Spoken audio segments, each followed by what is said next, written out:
Your soul emo.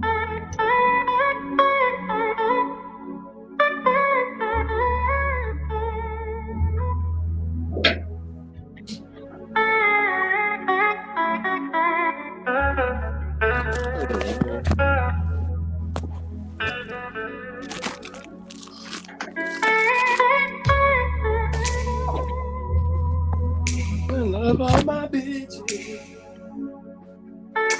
All my bitches. Every last one of mine. I love all my bitches.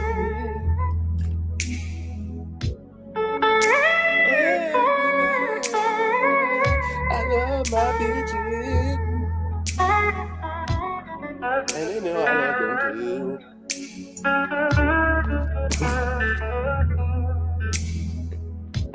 I know this is not the lyrics to the song because they got buried. But I done heard this about 2 times, 3 times already. It's time to freestyle on you. I'm going wild. Let me shut the fuck up. Face mob.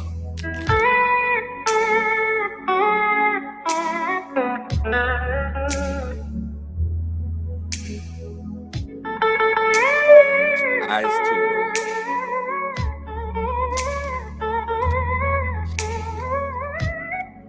Hey, ready.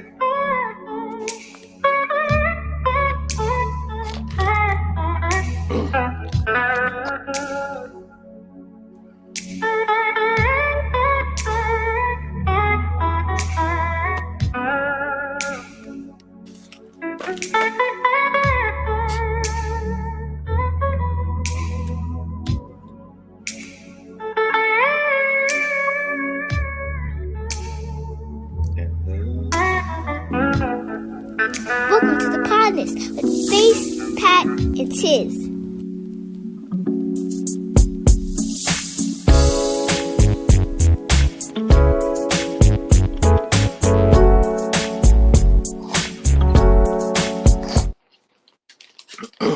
What's up, guys? Welcome to the pod, the show with three friends separated by distance, connected by brotherhood, having weekly conversations that you can join in on. As always, I am 1/3 of the partners. It's your boy Tiz, and I'm along with. It's the other third of the partners. That's the Padawan here. What the hell's going on with my dress? Anyway, yeah, it's the other third, the Padawan here. I was about to say the other Padawan. Anyway, and I'm along with. Get that shit out, nigga. It's Face. Yeah. What's good with y'all, brethren? How y'all be, man, this week? And it's a day off, and I'm happy. Life be life. Woo, boy, that is the phrase of the week. Boy.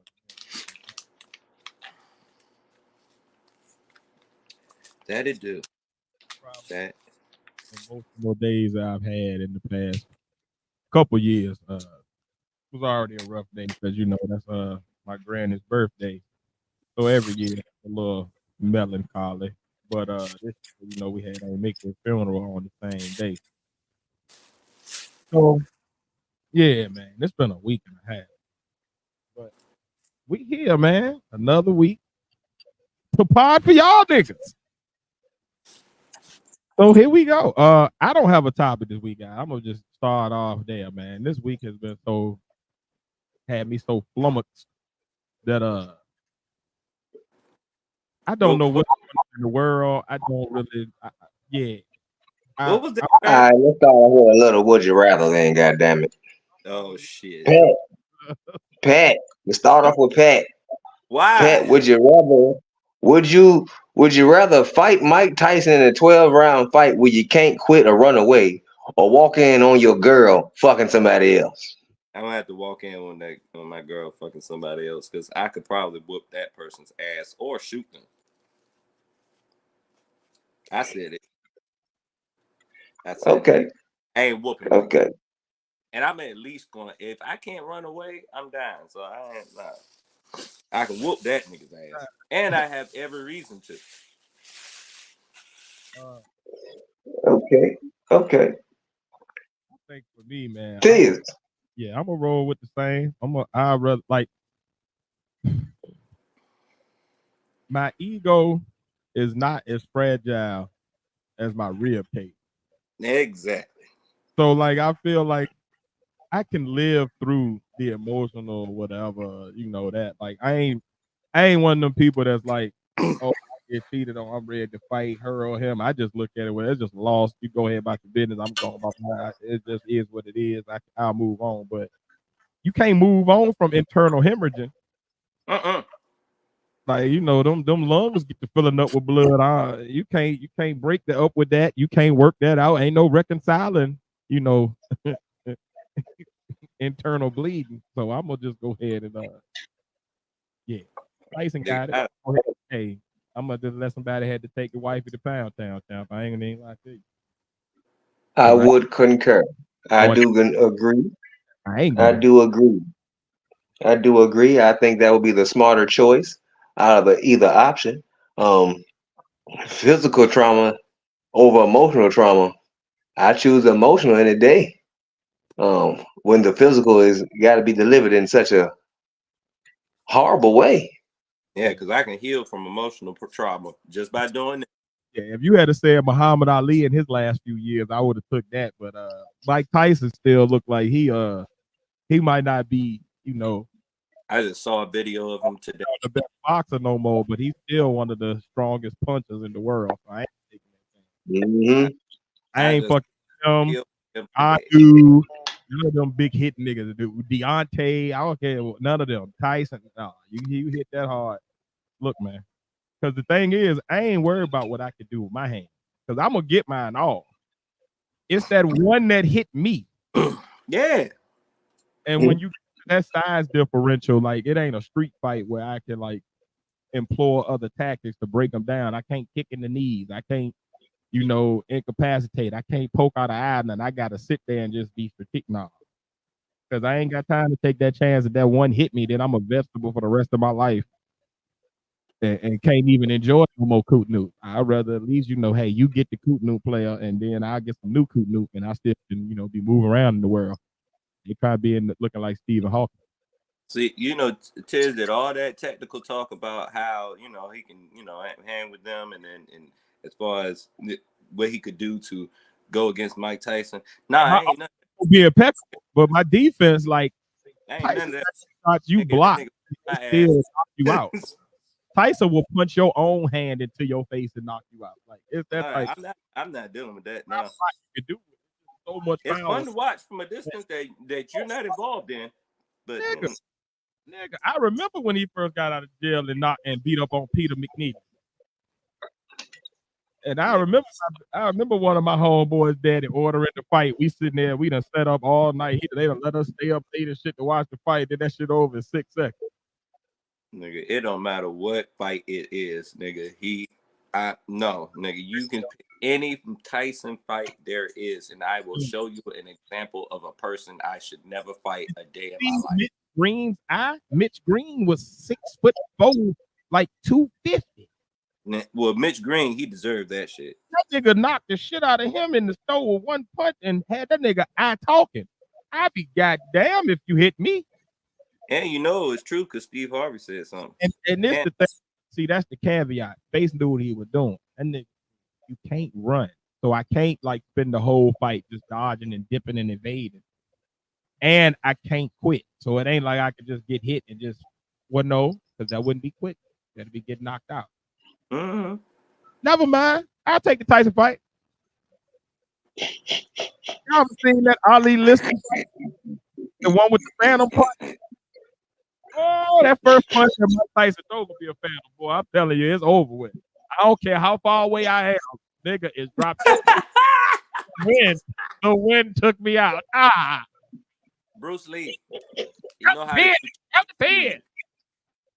I could have sworn I heard that nigga say Kamehameha or Hadouken. Oh, I didn't even know Mike Tyson could Hadouken. I thought that was Balrog. The first swing, let me feel the wind of the punch. My ass is going down.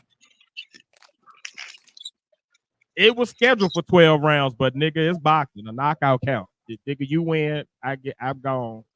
Y'all can see me sleep for 12 rounds. And it gonna have to be a hell of a because I ain't fighting for free. This ain't no would you rather where I just be out here for free. Nah, you gonna have to pay me. They got to pay me, nigga. Boy. All right. Would you rather be Richard Pryor in his prime or Red Fox in his? Red Fox. Red Fox. Red Fox. Red Fox. Richard Pryor was in shit, man. I read his autobiography and the biography. No, Yeah, that Red nigga, Fox.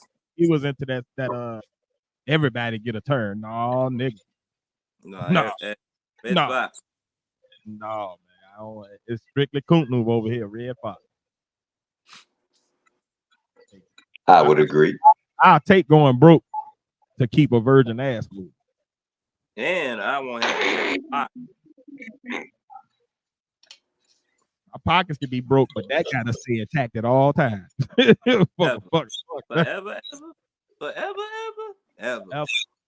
Never, nigga, what? Forever, ever. Dang. Man, if anybody out there ever get a chance to read Richard Pryor's autobiography, bro, Richard Pryor is only half of the wildness. Like that nigga was way wilder in real life. Like he is one of them people, one of them few stars we got that them nigga. That nigga, he was one of them dudes that he was at the Diddy party way before Diddy came along. That nigga was loose. He was power bottom, power. He was with it all. He's Diddy. I blame drugs. That nigga treated sex like he treated his cocaine, nigga. However it come, whatever form. All right, I said it. I blame drugs. I blame smoke, whatever. I blame the drugs. What up, Black Anonymous? Peace, family. How you living? We just sitting there talking about Richard Pryor, you know, liking his drugs like he said. Of all varieties. That was a nasty nigga, man. I ain't gonna be funny, man. The nigga was funny though. He was funny. He was funny. You know, funny, let me take this is an unpopular take, and I'm gonna be honest with you. I recognize Richard Pryor as a nigga. Nigga want that damn funny.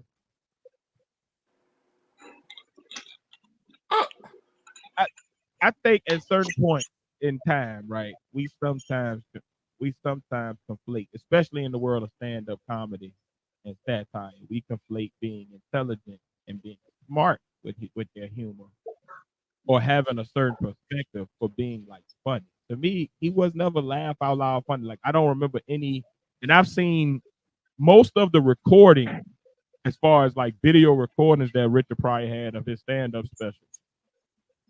I've seen most of them. I've never laughed out loud at any of his stand-up. What? I thought it was interesting. I thought it was intriguing. He's a great storyteller, you know, in that same vein of like a Ali Sadiq or, you know, one of them. But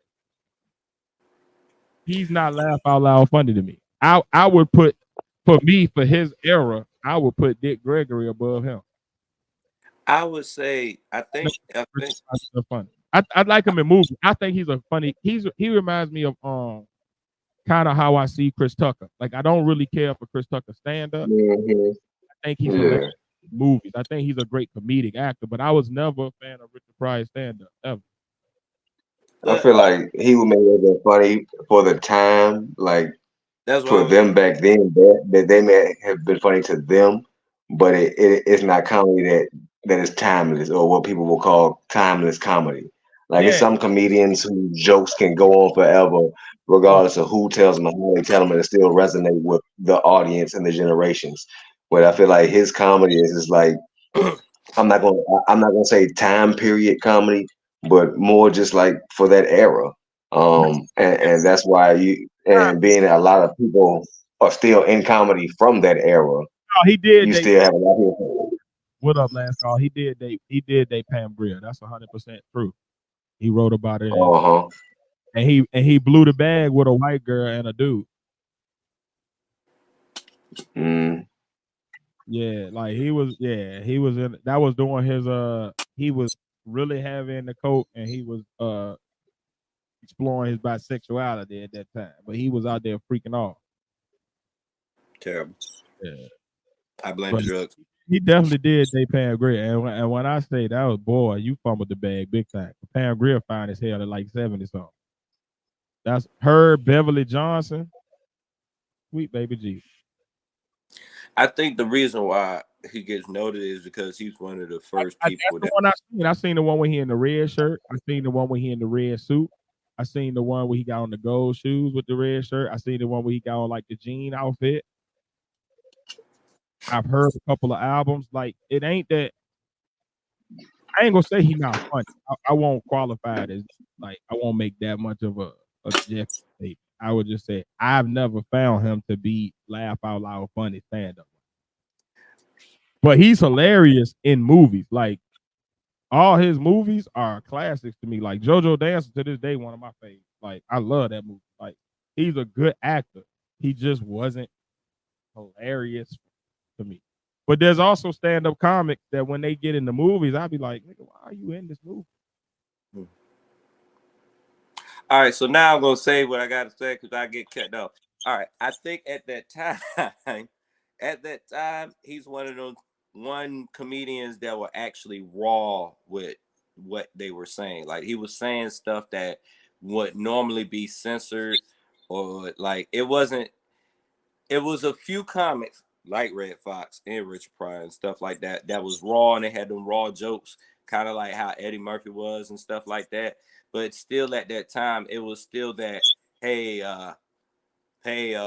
know that old fashioned stand up with like hey, date I want to say take my wife please, that type shit. You know what I'm saying? Like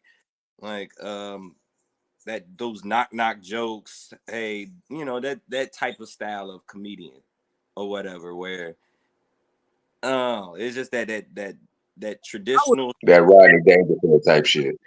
I would Yeah.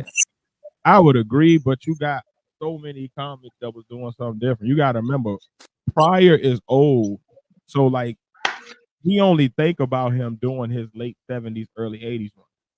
Mm-hmm. But his career spans from the late 50s, early 60s, all the way up. So you got to think about all of those comedians. You got to think about Lenny Bruce and Dick Gregory. And then on the later end, George Carlin. You got to think about Steve Martin. You got to think about like Bill Cosby, Robin Williams. Robin Williams. You got to think about Paul Mooney early career. Paul Mooney is funnier to me than Richard Pryor is in stand up. But I don't think Paul Mooney can do anything near or hold a candle to what Richard Pryor can do on screen. And I think that, but again, I like it. I liken Richard Pryor to if Chris Tucker had stayed relevant for a long period of time. Like if Chris Tucker had the same length of career Richard Pryor, they're very similar comics to me. They're very so like people who like their stand up swear by it. But then there's people like me that's just like it was all right.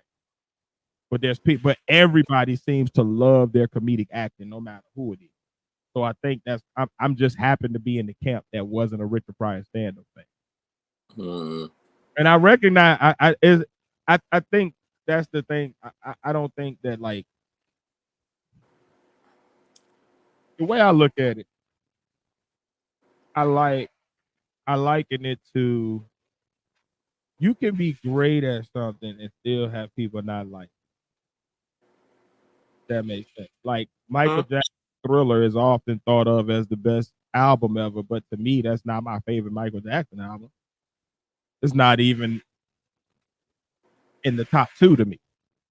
But that's for my personal preference and what I like from Michael Jackson. That doesn't mean the people who think that it is wrong. But I like Carlin better than Richard, to be honest, a stand-up. To me, Carlin makes me laugh. But he also has my type of humor. I'm real highbrow. I'm kind of those things that go over the heads. Those are pure references to play off of semantics and how words are said and the definitions of words. Like all of that stuff is how my brain comprehends humor and transmit humor. So for me, he's right in line with me, which is why I also like Chappelle, which is why I like for me, it got to be one or two things. It either needs to be super goofy, so like a Tony Roberts, where it's just high level goofy shit, or super like sarcastic, satirical, highbrow kind of you don't see the punchline coming, kind of layered joke where like like it's a joke within a joke within a joke. Those type of things, or those delayed laughs where you're laughing at the main joke and then 5 minutes later you like, oh shit, but that was in there too. This nigga stupid. Like that's my humor. So I think Carlin fit more into where I was at than where Rich was. And that's an opinion. I would say that is an opinion like my opinion about prior stand-up. I think Goofy never gets old. I think Goofy is the type of humor that from the time you are 2 to the time you are 96, you can laugh at. It's the one type of humor that never gets old. Somebody I'm goofy like, as hell. like I like silly shit. Like it's hilarious to me. I think it really is like it's those silly laughs that just like, why am I even laughing at this? This is just that what the hell? Like the us stuttering over words, or just like you really said that. Or like I think shit like that is hilarious. But I can understand that. My wife is not a fan of goofy humor. She likes more highbrow intellectual humor. So I can understand. But for me, I'm gonna be 100 years old still We with laughing. the stupid shit, Or nigga. still laughing at fart jokes. If a nigga fall in front of me, I am dying. Like I'm one of them.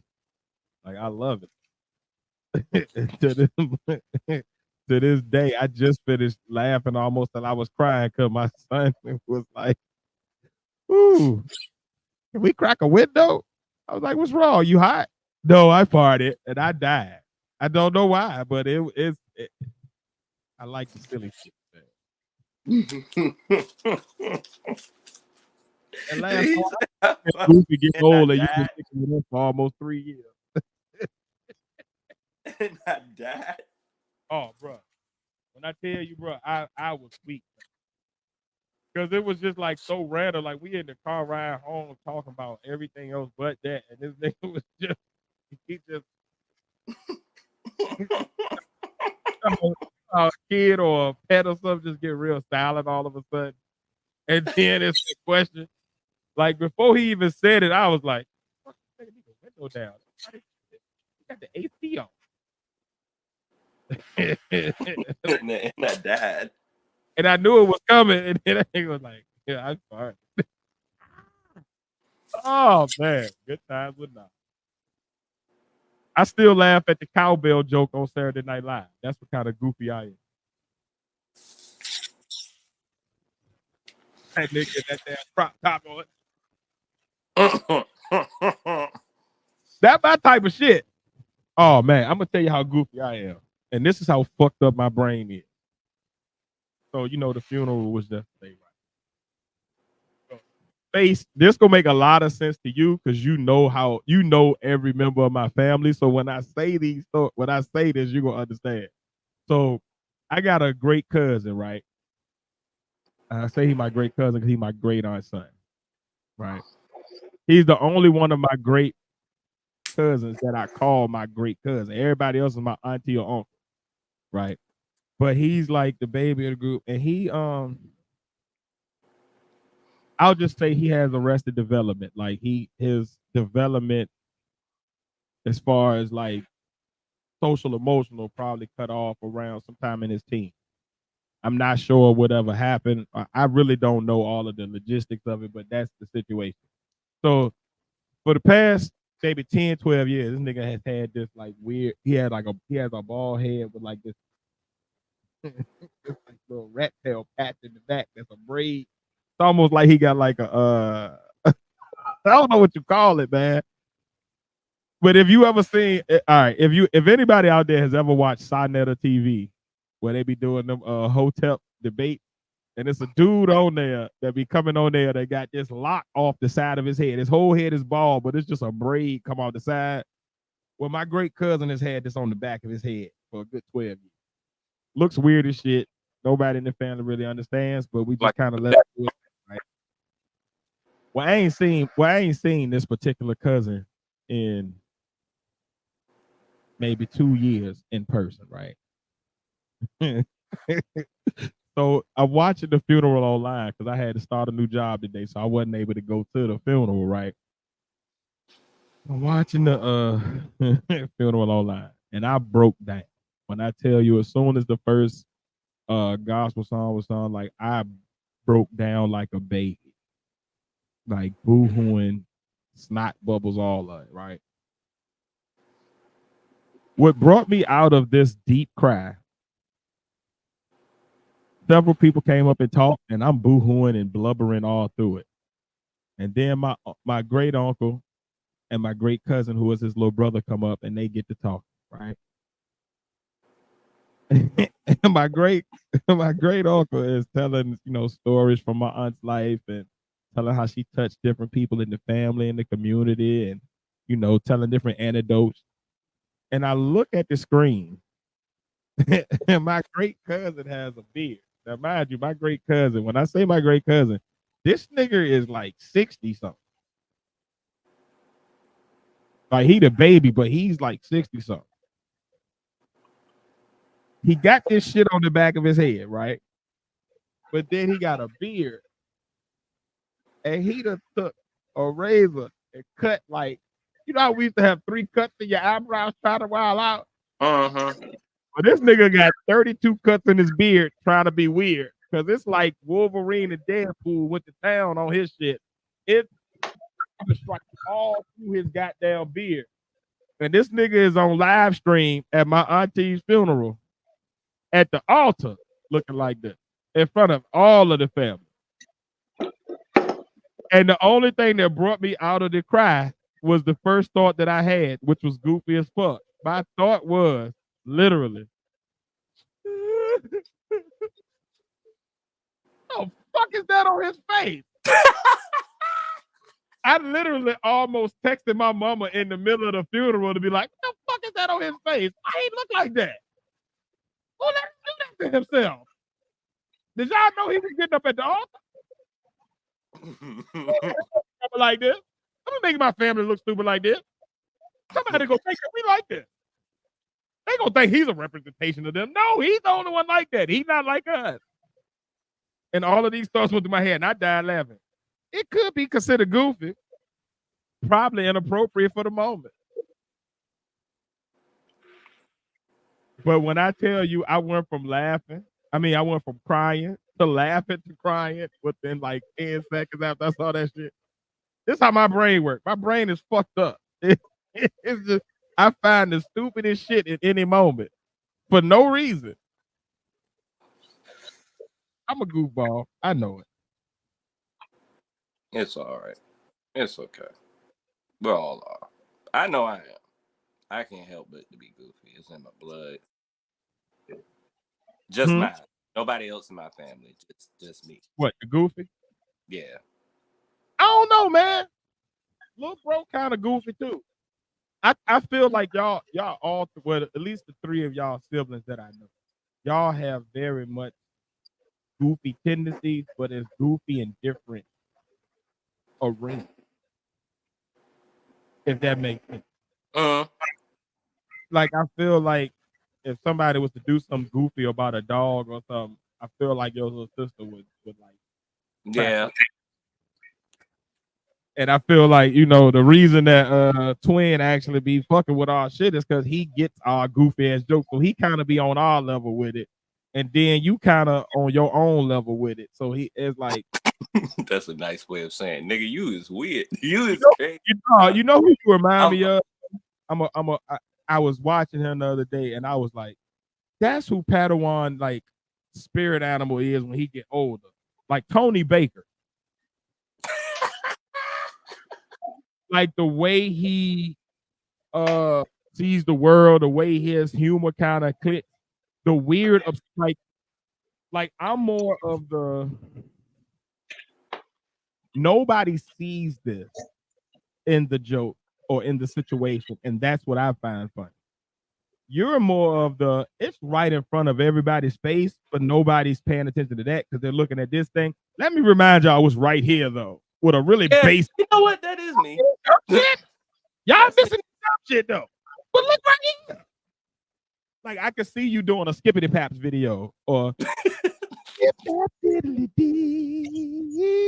when you be doing them little voiceovers and shit. Like the Mega Man with face head. That's a Tony Baker movie. That is right in his lane of comedy. So like I feel like yeah.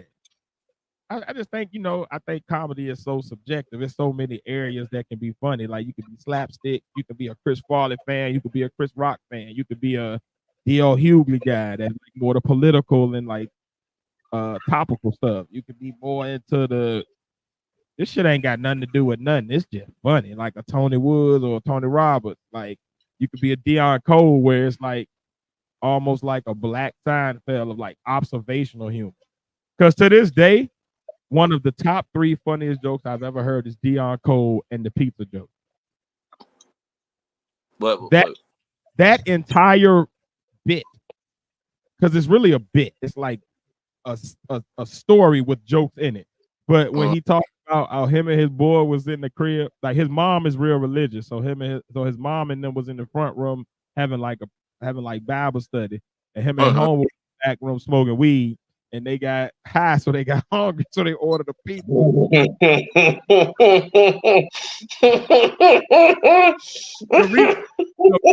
Because that's the beginning premise. That's the premise. And then he goes and the pizza man pulls up.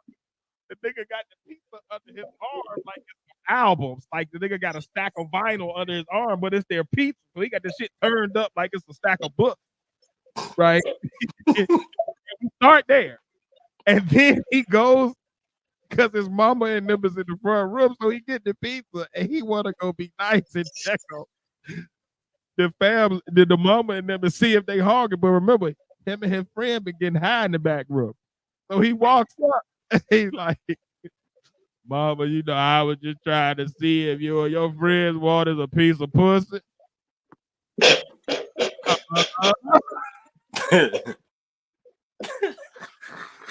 Oh shit.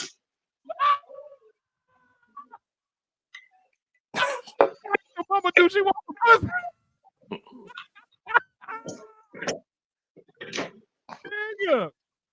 When I tell you, from start, if you have never seen this joke, it's one of Deion's oldest jokes, man.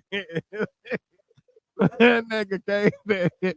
Mom, I want if you and your friends want some pussy. No, you can't ask your mom and the old ladies from the church. They want some pussy.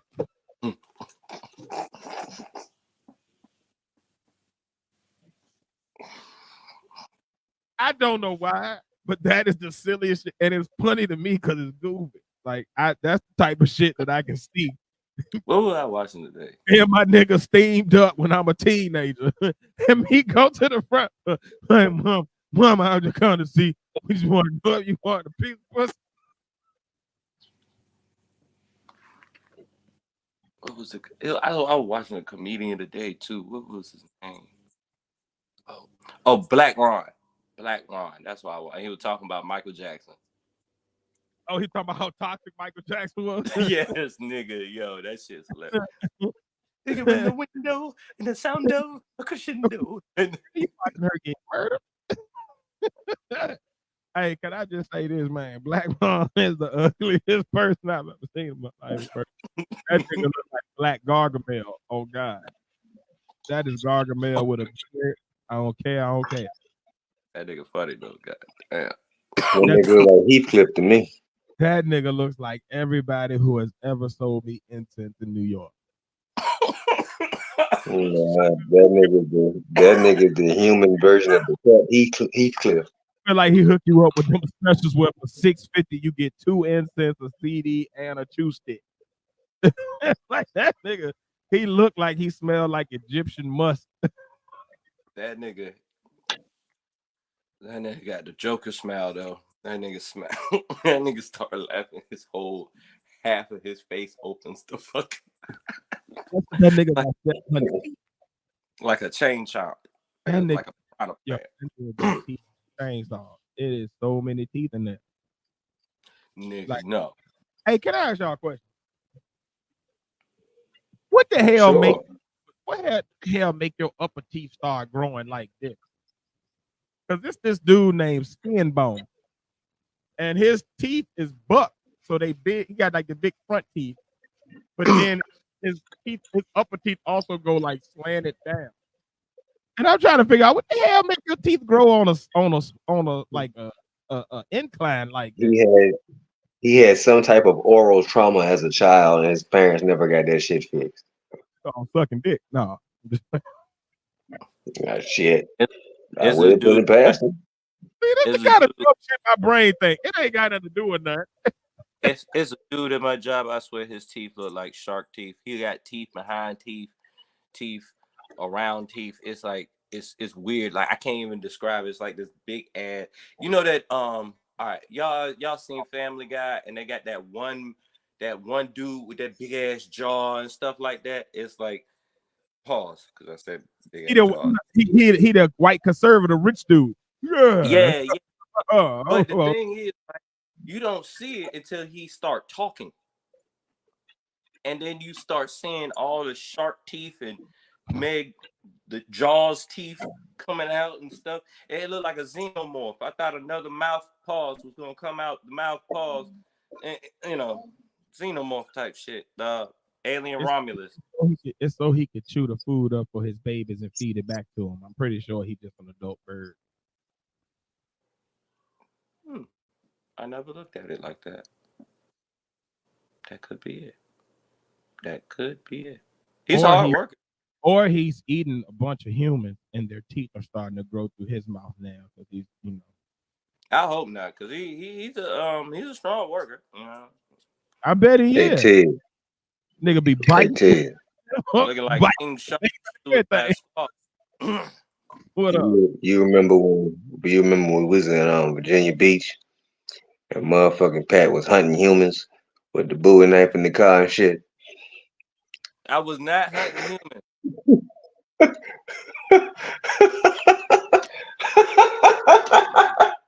I ain't gonna even front with.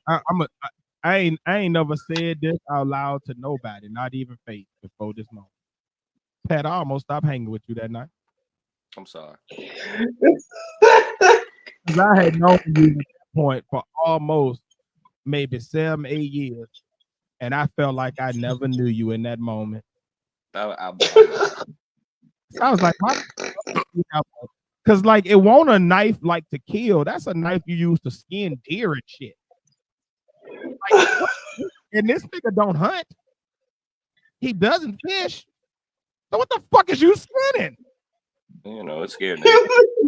Used to keep them weird hours at night. Nigga just creep off and just pop up out of nowhere. Like what the fuck? I ain't gonna lie, man. Hey man, I really did think you was on some Buffalo Bill shit for a minute, man. I thought you was No. on his head. Oh, one of the funniest nights ever. Thought you was dropping down lotion packs in a bucket to some random lady, man. I didn't know what was going on, bro. When they pull that knife out, It puts the lotion on the skin. I would never forget this night because the shit sobered me up because I was drunk. We was leaving Hamilton twisted. The Lord works in mysterious ways. I just remember I sobered up and me and the cop looked at each other in the eyes and was just like, what the? And he looked at me as if I would have an explanation. Like, I don't know. I have never outside of the David movie on the Disney Channel. I didn't even know those knives was real. I've seen machine, I've seen switchblade and all kinds of knives, to cut a nigga. I've seen all kinds of variations, but that particular knife I've only seen on TV shows and movies when they skinning animals. That is not a killing knife. The knife you was on the bear with, that's after the bear dead. You take his fur off. And I know this nigga is not a taker. That's a job anymore. I think that went out in 1872. It was for But protection. yeah, we were real close to not being friends no more after that, Pat, because I just didn't know what was shit. This nigga moving I up was a like, skinny nigga. It was for protection. dude, I fuck around, get drunk, fall asleep in the car, wake up, he missed the kidney. No, I'm not doing that. I didn't know a lot of Mexicans at that time. When somebody opened the closet, R. Kelly, is that you? No, he's in jail. Oh. But he's still like singing and stuff. I seen like videos of him entertaining on talent shows and shit like that. That shit's funny. I bet he is. They got his ass in the room now. No, I'm sorry. I don't want to hear nothing else about that. But yeah. All right. There's a nigga in there right now, R. Kelly talking about. That was but yeah, I was not skinning humans. That was an allegation by the Virginia Beach Police.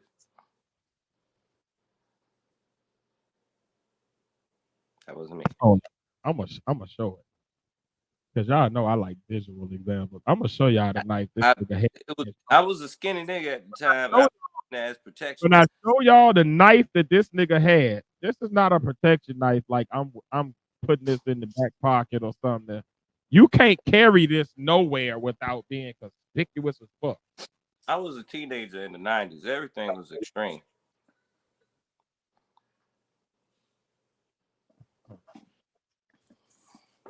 Yep, I was a teenager in the 90s. Everything was extreme. I watched a lot. I had a lot of X-Men and Cable and Deadpool comic books back in the day.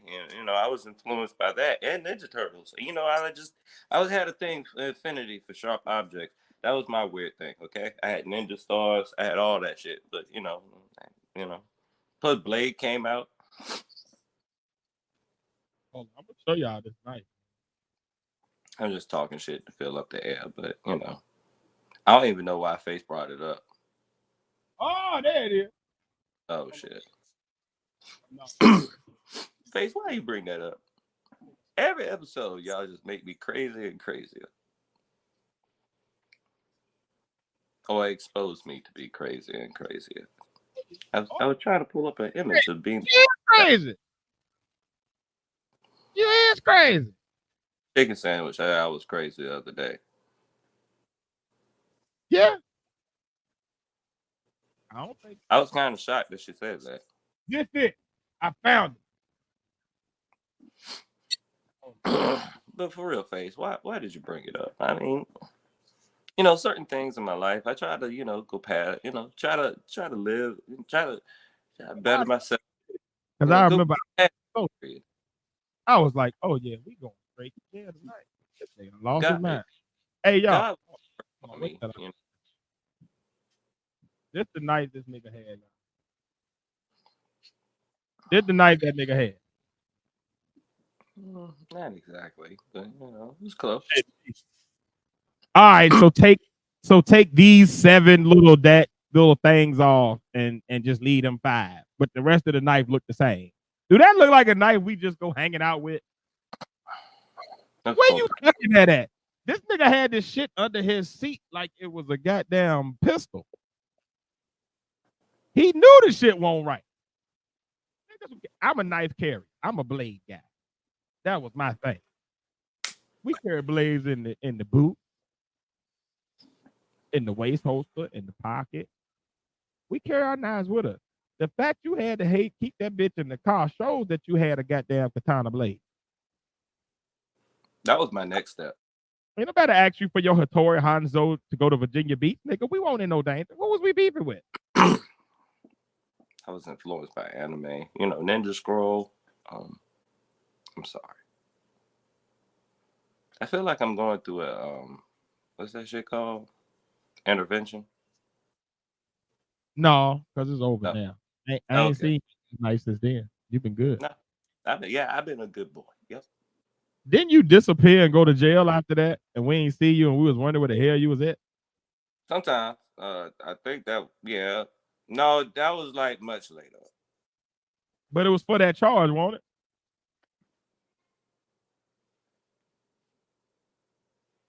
I feel like that same year at some point you just popped up missing and me and Face was like, what the fuck is Pat at? It's been Oh well, you remember that time? Well, you know, I don't know. I have a lot of periods in my life where I just disappear. It's kind of hard to keep up.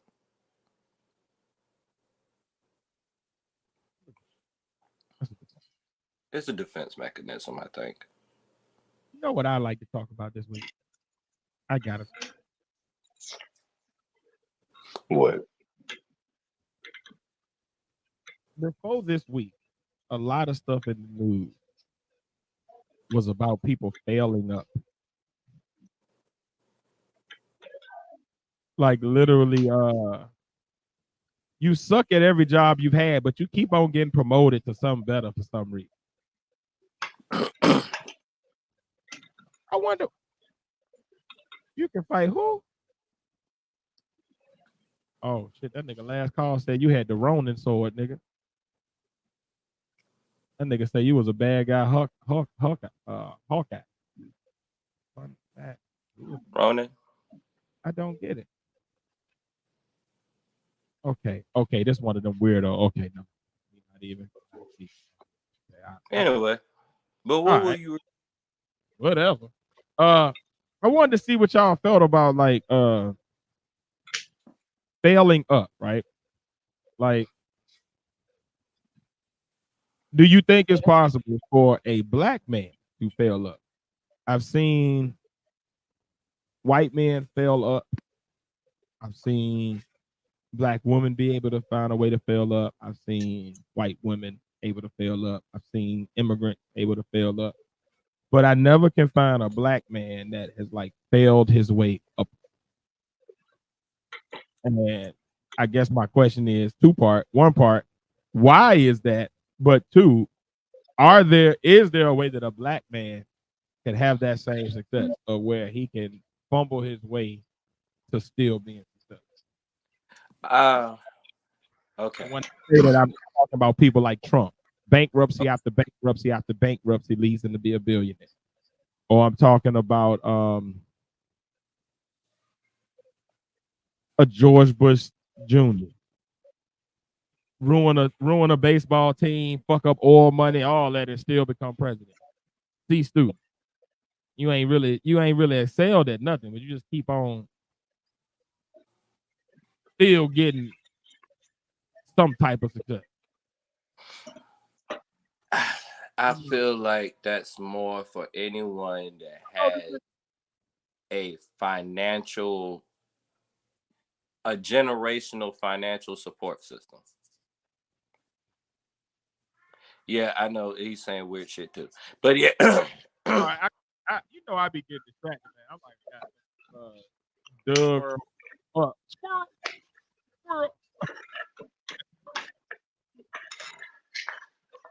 But if go you ahead. have if you have a financial like a strong financial support system in a higher tax bracket, it's easier for you to fail up because you always have that safety net. You know what I'm saying? Like it's almost to a point that the people that basically raised you under that support system already have in their head that this motherfucker's gonna fuck up. He's gonna fuck up. I already know the amount of money he's gonna fuck up with. If I give him this money, I'm gonna let him fuck up. But sooner or later, he'll get something out of it. But within those fuck ups or whatever, you gotta say like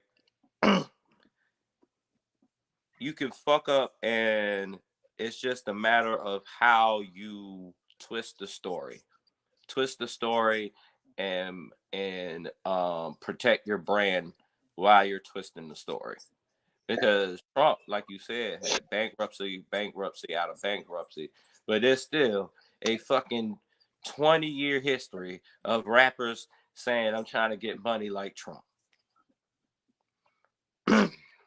Like that, it's still it's still on Home Alone 2 a scene where Trump helps that little boy go somewhere. I forgot what the hell the scene is. You know what I'm saying? Like this motherfucker has said on news that these innocent black man should just go ahead and face the death penalty or whatever. But still, you know what I mean. So it ought to mean you. It's good to have a good connections with the media, of course, so that helps or whatever. But that all goes down to your financial support system, pretty much. So yeah, any of them rich niggas out there, yeah, they can fail their way up. Matter of fact, you can kind of say that. I guess you can make a argument that if you're black anyway, you're you're in a situation where failing your way up is a survival damn near. You know what I'm saying? Because you're automatically in society terms in the red. So they don't even expect you to actually succeed. You get what I mean? So even if we're doing it in a way where we didn't get any support, so it wasn't no way for us to fail or whatever. The simple fact that you're black in America and everyone is expecting you to fail, you know, it's almost like it's an automatic fail up or whatever. It's not a true fail up, but it's like an automatic. You know what I'm saying? Like, oh shit, you one of the ones that got through. You made it to the big house with Candy. You know what I mean? like you're one of them or whatever. So I feel like in that situation with us, we're a demographic of a different. It's different rules for us, which is the sad thing about it.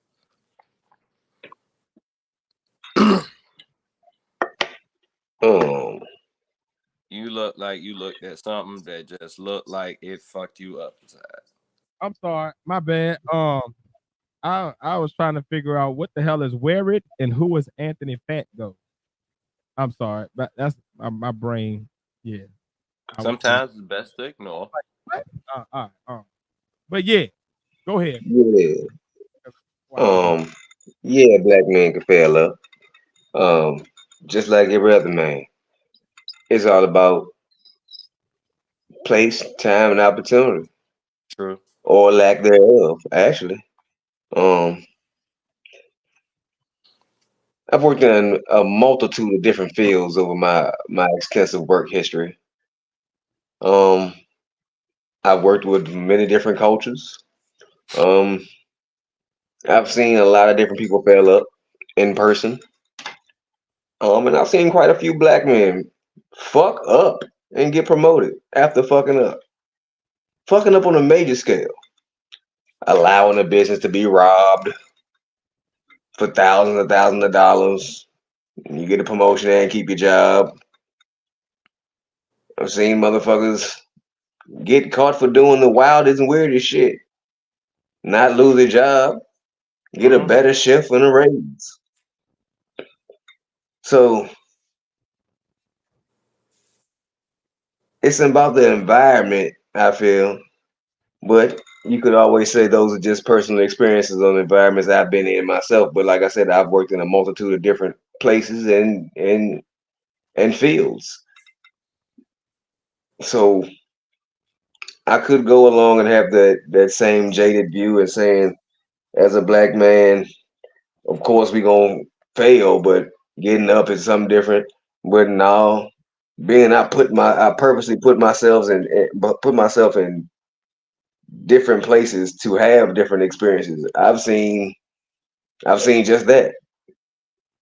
Um, uh, I will say black men don't fuck up as much as others at work or in an environment where it has to be a watchful eye over them because they know going into that environment they already have that eye over them. Like Mm-hmm. Pat spoke on, there's already an expectation of failure. So most black men or most men of color, whatever you want to say, describe it, when they go into a certain environment, they're trying to go into it with a certain veracity or a certain I got something to prove. So they're looking to do nothing but try to succeed or try to at least keep their head above water or at least stay off the radar. My black ass is. But on those rare occasions where they can't stay off the radar and they happen to be a fuck up, Whoever watching them may see something in that fuck up, be like, you know what, you fucking up over there, but let me move you over here. You may be your asset over here. Mm-hmm. So I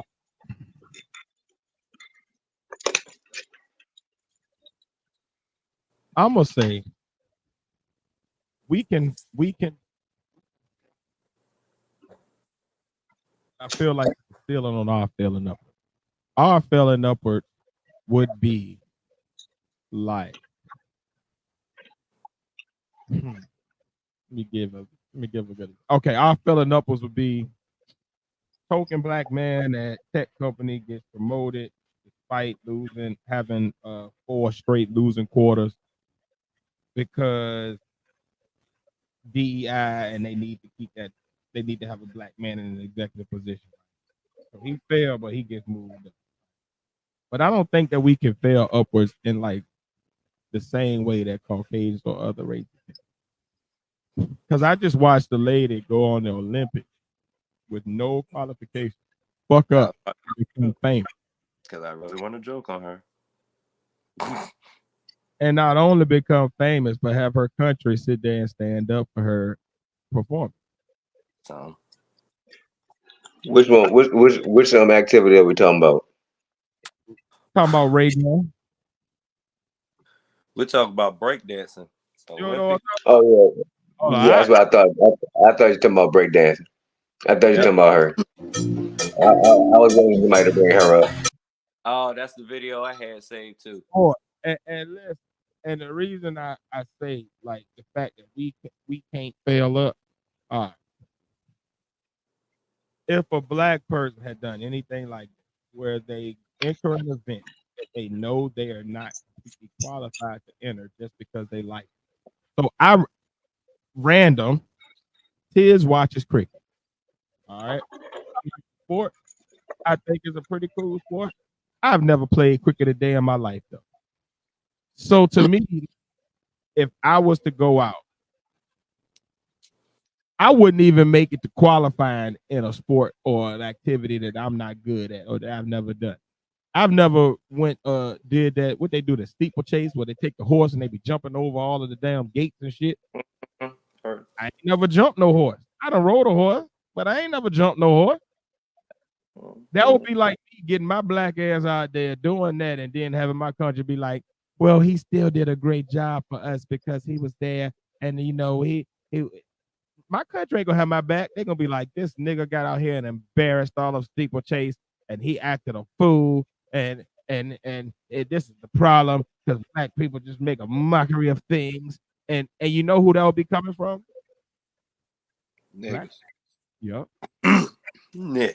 I don't think our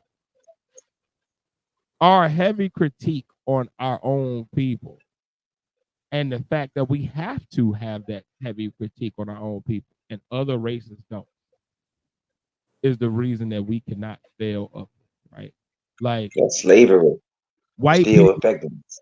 yeah, like white people are or any other race is allowed to they don't have to critique their people as hard because there's not the same scrutiny put on it. When I walk out, I put it in a basic term, right? A white man will go homeless and be broke, and other white people will look at him as like a sad story of like, oh, he was trying and things didn't work out. Look at what happened. A black man will go homeless under the same criteria, but black people will look at him and look at that nigga. He shiftless. He lazy. He a fail. He ain't try hard. He should have did more. Too lazy ass up and get a goddamn job. And this come from us. Like other races face outside critique, but I don't feel like there's another race that critiques themselves or has to critique themselves as hard as us.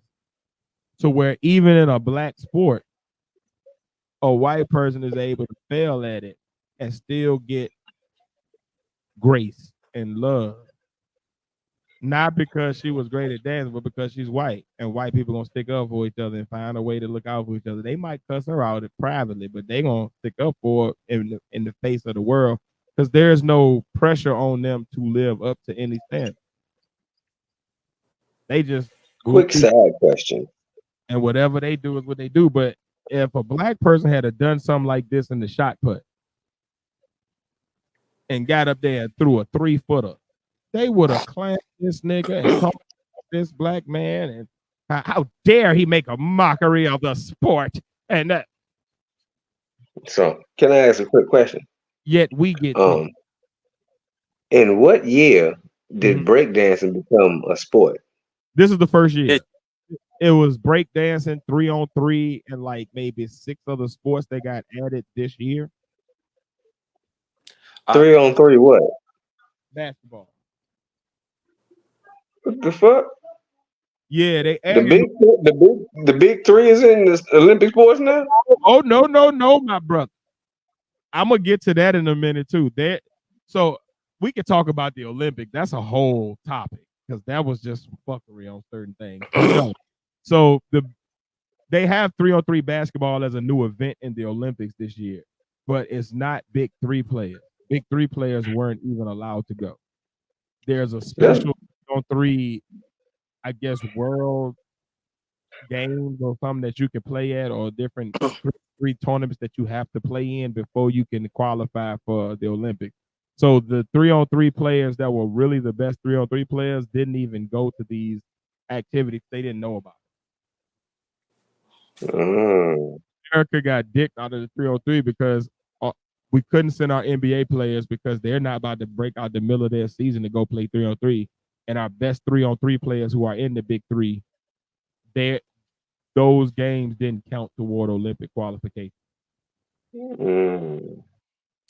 Is my basic understanding of it. Before so, I got something. These new sports were added. Wow.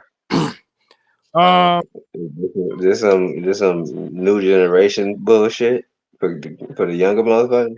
Yeah, it's like Olympic trying to be more inclusive of different cultures and stuff, and they're trying to look at like different global things that have become bigger over the past 4 years and add them so that all sports are included. I mean, they could have left that breakdance bullshit out. They could have put slap fight in that bitch for real.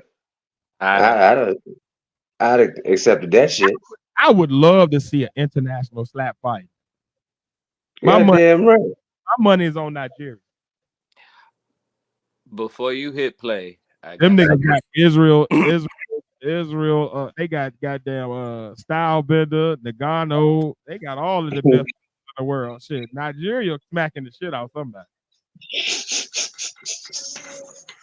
I don't know who, but I tell you what, I ain't standing for it. And they got them old hard ass ashy hands.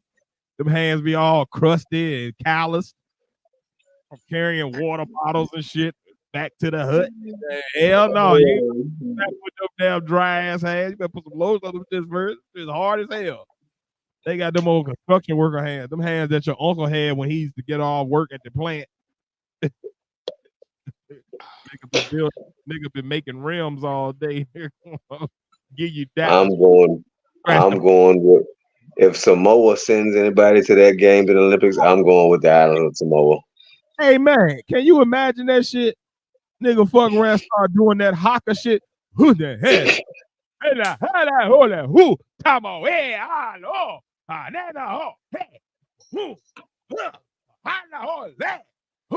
Then just smack the shit out you, boy. You man, your ass is going straight to sleep. Straight to sleep. Those are more. Can I just say this? If we ever go to war as a like a planet, Samoa and Tonga fucking everything up. Them are the biggest corn-fed niggas I ever seen they just big for no reason. Like they come out their mama kid. Like all of them 10 pounds at birth. Just big ass, swole ass niggas for no reason. Can you imagine that shit? A team of Jacob Fatu's coming across at the Olympic Games with their flag up, we about to come smack some back. And he drew a team of memes coming around. Fuck that. Ah, Prima Yokozunas. I'm good. who he about to he hit me? Don't worry about it. Disqualified. No. I'm going over here. What do we? They should take a vote on what motherfucking sports should be in this bitch. Cause breakdance should never have made it to the goddamn Olympics. I don't know what culture they trying to appeal to, but I it I ain't think. mine, goddamn it. Well, you know what happened. What's the biggest country in the world? USA.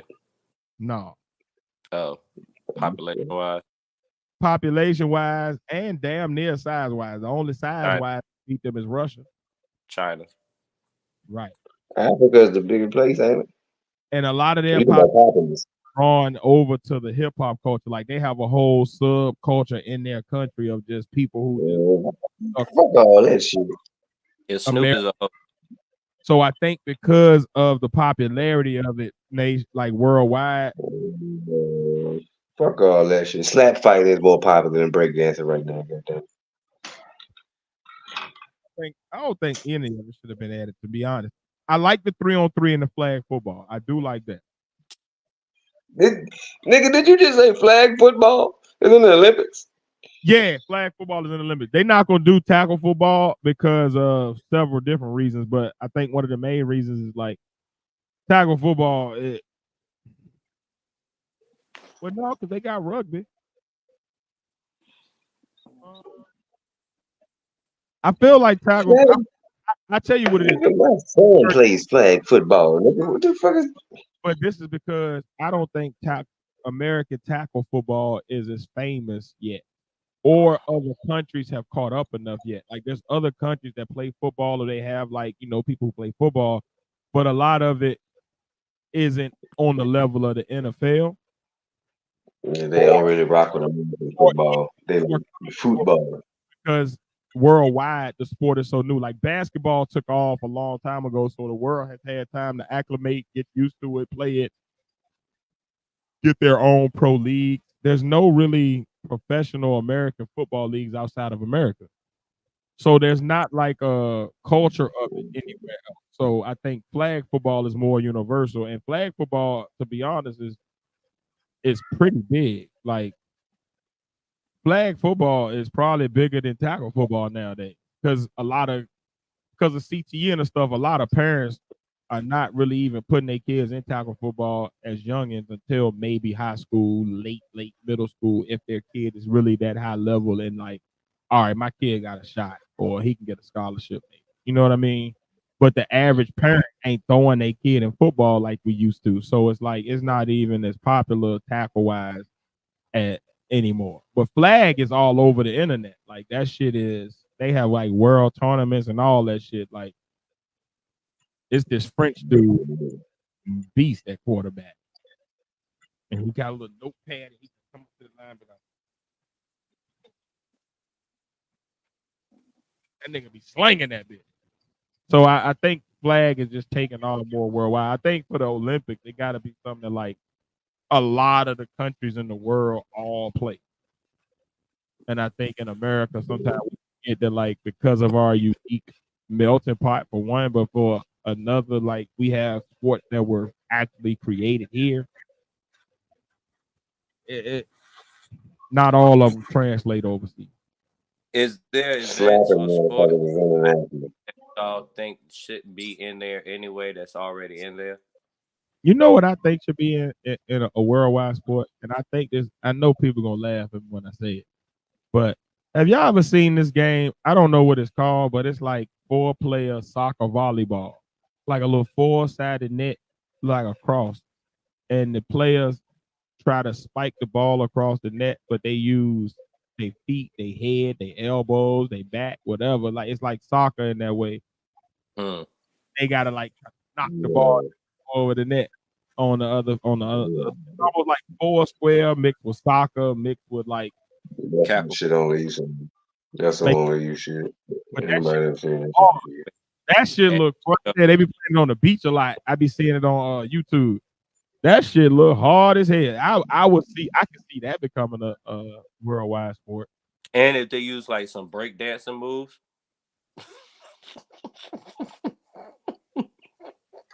Oh, so you want to see him do this all day? I kick your ass in your leg, man. Nigga in the background. Look at him.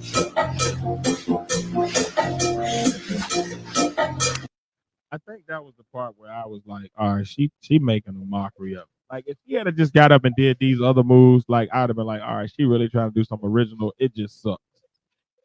But when that bitch did the sprinkler,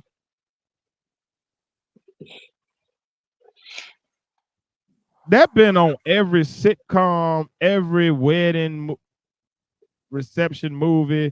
Like that's the oldest movie. Like Just went to YouTube and put in breakdancing and looked at something before she went out there. like you did this. Like niggas been doing that shit since the 70s. Why? Why did you think we was gonna think that was original? She didn't actually do this to this beat. This part right. It look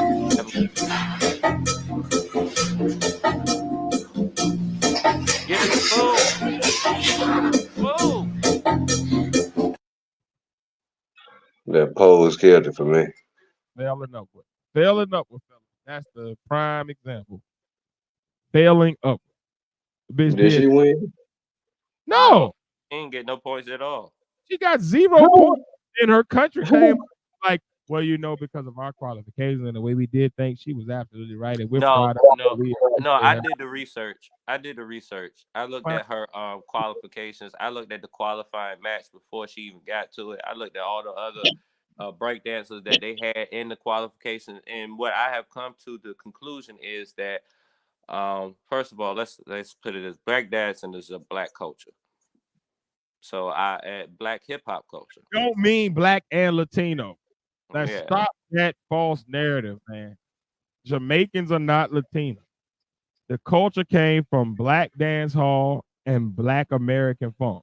It was from reggae from down in the Caribbean, and it was from black break beat. It was from black people dancing to break beats in America, and they put those two different cultures together: the sound class culture and that break beat culture, and you know the DJs of New York at that time. You know, Kool Herc, obviously one of those, but that's basically where they got that inspiration from. But it was nothing from a.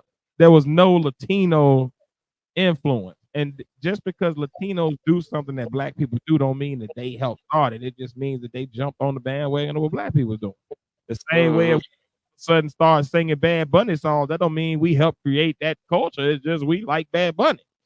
And you damn sure know that they will come out and say y'all didn't do this. This was us. Man. So please stop y'all with this. Like And I would like to say, as a person that I feel as I am a participant culture, the hip hop culture. I'm not a break dancer, but MCing, I feel like I've done enough to say I am one or whatever. This is offensive to me. And then, but back to what I was saying, my conclusion to this after seeing all those qualification matches and stuff like that, well, not all of them, but enough to come to this conclusion. Nobody in Australia know how to break dance. Now, one of them motherfuckers that she went up against looked like they didn't one of do. them do. It's just they one of them aborigines. They out there break dancing to that didgeridoo. Wow. Man, nigga, that and none of the damn music that they were using sounded like Wow. really Wow. a Wow. break dance hip hopish ass beat. I mean, it sounded hip hopish, but it wasn't the shit you would break dance to. What the fuck? Like none. Like yeah, last call. You're right. No soul. It was no soul on it. Like that bitch looked like she was having a seizure.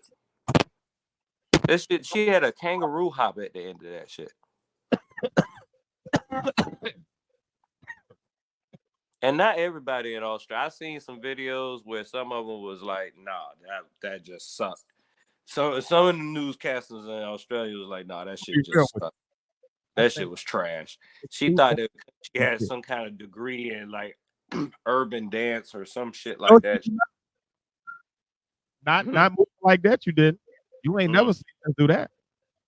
And it's a damn shame. That's a cool ass name to have, Ray Gunn, and your name is No, it ain't. Rachel Gunn. No, it ain't. That's No, that it was a ain't. cool ass name, but you don't got the Man, goddamn. when I heard that name, all I thought of was Marvin the Martian. Like she had a Pew 36 explosive space modulator. Get the fuck out of here. Because she definitely was an alien to the goddamn culture, and that shit. No. Man, before they do the next year, or before they get to the world championships or breakdance or whatever, however they're going to do it, if they're going to treat like track and field and do the world championship, whatever, No, it's done. before they It's do done. the next competition, Breakdancer is not going to be they in need Olympics. to make sure every judge is a dancer. They said that Like breakdance. when I watch like So You Think Dance or any of our like dance talent shows here in America, one of the things that I think makes it work is that everybody who judges is somebody who does dance. You feel me? So it's like at least when they judge, you feel like it's coming from a real place of understanding the technicality, the originality, the creativity that goes into it. I don't know who these judges were, and I think that's definitely a problem. Like if I was them, I would call upon people like the Twins.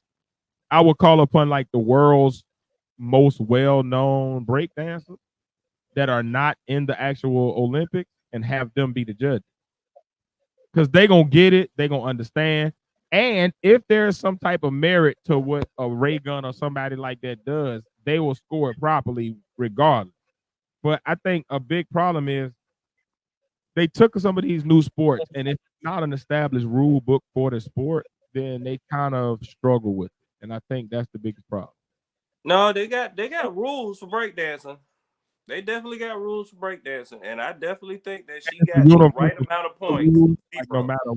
no matter where you at, that's the same set of standards that Like that's everybody. the thing though. Like there are rules to the culture or whatever. It's just that nobody respects the culture enough to respect the rules of the fucking culture.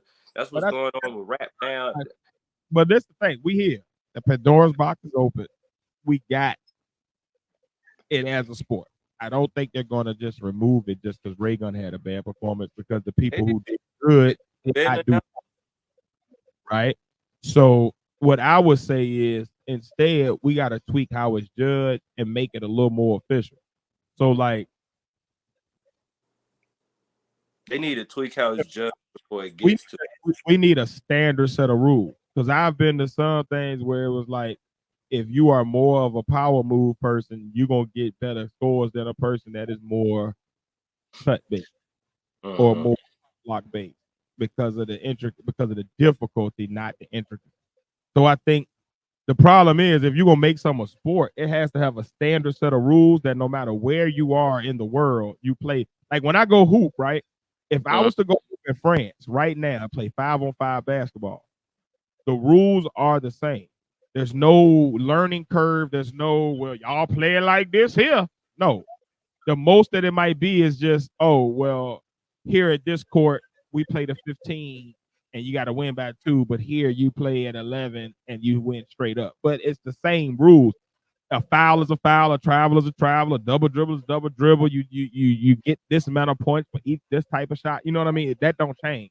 And I think the problem with a sport like breakdancing or anything like dancing, period, is it's so subjective. Depending on where you are, there's no standard set of rules that says you have to be judged like this. If I'm in LA, a breakdancing competition is going to be judged a bit different than if I'm in New York, which is also going to be different than if I'm judging it in China because those judges are looking for different things and different things are going to make them get more hype or get more, you know what I mean? So I think it has to be something like you take the the subjectivity out of it and make it something that's strictly objective. This is what it is no matter what, and these are the things we're looking for. Because like what I would say is they got to do it like the floor exercise. Like the floor exercise, there's certain moves that you have to complete. There's certain types of things you have to do before the floor exercise is over, and then they add in the creativity on top of that. But like if you don't do any flips, that's a certain thing. If you do a certain type of flip and you land like this, that's a certain thing. But each thing is like a different. So when I'm judging, I know exactly how to judge. But if I'm judging breakdancing, I could see Pat go up there and he could have a whole tut performance. And for me, I love tutting. I think that's one of the coolest things in breakdance. So I'm gonna give him a 10. For somebody else who may look at more like, well, he ain't have a good top rock, his floor work was a little sloppy, he didn't do a lot of big power moves. They might score him lower. But it needs to be, I don't know what the standards are, but I feel like with breakdance, it's just that's not something you throw in there like flag football where it got a standard set of rules that no matter where you play it, it's the same. They kind of judge dancer like, has grown up in a different scene than a break dancer from India, than a break dancer from America, than a break dancer from Canada, than a break dancer from Australia. You know what I mean? Like the scenes are so drastically different, yet it's the same genre and the same general thing. But depending on where you're from and what you grow up in and the hood you grow up in, it's such a different style that it's so many different styles. It ain't like nothing else. So you got to have something that standardizes it to where we can actually go and we can actually judge it fairly. Because to be honest, as much as I think Ray Gunn's performance sucked as a dancer, if somebody wanted to give her a point, I don't know that they couldn't have. Because technically her originality was, I've never seen nobody do that shit. I ain't seen nobody would do that shit. I've never seen, and I done seen some white people dance bad at a lot of functions. Cause I've hung with some white people. Boy, I ain't never seen nothing like that. Usually when the white people get down and start breakdancing, they can at least do a little head spin or a little back spin or something. Like they usually have a go-to move that's like, I don't know everything, but I know this. They gonna like this. And they be hitting. That bitch ain't have one go-to move. Seizure. Get a spoon. But let one of us have done it. America would have condemned us. We would have been able to come back home prepared. We would have been stuck in Paris. That bitch did it. Her people was right there for her. No, well, we had our own qualification process. She did everything she was supposed to do. And, we support her. We're proud of her. And, I'm sorry. I'm going. This might be wrong for. No, I don't even feel that. That's our podcast. You say what the fuck you want to say. But the day I take Australia's opinion on American black culture. Yeah, that's what I was saying earlier. They took it out of the 2028. That's my fault. Damn. Grand opening, grand closing. And you want to know? And she the reason. She fucked it up for everybody. I put it on her too. Shit. That's crazy. I feel like they added that in because Snoop was in there. You know what it is? It's not pride, it's entitlement. Pride comes from feeling good about your accomplishments to the point where you're proud of yourself, right? And you saw what happened. Don't shut up last time. But it's not pride. Her shit is something different. Her shit is entitlement. I feel as if I'm supposed to be allowed to be here, so I belong. And that's why black people can't fill up. Black people are the one race with no sense of entitlement. And when I say black people, I more mean black men, because women automatically have an entitlement to where men will give them chances based on their look. There's women who suck at their jobs because they're amazing looking and they're personable to the men around them. They keep their jobs every year or go up and become executives in their company. Mm-hmm. A man has to actually be good at the thing he does. A black man. Let me keep qualifying. A black man has to be good at the thing he does in order to move up in it. Because otherwise, even through nepotism, a black person will not move his cousin up through the ranks of his cousin's son. Just because it's so much expectation on us as black people, the black person doesn't want to lose his job by hiring the black cousin that will fuck it up. White people don't have that thing.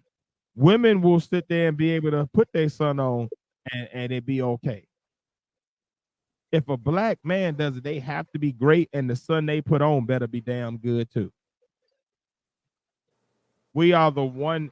I feel like black men are the one place where meritocracy still reigns supreme, whether that be with us or with the world abroad. Like we judge each other by, are you actually good? Like, yeah, they say that nigga get bitches, but I ain't never seen him with no girls. I'm not giving him no crown as the bitch getter.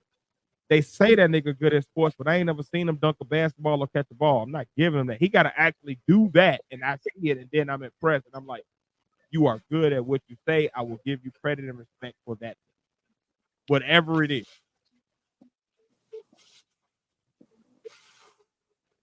Everybody else is like they can make up some type of shit about them, and then Good just at it. Joel make Osteen is not a good preacher, but he makes millions of dollars every year.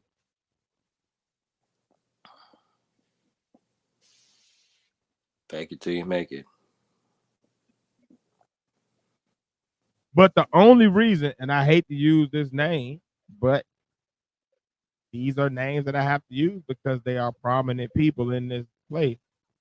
But a Creflo Dollar, a Eddie Long, TD Jake, they have to be actually good at preaching. I don't mean actual people of the word, because I'm talking about a skill set, not a belief. I don't know how. I don't think they believe their word, but they're very good at delivering it, and much better than most people who are orators in the same field. But they have to be good at it in order to get the same level of fame, notoriety, praise, mega church, whatever, as a Joe Osteen. And Joe Osteen get up there and talk like Opie every week. Cause you know, it's love. I can do that. You just did. Not with this skin. But you give me a slick back and a white and a Caucasian face, well, I'll be a billionaire tomorrow. With just my little weak ass skill set. And that's the thing. A weak skill set with anything other than being a black man will allow you to fail upward. You can find a way to find nepotism or some other thing that will allow you to still fuck up repeatedly and still become successful. Black men have no option. It is. We are judged more harshly by each other. We are judged more harshly by our immediate counterparts and the women of our race, and we are judged more harshly by other races. And the expectation on us is higher, even though we're given way less resources. It's like starting every race 20 yards back, but still being the favorite in every race, and people being disappointed when you don't win. Bitch, I'm running against Usain Bolt and I'm 20 yards back. I tied the nigga. You ain't gonna give me no credit for that. Of course not, because I'm black. But let it be my cousin, the white boy. Oh my God, you're amazing. The resilience and the perseverance you show to reach such heights despite adversity. And I noticed that across the board, like I watch even you watch a Barack Obama, right? Mm-hmm. Them niggas did a goddamn parade of honors for Joe Biden after he dropped out of a race for being incompetent. Let's just call it what it is. Let's fuck this ageism shit up. The nigga was incompetent at his job at this point in his career. He had to drop out and quit. I already said what I said about old people in politics. All of his 2 terms, and you know what happened? Ain't nobody give him a parade of honors at the DNC. But we sitting here praising this white man like he did something, and he did no more than Obama or no less.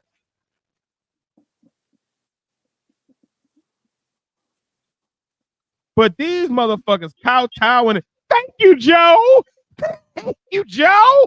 Oh my God. Thank you, Joe. What the fuck did Joe do? Them niggas celebrated Joe Biden for babysitting his kids.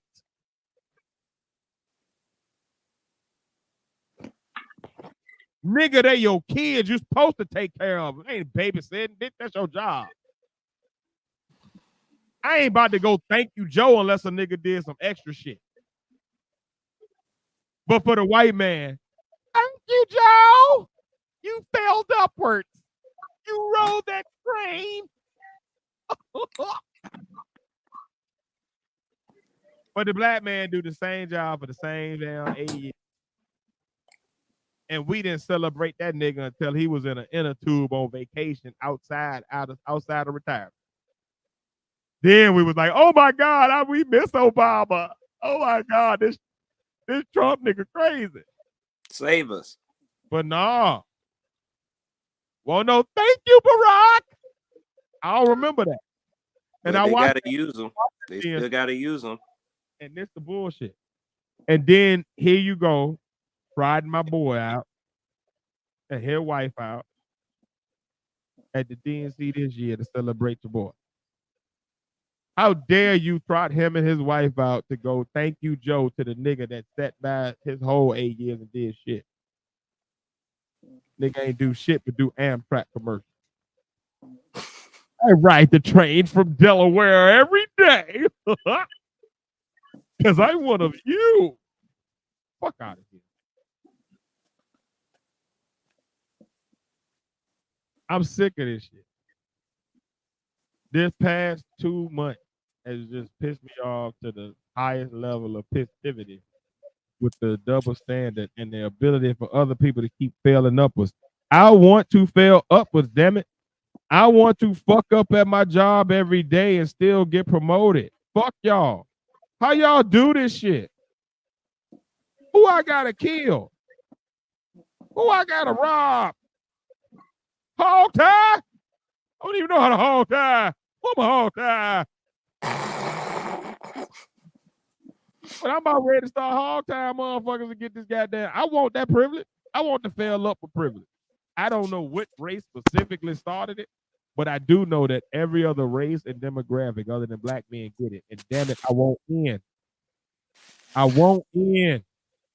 It looks fun. Y'all niggas is having a good old time. It's like going to the club and the club is completely glass. So you see everybody turned up and pouring liquor in people's mouths and raving and everybody fist pumping at the same time. And we all doing the same little TikTok dance. Yeah! And all that bullshit together. And you outside in the line just looking, but they stop letting people in. So you just watching them have fun. And it's soundproof glass. So you don't even get like, you know, when you at the club and you at least can hear the music outside, you can jam in the parking lot. Nope. Or the bass. You just know they jamming to the best song, but you don't even know what song. You just like, damn, they having fun. And it's people pressed up against the glass, dancing in your face and shit, and all that kind of shit. And you sitting out there just in the line. Just, I ain't a big in there. But that looks fun. That's how I feel about this failing up with shit. I want to get past the titties on the glass and I want to go in the club. When it's time to a crescendo. I want to drink and I want to smoke and I want to do all of the fun things that them people in the club is doing because they keep on filling up with. I'm tired of being out here looking in.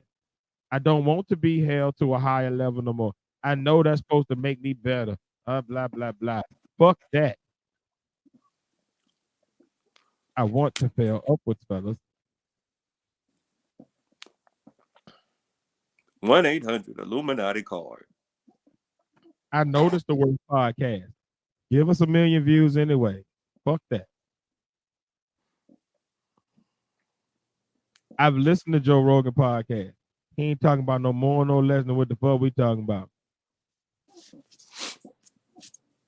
And his Netflix stand-up sucked. Just saying. Shit kind of boring. Man, I'm tired of this shit, man. It's so frustrating, bro. Like, this is the most frustrating. Just keep watching people failing up with it, and I be sitting here working my ass off just to get to the next level. Like, why I gotta work my ass off to watch you fuck up and we both at the same place at the end? Then what the fuck? I should have went with you. How you do that? Tell me. I'm about to pull a Vibes Cartel and become white. But I'm gonna get the goddamn privilege. Who I got to hold hostage? Jeff Bezos, I'm coming for you, nigga. Oh shit.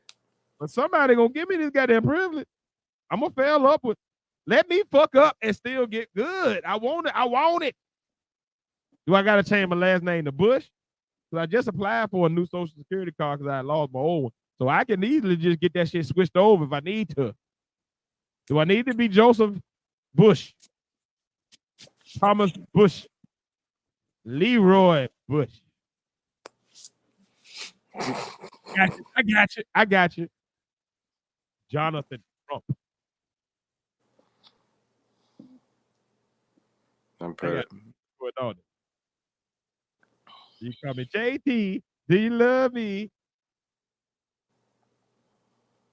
Jonathan Trump. Y'all like that? What y'all think about that in the text? Jonathan Trump? Yeah. We're gonna get that privilege. I got you. I got you. I got you. I got you. Joe Nathan Biden. I know what it is. I know what I have to. But I'm gonna call it. I'll be the sacrificial lamb. I gotta get me a white woman. Boy, I thought you were about to say you about to go to a Diddy party and do some freaky shit. I was like, what you mean? Never. Wrong day and age to be talking about sacrificing anything, Playboy. You know, these niggas up here booty. These niggas is giving them ass to make it down. No, you want to go that route, player. No, never that. I said white woman. Works for the athletes. Well, once again, they're the athletes.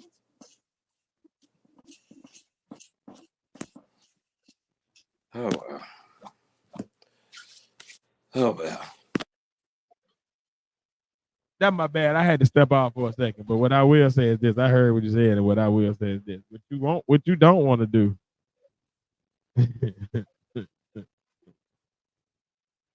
It'd be out here sacrificing that nigga.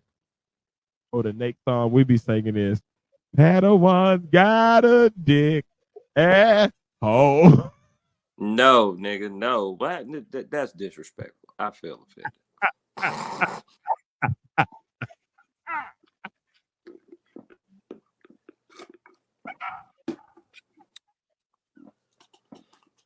And he's waiting on him. So disrespectful. Just disrespectful as fuck. I'm sorry, man. You dealt with me for years, man. My jokes ain't changed. I don't know no way to be. I've tried to be something else, and it don't work for me. And I get depressed. Hey, man, you stuck with me. See, I got a very but these will fly when they hit. Feel free to let them back in my way. You know, man. You know, I have a real nonchalant attitude today. So at the end of the day, I really don't give a goddamn. I never do. And I also know that you don't actually have a now calling it. No, I don't even like motherfuckers. People. We've been on mission together for the Kootenai back in our young days. So I know what you like. But these jokes will fly, man. I play on my son now. I'm gonna tell you how fucked up I am in the head. And my son do some weird shit, I'll be like, oh, son, do I need to get you a dress today? You Josephine today? What we doing? What we got going on, player? What you doing, buddy? That nigga straight that shit up. No, daddy, come on, man. What you talking about, daddy? Stop playing. That's not funny, daddy. Yeah, it is to me. But it's only funny if the person really ain't. Like, if the person really is, or like they got a little something, it ain't funny no more. Because then it's like, well, I'm just telling your reality. So. Like, I don't like joking on gay people. I only like joking on straight people that about gay shit because it's funny. Because I know they not actually gay. Nigga, this shit was suspect. I am literally the walking edification of Cameron and Mace on a day-to-day basis. That is what I'm on. Y'all know Cameron's laugh? That big big veneer teeth, horse teeth laugh. Yeah, that is my brain all day. I be just looking for it. Nigga, I was at work today. Mind you, I'm back into the academic field. So I'm back with children, working with children in a child care educational setting. I won't say what specifically, but I do something that involves education and child care. Right. I was in there today. Boy, my brain was firing off them damn jokes. Man, everything a kid or a damn coworker said today was like, oh, y'all just flagrant with it, huh? Y'all lucky I ain't got my goddamn soundboard at work. Like,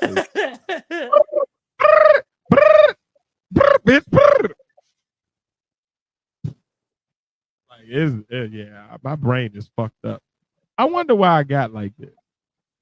Because I don't remember not having this same sense of humor. Like, I remember being like a very small toddler and child thinking like way more adult and like way past the joke than it needed to be. Like, why did he say that? Does he know that word is a homophone? Does he know that word has a dual meaning?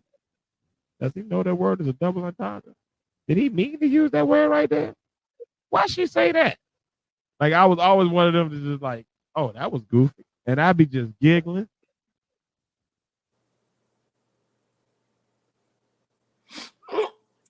Just the moments when I be thinking I was like undiagnosed autistic. Cause I like, man, I be having some of the weirdest damn jokes in my head and I don't know why. Like, it be just random funny shit that just be like, why is that there? I have a nonstop joke factor. For it.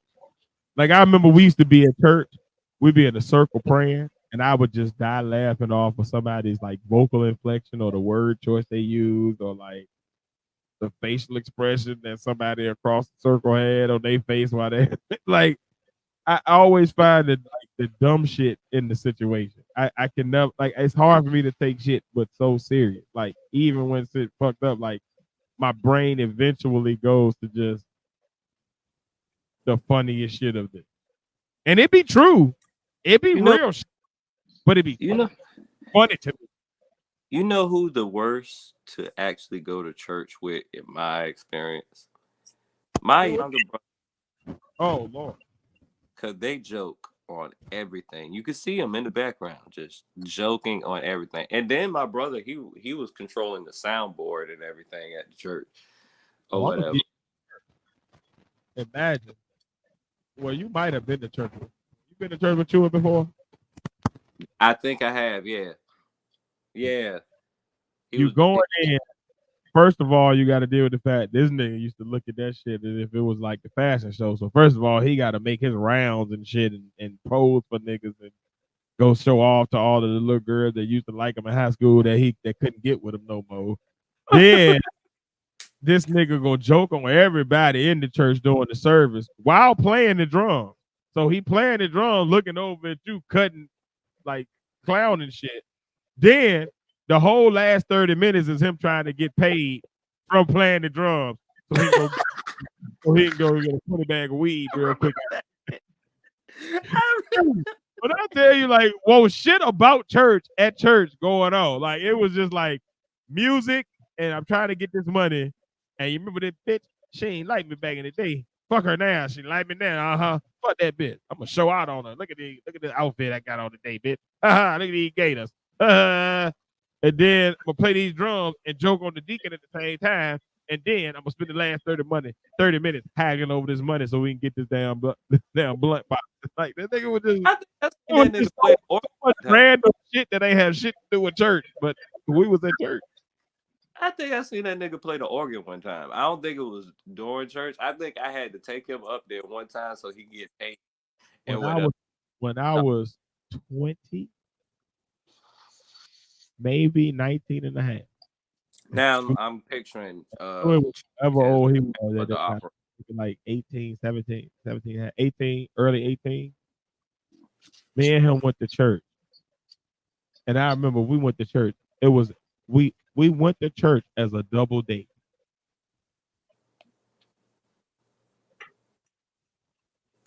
You in face? Me and Shua. Face Face used to be high as fuck at church. How the fuck he gonna sit there and hated about it? Face couldn't wake the fuck up off the goddamn pew. Took that nigga to praise dance practice. That nigga sat the whole damn time in the king chair over there, balled up, like in fetal position. Talking, man, I can't. Oh my god, man, I don't know what to do. How the hell Face gonna be at church double date? Face was in there high as fuck at church. Face used to use church as a chance to get his rest in from the week. Yeah, like, go ahead and smoke this blunt on the way. Go ahead. You wake up every once in a while, get a laugh in with me and my homeboy Chris, and then he go right back to sleep. All the time we keep Face up was on the church trip. If we was on a church trip, we go up to Richmond or something for a convention, or we go out of the state for a convention or something. He was up then, but it won't for church. We in the choir singing our hearts out. This nigga over there parlaying trying to find the man. Come on, man. Face use church to help him get out of his cell socially, find new bitches, have a sleep off his weed so before he went home to his people. Hey, that nigga ain't him. God bless him. Because he probably had the best relationship with God than anybody. But as far as church, I think it came about that shit. That nigga would just use that shit as an excuse to go across the street and get 50-cent honey biscuits from church. Church is chicken now. He was serious about that. I think they came out of damn church. And so what, nigga? So that's the only nigga I knew growing up that was serious about church was this nigga named Caden. His brothers weren't serious about church. His sisters weren't serious about church. Like, we was hood ass kids. And when I say hood, I mean like we was literally just baby's kids. Like that wasn't what we was thinking about. We was at church trying to get the freak off with the little girls, get some honey biscuits from churches after church, and what was the joke we can make? Like, niggas was getting kicked out of the sanctuary for singing the Temptations Silent Night during the middle of the like the holy singing of Silent Night. Like the choir up there, Silent Night. We up there, Merry Christmas from the Temptations. Like this, like we was goofy as fuck, man. Like we were just a bunch of goofy ass black kids that just didn't give a shit. Like we was like, to this day, the only time I really go to church for church is when it be with me and my mama, or me and my wife and my son. Like that's when it be actual devotion, time to worship. But like my other experiences with church before that have all been based on like other shit. Because most of it, like I didn't really go to church as an adult until I was married. Like before that, it was spotty. Like we go to church on some random shit because we feel like we done fucked up too much with God, so shit going fucked up, or we going to church with Chewy because he gotta play the drums and nigga just want somebody to roll with him real quick. We ain't got shit else to do that Sunday morning type shit. But like once we got to be an adult and we got to college and shit, like niggas won't really go to church. Like niggas go to the chapel on Sunday morning at HU, but that was to play on the girls we had just hollered at the night before at the little parties and shit. Like we in there, like, hey, what you going out of there? You going to the cab? You know what I'm saying? What you about to do? You want to come back to the, you know what I'm saying? We got a little stuff. Like we up in there chilling. Like I ain't get in the church where I was going to church for a church until I probably was like married. Like before that, like it was always something else going on. Now, when I say that, don't get it twisted. My relationship with God is amazing. But I also never consider myself a religious person. Like I don't believe in like organized religion. I believe in God and the Holy Trinity, if that makes sense. Outside of that, I believe all the rest of this shit is just man-made shit that's getting in my way to get to him. Because I feel like I've had more direct conversation with God when it's just me and him and it's nobody else than I do when I go to a church and there's people falling all on the floor and shit. Like I don't think that's God. I think that's theater. That's theater. I know actors when I see them. I ain't stupid. But when me and God sitting there talking, like I actually feel his presence, and he showed me something that could not have happened were it not for him. Like he showed me miracles in my life. He showed me the gun is literally 6 feet away from my head, that aimed directly at my head, and the bullet goes through only the brim of my Virginia fitted cap, and I'm at AJU, and I look at that shit, and that like it's shit that happened in my life where I've seen miracles. So I know for a fact, God damn, I believe in all that. It's just I don't believe in these people on earth talking about they roll with him. Like, no, you don't. You want my money. God, I've been with God for 40 years and he ain't never asked me for $1. Yet every church I've been to, they ask me for my money.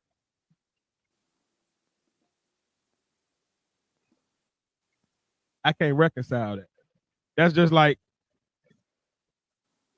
I've been friends with you and Face for 20 plus years. But I had this one friend named Rich that wanted me to do bullshit. If you remember that. No, that ain't friendship. I ain't about to call that friendship. That nigga. That's not friendship. Religion is that nigga. God is God. And I don't care what you believe in, but them temples and all that shit corrupt. If it's run by us as people, we fucked up. And I have been fucked up enough in my life to admit it. So I don't believe in that shit. Like most of my times, if I went to church in my adult, even the churches I go to, I don't go for myself. Because me and God already gonna talk. When it's time for me to talk to God, like he don't wait for church. That nigga will break me down at the red light in the middle of a DoorDash delivery. That nigga will break me down in the middle of work in the middle of the shift as I'm about to do the most important task of my day. So when it's time for me and him to talk, he ain't never been shy about talking to me. It's the religion shit that I have to do for people. I went to church as a kid for my mom, my grandmother. That was what they was into. That was what I had to do. My other grandmother. No matter which adult I was with, they all went to church. So on Sunday, I went to church. All my niggas when I was a kid growing up, hey man, you spend the night at my house on Sunday, going to church. Break out of it. You ain't gotta believe. You gotta go because damn it, that bus coming to get us and we gotta get on it. And my mama ain't about to let us sit in house. So come on. But I don't remember a kid in my life growing up other than my nigga Caden that was actually believing in church growing up. That was actually like, I really think this shit is like everybody else was like, I believe in God. And I've actually seen all of my people that I went to church with growing up have moments with God. But it was often never in the church. It was always like we were somewhere and they felt him. They talked to him. They saw him. They met him. But it had nothing to do with a sermon or a building or a marquee outside that has a sermon, a Bible scripture on it. It was always something to do with that person in a time in their life when they most needed them, called out to him, and he answered. That makes sense? Yeah, it definitely makes sense for me. Temples and all that shit. Like even the Muslim niggas I know, I've never seen any of my Muslim brothers have experienced with Allah or whoever they call God in the temple. It's always in their regular life. So to me, that let me know at an early age that it really ain't the religion that's making you get close to God. It's God. So you can do that at home. You can do that at work. You can do that at play. You can do that at church. You can do that at the mosque. You can do that at the temple. You can do that on the top of a mountain. You can do that in the deepest valley. Like that's just what you can do because he God, he everywhere. So you just act as when you read it. That's on you. No, I mean, in my personal opinion, I'm sorry for getting off into like, I know people don't like to talk about God. So I did see the viewers drop immediately when I thought, but at the end of the day, like it is what it is. Nobody asked you to talk about it tonight, so y'all better just listen to whatever the fuck I talk about and shut up and come on back up in this room. My most of my adult periods, main reason I went to church is just so I can like make my mom's happy for a day. Pretty much. It's a tradition. I believe it's the same with me. I believe in God. I just feel like Thanksgiving dinner. Even if you're not hungry on Thanksgiving, like say you wake up Thanksgiving, you just not hungry. You gotta go to Thanksgiving dinner. It ain't because you want to or because it really means something to you. It's just because it's a tradition and people are expecting. If that makes sense. So it's like I don't want to let mom expectation down. I don't want to let grandma down. I don't want to let auntie down. Whoever else in the family gonna be there, you know. But it ain't necessarily that I necessarily want turkey today. It's just I know y'all want me there, so I'll be there. Same with church. Growing up, mom and grandma went. I have to be there. There was no opting out or like I'm gonna take this week off. It was like if you are in my house, we going to church Sunday. And that counted for anybody. That's how Cole started. When I met Cole won't go to church that Sunday. Cole was chilling. Cole was throwing the damn football in his yard on Sunday morning. Doing karate and shit. Hanging out, having a good old life. Doing karate and shit. Nigga spent the night at my house one damn weekend. They think, you know, oh, we gotta go to church, man. I know that nigga was on a praise dance team and everything just cause he was here. Well, you here. I go. That nigga got signed up for so much shit he probably gonna be a part of just because he has stayed at my crib. Nigga just get picked up, just randomly end up at a church convention. Nigga, I thought we were about to play the game today. Hey man, my mama said we gotta go over here. We just end up in Richmond at a damn random church convention all day till 5:30 in the evening. Oh gosh. But we found our way around it. Hey man, I tell you what, the Richmond churches had all the bras. Cause I guarantee you when I say this, face might come off camera for this one. Face, do you remember? I don't remember her name, but the light skinned chick from Greater Walters up in Richmond. We did that play that time, and it was back in the year when niggas used to wear swimming trunks as actual shorts, nigga white tees. But you remember? You know what I'm talking about, don't you? They're doing that shit again now. When I think I remember you talking about. Hear what I'm saying. Hear what I'm saying, Padawan.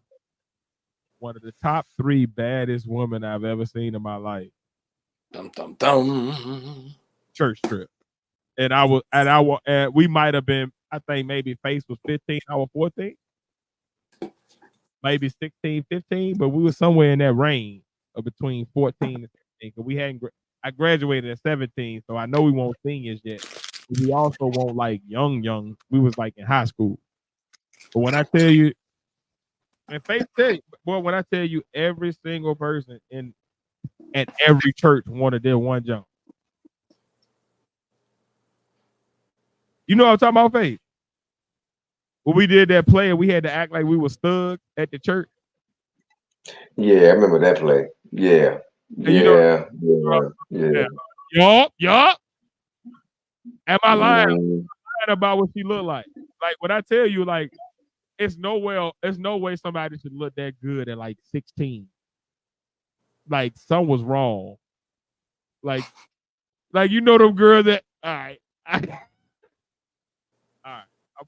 don't know how to censor this, and I don't really know now you can tell them girls that had been their uncle had slipped into their room early.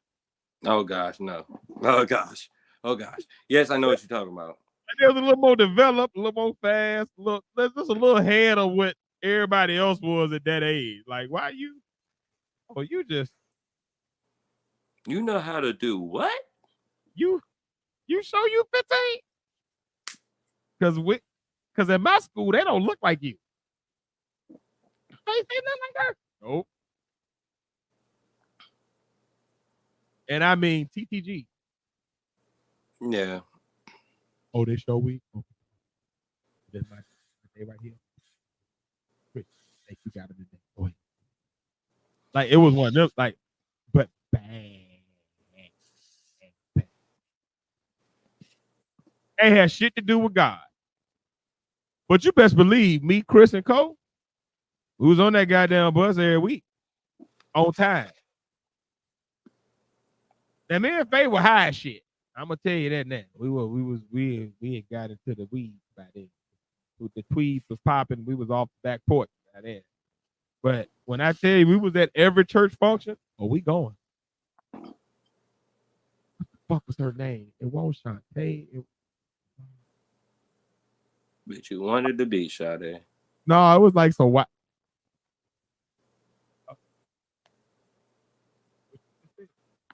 Did you just say Sade? Yeah. Yep. Because Keisha and Chevrolet. It was Chevalier, the Chevrolet, whatever her name was, Keisha, and Shantae. And then was like the about three Kims. And then was the three girls from our church, and then Keena came later. Then was like the church that was like, all right, you get that work. But at the time, I remember it was like we had already all talked to the three. So we was like, man, what this? What these? Boy, goddamn Sade came out of nowhere, fucked everybody head up. And everybody putting on the drip to go to the goddamn church function. Hey, Sade. Fuck, because I ain't to school this week, nigga. I'm wearing this shit to church. I know she gonna be there. What? I tell you, boy, the hood boogers we sat there gave time and attention to when I was growing up. No, when I look back now and I'm like, all right, if I was to project out to where we are now, we 40, 30 some, 20 some, even if I was to project out just that we all got to college age, right?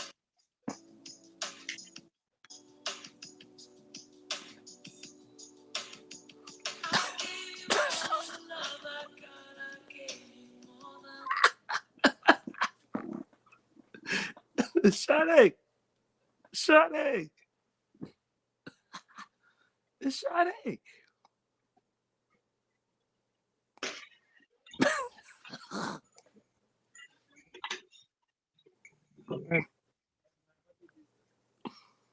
I can hear you. Hey, look here, man. I don't know if I ever made this like abundantly clear. But let me go ahead and do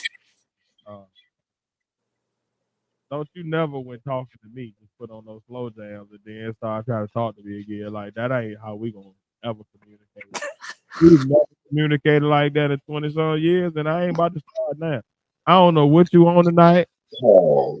But you take that all the single lady shit on right on back to wherever you going with it, because that don't look, man. I don't know what the hell. You said the girl name was Sade, and I said Sade. Let her come on here and play that shit. Don't you be playing no goddamn Sade for me, nigga. What the fuck is wrong with you? I'm a grown ass man. Pat. I was playing for Sade. Face, am I tripping? Hey, Face, because you know Face will tell me if I'm tripping. Hold on, Face. No, come on. No, bring that shit back on. Pause. Am I tripping? I gave you all my look. Yeah. I'm talking about in the middle of my talk. So it sounds like I got a soundtrack of like and I'm telling this story like, nigga, what the fuck is going on? I cut it off before she started singing. I was trying to figure out what the fuck was going on. I thought you was playing music while you was talking. Then Pat started like singing and shit. So I was like, okay, is Pat playing it? T is playing it. Because I know I'm not playing it. Then I figured out Pat was playing it. Then he started singing it and then started talking too. So I was like, I don't know what the hell is going on here. But I know I'm not involved. It's a funny moment. I know I wasn't involved, so I didn't know what was going on. Look, Faith. When I tell you, I'm sitting over here chilling, right? I'm in the middle of my shit, and I'm like, where the fuck is this soundtrack coming from? Did somebody come up? You know what I thought? I'm thinking it's one of them troll people that be coming up and clicking the link to join just to do some dumb shit. So I don't even think everybody hear it. I'm thinking it's backstage, so only me and Pat hear it. So I'm sitting here like, what is that shit? Then I see this nigga avatar moving. Oh no, that's you, nigga. What the fuck is going on? Nigga, this is not that moment. I don't know what kind of moment I set it up as. And that's my bad then if my communication was off. But no, I was just telling a little hood booger story about the little bad chick that kept us distracted from church because it tied into the story. I guess the audience moving. Fuck church because it ain't outside of my family because that was the first time I really went to church and had church. Like I didn't have real church till I was with my wife and my son. Like that was the first time church with both of them. And then I was like, oh, this was it. All right, cool. Because up until now, it's been just conventions and me going on free trips and me going to Harlem girls when I was a teenager. And then it was a long time. Just boys being boys.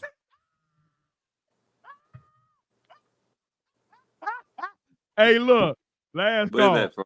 Oh no, you don't know that from? Oh my god! I can't think off the top of my head. Pause. Y'all know I'm the Abba and Preach guy, right? Like that's my shit. Like if I could ever get to a point, right, where I could have that type of social commentary and articulate it in a way that would be entertaining to people. Like I have those thoughts, but I don't know how to put them into words all the time that will be entertaining to others, right?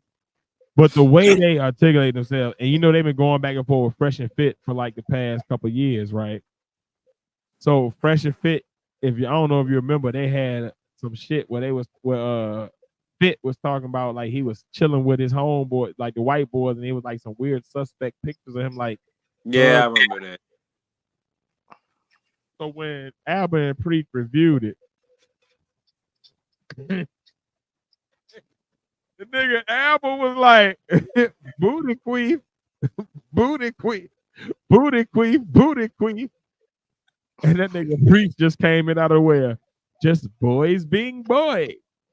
So the internet being the internet, they done made a goddamn song off this shit. That should be like booty queef, booty queef, booty queef, booty queef. Just boys being boys. No. God. And it's based off of because like when Fit got called out on them suspect ass pictures, he talking about just boys being boys. When you're in team sport and you're part of a group environment like that, the boys just I played football, basketball. I did track. We was in band. Like I've been part of group. I've hung out with fraternities. I ain't never seen nobody going after no booty or hugged up on stuff like that. That's crazy. But it became a like actual song. And when I tell you that shit is, it might be all right. I hope Abba and Priest don't hold on. Hold on. It's like a real music video now, right? All right. So again. You about to look it up? No, I got it. I ain't gotta look like again, Abba and Preach are hilarious to me. Them some funny ass. Yeah, I was just watching them talk about Ray Gun.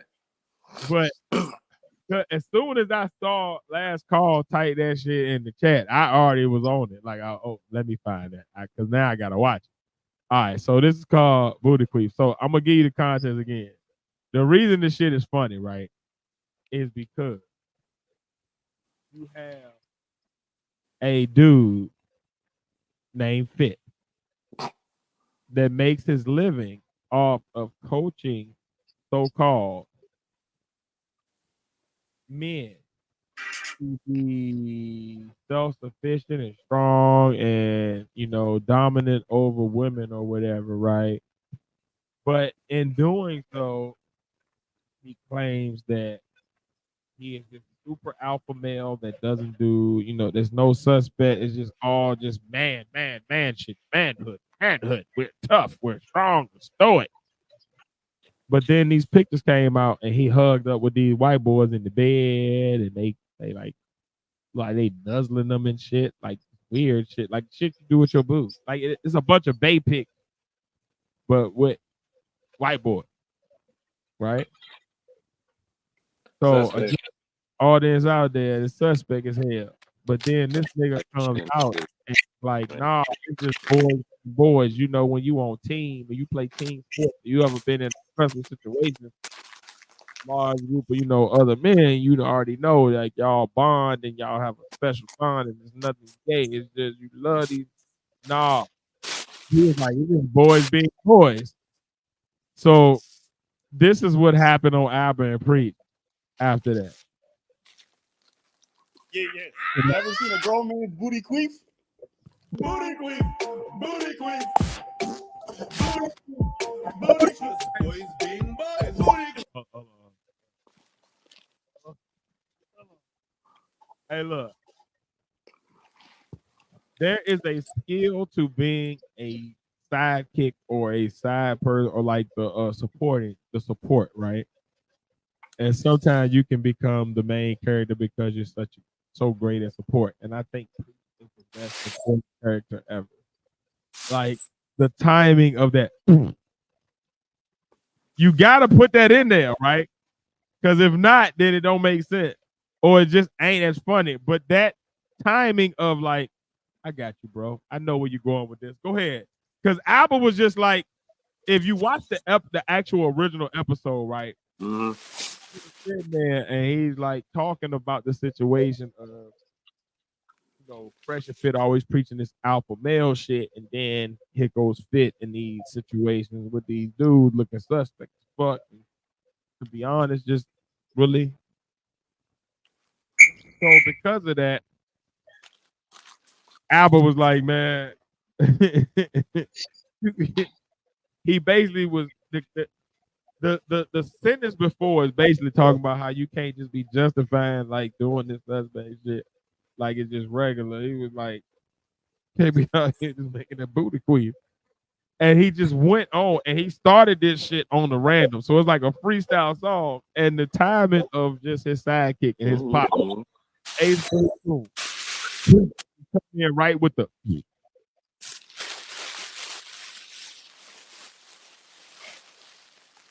Queef.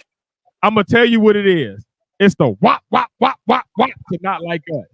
Like Not Like Us is good. Don't get me wrong. It's cool. Good song. But the wop wop wop wop, it set it off. It's that crescendo you need to like.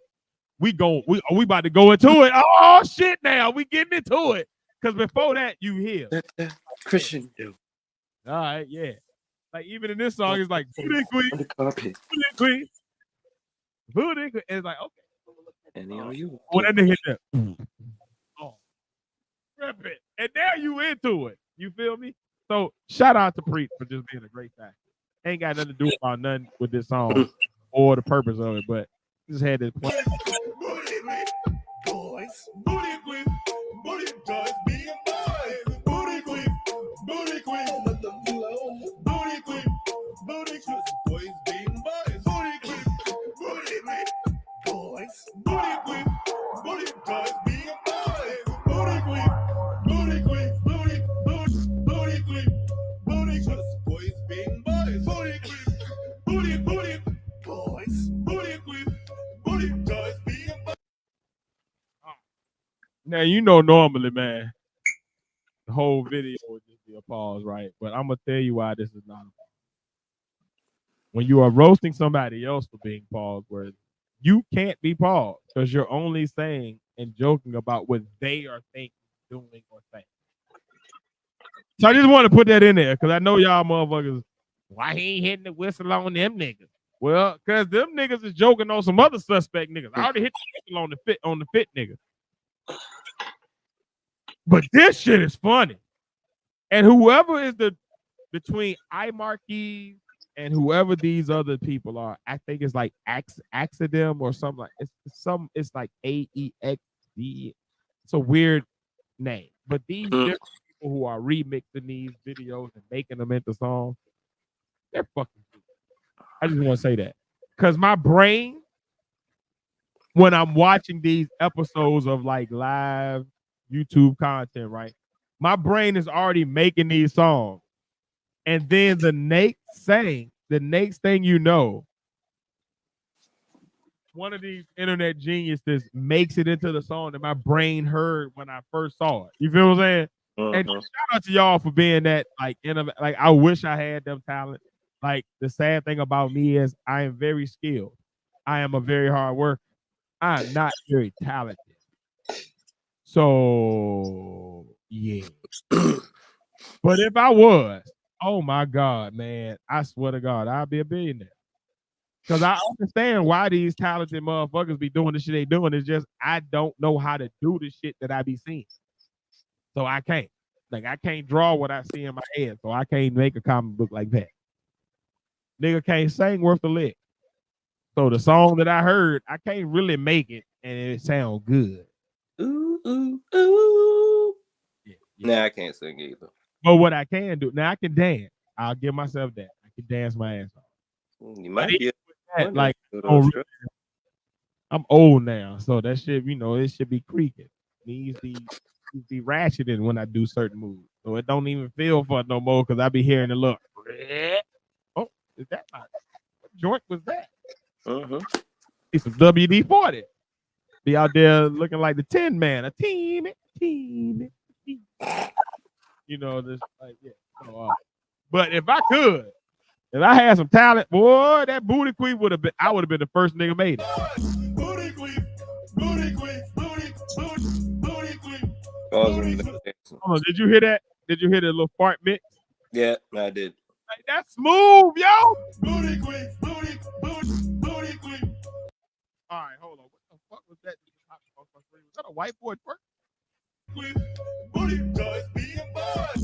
Booty queen, booty queen. I see Let's Call likes the goofy stuff too. Is that Andrew Tate? I don't know, but that's a pause. No. You know what? Last Call, the main one talking about he don't like the goofy shit. But every time we get a new video with some goofy shit, he the one that sent it in. That's what I said. He likes the goofy shit too.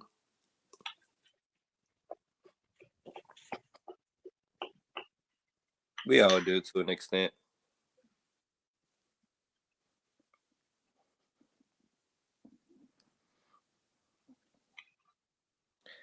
The simple fact that we paused it right there where they're looking at opposite directions and this motherfucker's in the middle is just hilarious to me. Look like Andrew Tate, but I had to walk off for dramatic effect because I just realized how much goofy shit we get from Last Call. Yet that nigga talking about goofy shit get old. Nigga, you be silly too. Yeah, because you old as hell. Don't be trying to act all sophisticated tonight.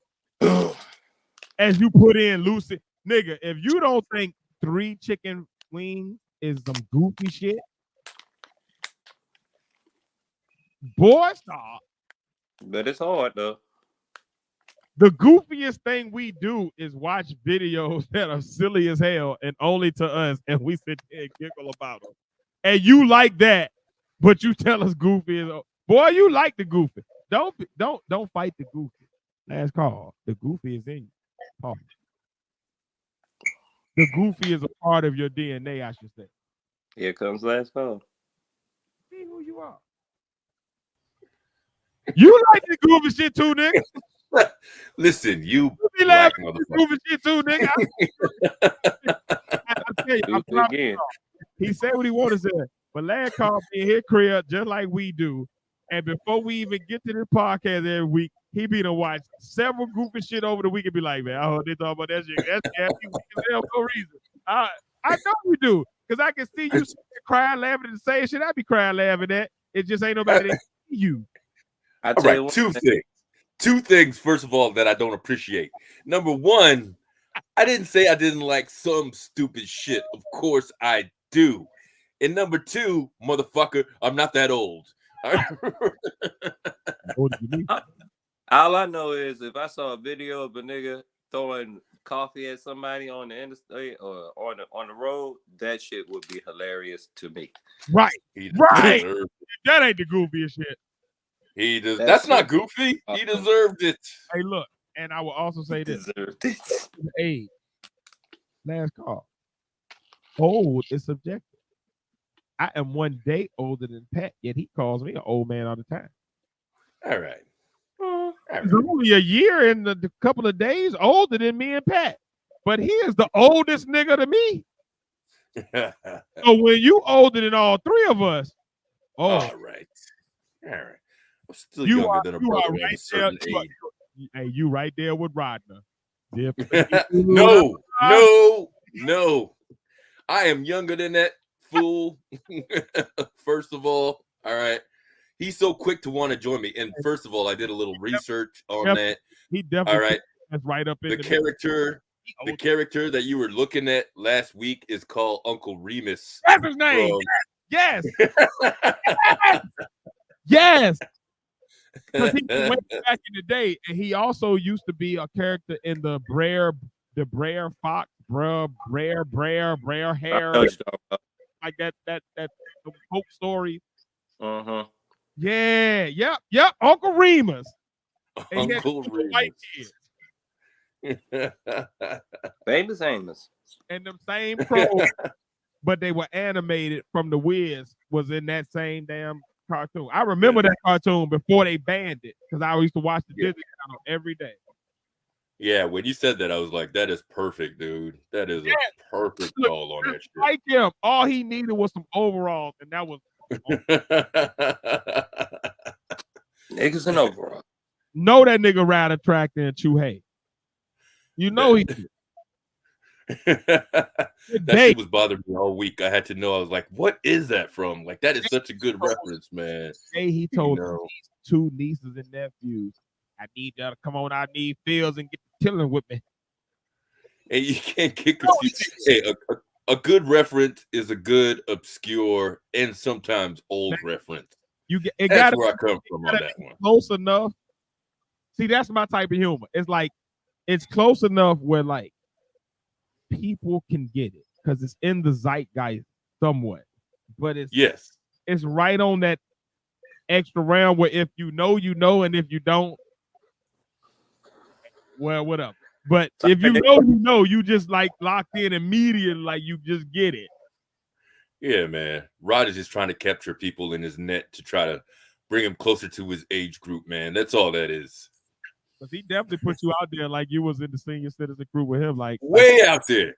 I was way out there. Y'all niggas is AARP. Well, all right then. You better go ahead and get your little sunny side discount at IHOP. Right. Yeah, whatever way out there, dude. You can get because they keep saying that we ain't gonna have it. They got that 35-cent bus fare at the Metro. Right? Like I'm gonna be up at Denny's at 4 p.m. What's wrong with this dude? Facts. Ordering weird shit like salmon and broccoli. Get the grand slam at 4 p.m. because you about to go to sleep at 5. So I'm not denying that I got my other shit. I got the movie from Face the other time, Caught Up. Remember that? I got all sorts of references, man. Hold on. Which Caught Up? Because you know it's two Caught Up. There's the Caught Up. Hold on. The one with Bokeem, man. I'm right. Okay, no, that's not Caught Up. There's 3 Strikes. Nope. There's a 3 Strikes with Jamie Foxx and a 3 Strikes. No. That was a movie that Face was bringing up. Woodbine. When you were talking about right. When you're talking about Replacement, action type cop. Right. You know. Oh yeah, the Ghetto Days. I know you're talking about. I'm with you now. Yeah, man. Explain this to me, right? All right, this ain't got nothing to do with what we talking about. Uh-huh. On this, why was Andrew Tate just twerking in the middle of the video? What was the significance of that? Dude, there's another Andrew Tate. There's a flamboyant dancing Andrew Tate out there. That's his purpose. He does flamboyant little flamingo dances sort of deal, and that's his thing, pretending to be Andrew Tate. He's out there. I don't know his name. You could probably find him if you're trying to look him up or whatever. He's out there. Oh, is you? Say again? You ain't talking about Fandango, is you? The nigga from the WWE? Used to come out. No, I don't think so. He looks like it. He's made to look. He dresses purposely like Andrew Tate and does some sort of like a little flamingo dance. I call it. I think they call it. To look exact. He looks exactly like Andrew Tate, but he'll walk in a room looking like Andrew Tate, and then he'll break out in this little kind of dance kind of deal as a joke. I don't know. I gotta find it and send it to you guys, but it's like a joke. It's a joke. It's a joke. Oh, that nigga. You see if you That find it. Fandango from the wrestling and shit. No. Nothing like that. Nothing like that. He dresses just like Andrew Tate. He's bald like Andrew Tate. He does his hair like Andrew Tate, his beard, all that shit. But he be doing some sort of like dance. When you find out he's not Andrew Tate, it's a big joke, man. I don't know. Put in fake Andrew Tate or something like that. That nigga look like fake Drake.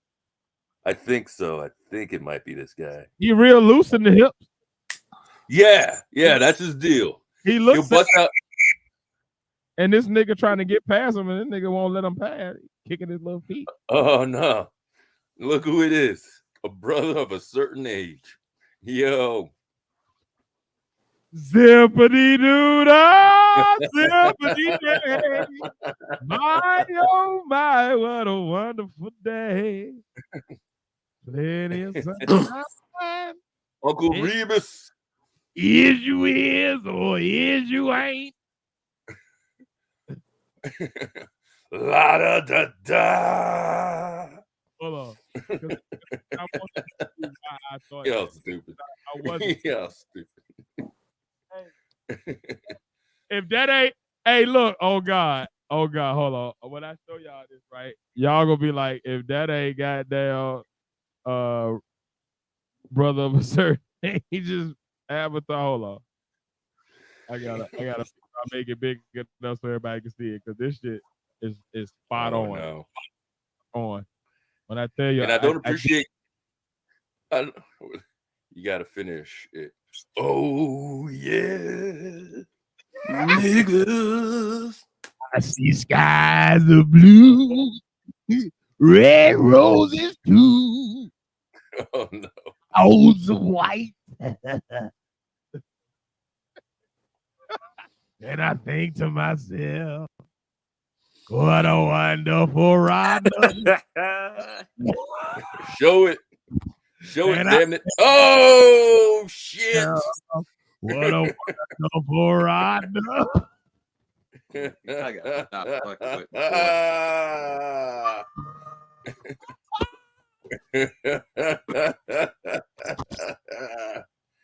Woo! Oh, that ain't right. That ain't right. Yo, I swear to God, yo, if y'all look back at episode 156 and just look at the brother of a certain age, he don't look like that in real life, but his avatar is this right here. I swear to God, that is the same smile, the beard. Look like It's he a brother from another age. Boy, that boy fresh out them sharecropping fields. I got all the cotton for you today, man. Is you is or is you ain't my baby. No, that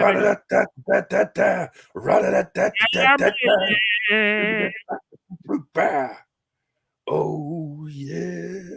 It's funny that you know I ain't shaved my head. Oh, you ain't got the cul-de-sac like Unc for real though. Oh shit. No. See, the smooth ball head is what give you I still play like I might be, in my 40s. Look, I'm still a young boy on the more. But if you got the cul-de-sac, brother, come on now. Over the cul-de-sac. That ain't right. And y'all know y'all brothers that chose to go the Michael Jordan route. You got to keep it there, because you give it that a couple of days, you like Charlemagne doing quarantine. You do. Had that Chico Bean head. Oh, you're stupid. They got the braids to start back here.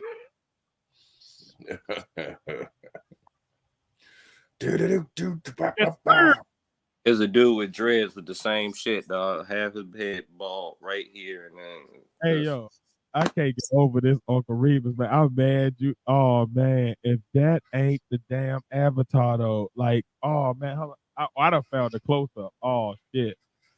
Oh shit. I done found it. That nigga name was James Basket. His name James Basket. We see Jefferson. Hold on. James Basket. Yo, Sherman Hensley rocked that proud, dude. He got a Oh, what a good dude. He rocked that like he had a full hairline. Like it won't shit. since he was 20, dude. Yeah. See this shiny head. 20? Since he was 20? Like, seriously? No, I don't know the age, Right, but young man. You gotta think about this. The nigga played an elderly man at like maybe 50 something. And he was on Amen, and his cul-de-sac was as far back as it had ever been. So you Dude, know, I would say he was in his 30s when he did he was like 30 and had that shit. So he was a young bull with that. He was one of them ones that just, they got that early male pattern baldness that just hit some brothers, and he was one of them. James Astor. There's early footage of him when he was with the black forgot what they're called, but the ones like the black Broadway actors sort of deals. And He died at the age of 44. Yeah, he was young he was boy. bald then. Yeah. Damn, Rodney. You done outlived your doppelganger, boy. Word. Look at you, Way man. to go, Rodney. Look at you beating stereotype, man, because us black men, we die early, man. Look at you. You kicking You ass. got that Kindle slice. That boy said he made Weezy Jefferson proud. Hey, man. Hey, look, man. My barber is active, and he work on Sundays, man. Go holler. Don't do it like that, Rodney. You better than that. I've never seen Rodney without a clean cut. I don't even know what that was. I feel like that would just fuck me up. That nigga just came in with the full cul-de-sac. Like I would be thrown off. I'd be like, who is that? Hey, look at this. A brother of a certain age. Oh, that's a brother of an old age. That ain't my brother. My brother.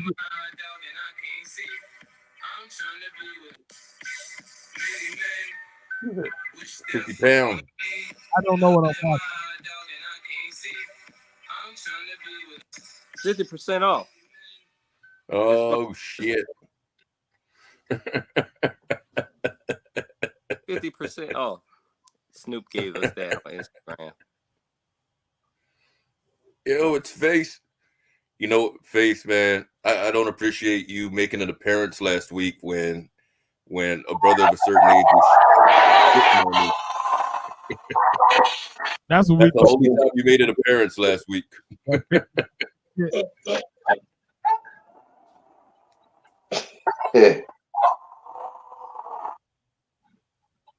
Huh? What is the sound? Don't you do that no more. Don't you cut off in the middle of us roasting somebody and sit there coming with that bullshit. Face be taking weed naps. See, that's how see Pat. See, I would just let you know that. Right there. That is where you turn me back to roasting you. Because then you draw the attention back to yourself. See, I was all off on Rhonda's Avatar. We was all down the road. We was skipping down the road. Yeah, but they do that. Yeah, you just threw that shit back to. Are you auto tuning? Who, me? No, the boy can throw that echo on. I can also sound like this if you like. Oh, wiki. Jam on it. You got to do the jam on it song.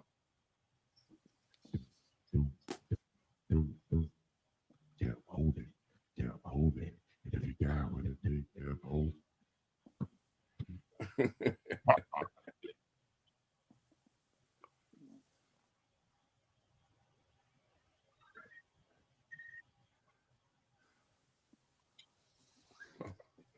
Boy, I had a hair one of those. So Nah. what? What made Oh shit! Like that nigga over there sounded like goddamn Barry White.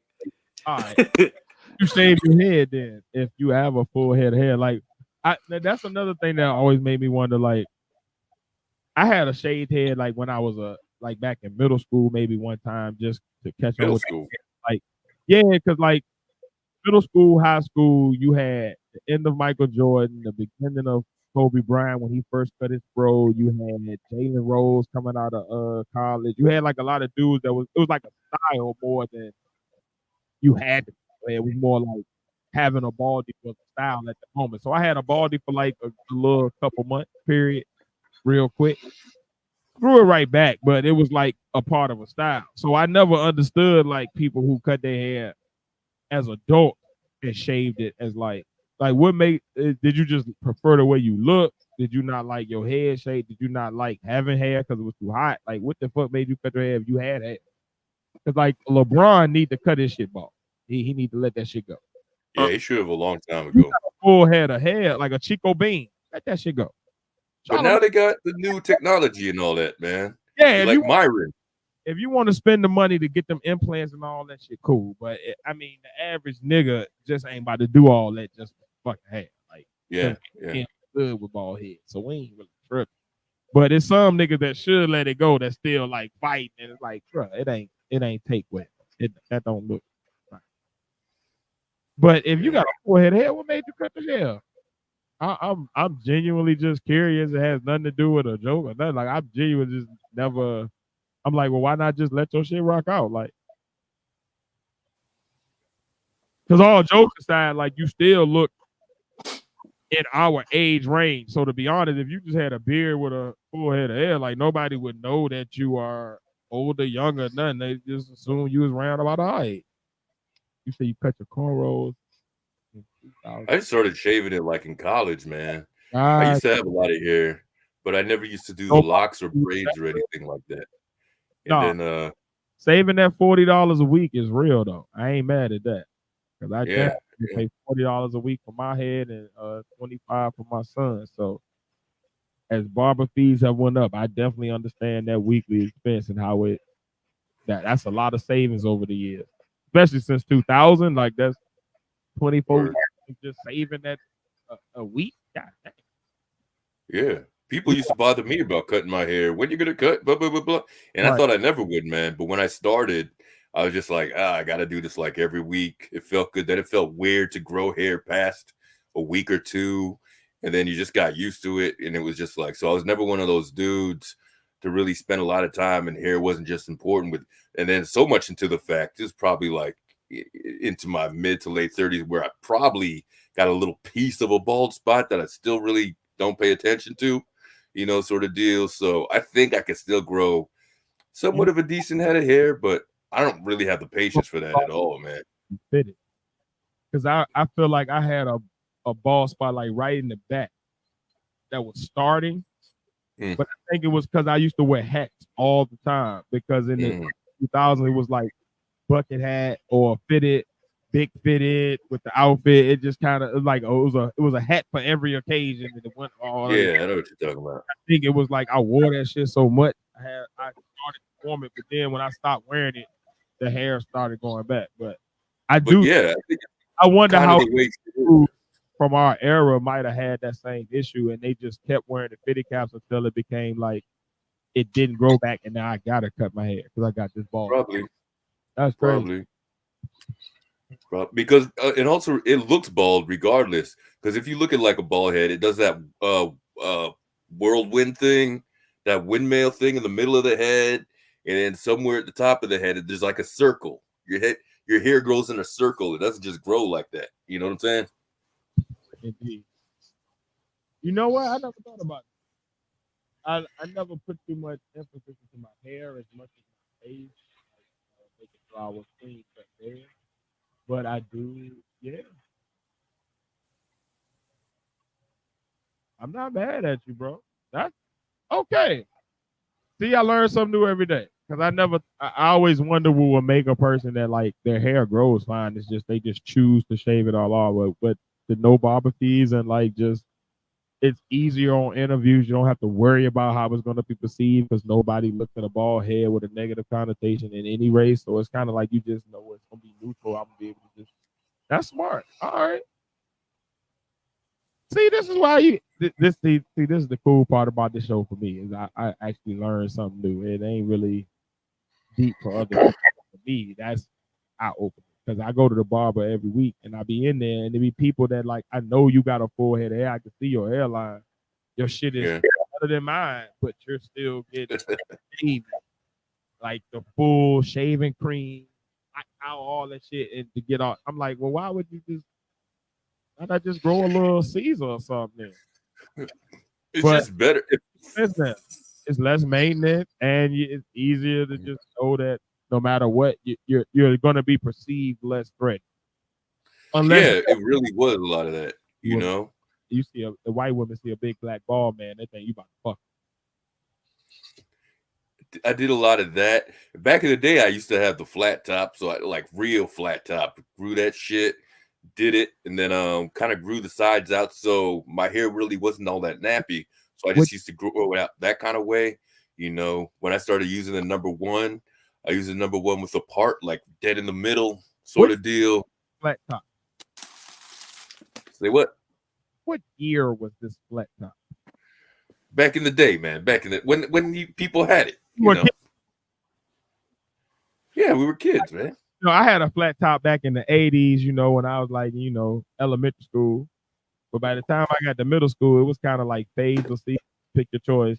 You might can get away with like cornrows or something like that, but Iverson hadn't really come in yet, so cornrows weren't really a thing just yet. So yeah, we were mad young, man. That was like grade school in a way. Okay. And then I had the flat high top school kind of rounded it out. Designs and the yeah. And the multi-level flat top because Nino Brown was out, all that dumb shit. Yeah, I'm with you. All of that. All that silly shit. All my school pictures look crazy as hell. Yep. I used to try stuff. I had the Batman symbol.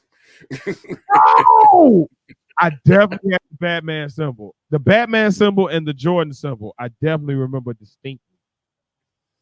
I think I had some other logo, but I can't remember. It might have been a Nike sign in the back of my shit.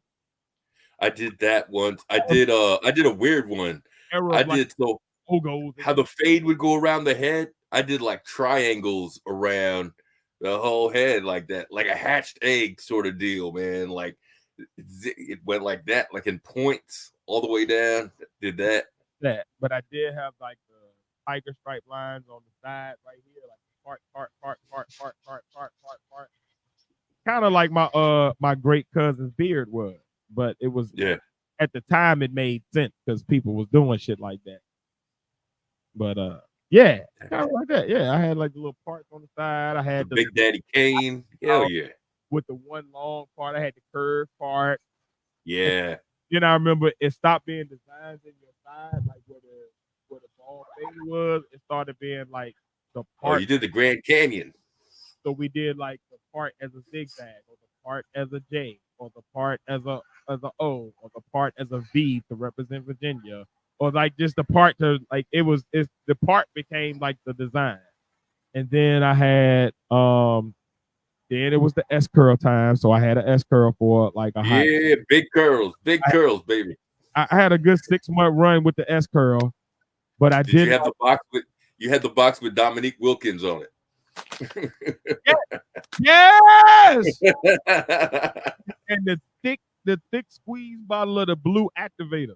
Yeah. I had to keep putting it in my hair every morning. I had to spray that shit all day.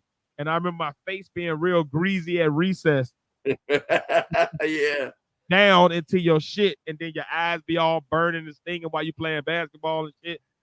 Like, yep. I had that for 6 months. I had Did you ever have the small jar? Did you ever have the small jar with the do-rag? You know what I'm talking about? You dip your 2 fingers in the jar. It was the pomade. It was when you started getting waves. Yeah. In 7th grade. Before that, it was the crisscross braids with the rubber bands on the ends.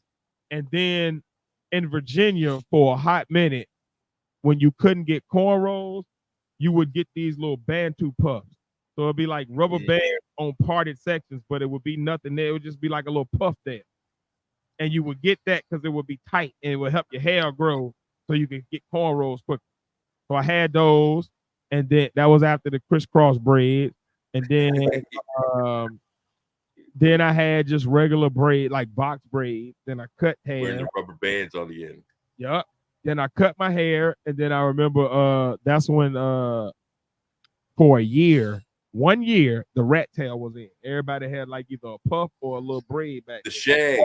shag. But no, it was the rat tail because the shag was like the whole. Oh, the tail. Okay. Yeah. Full square patch in the middle of your shit right here. Okay.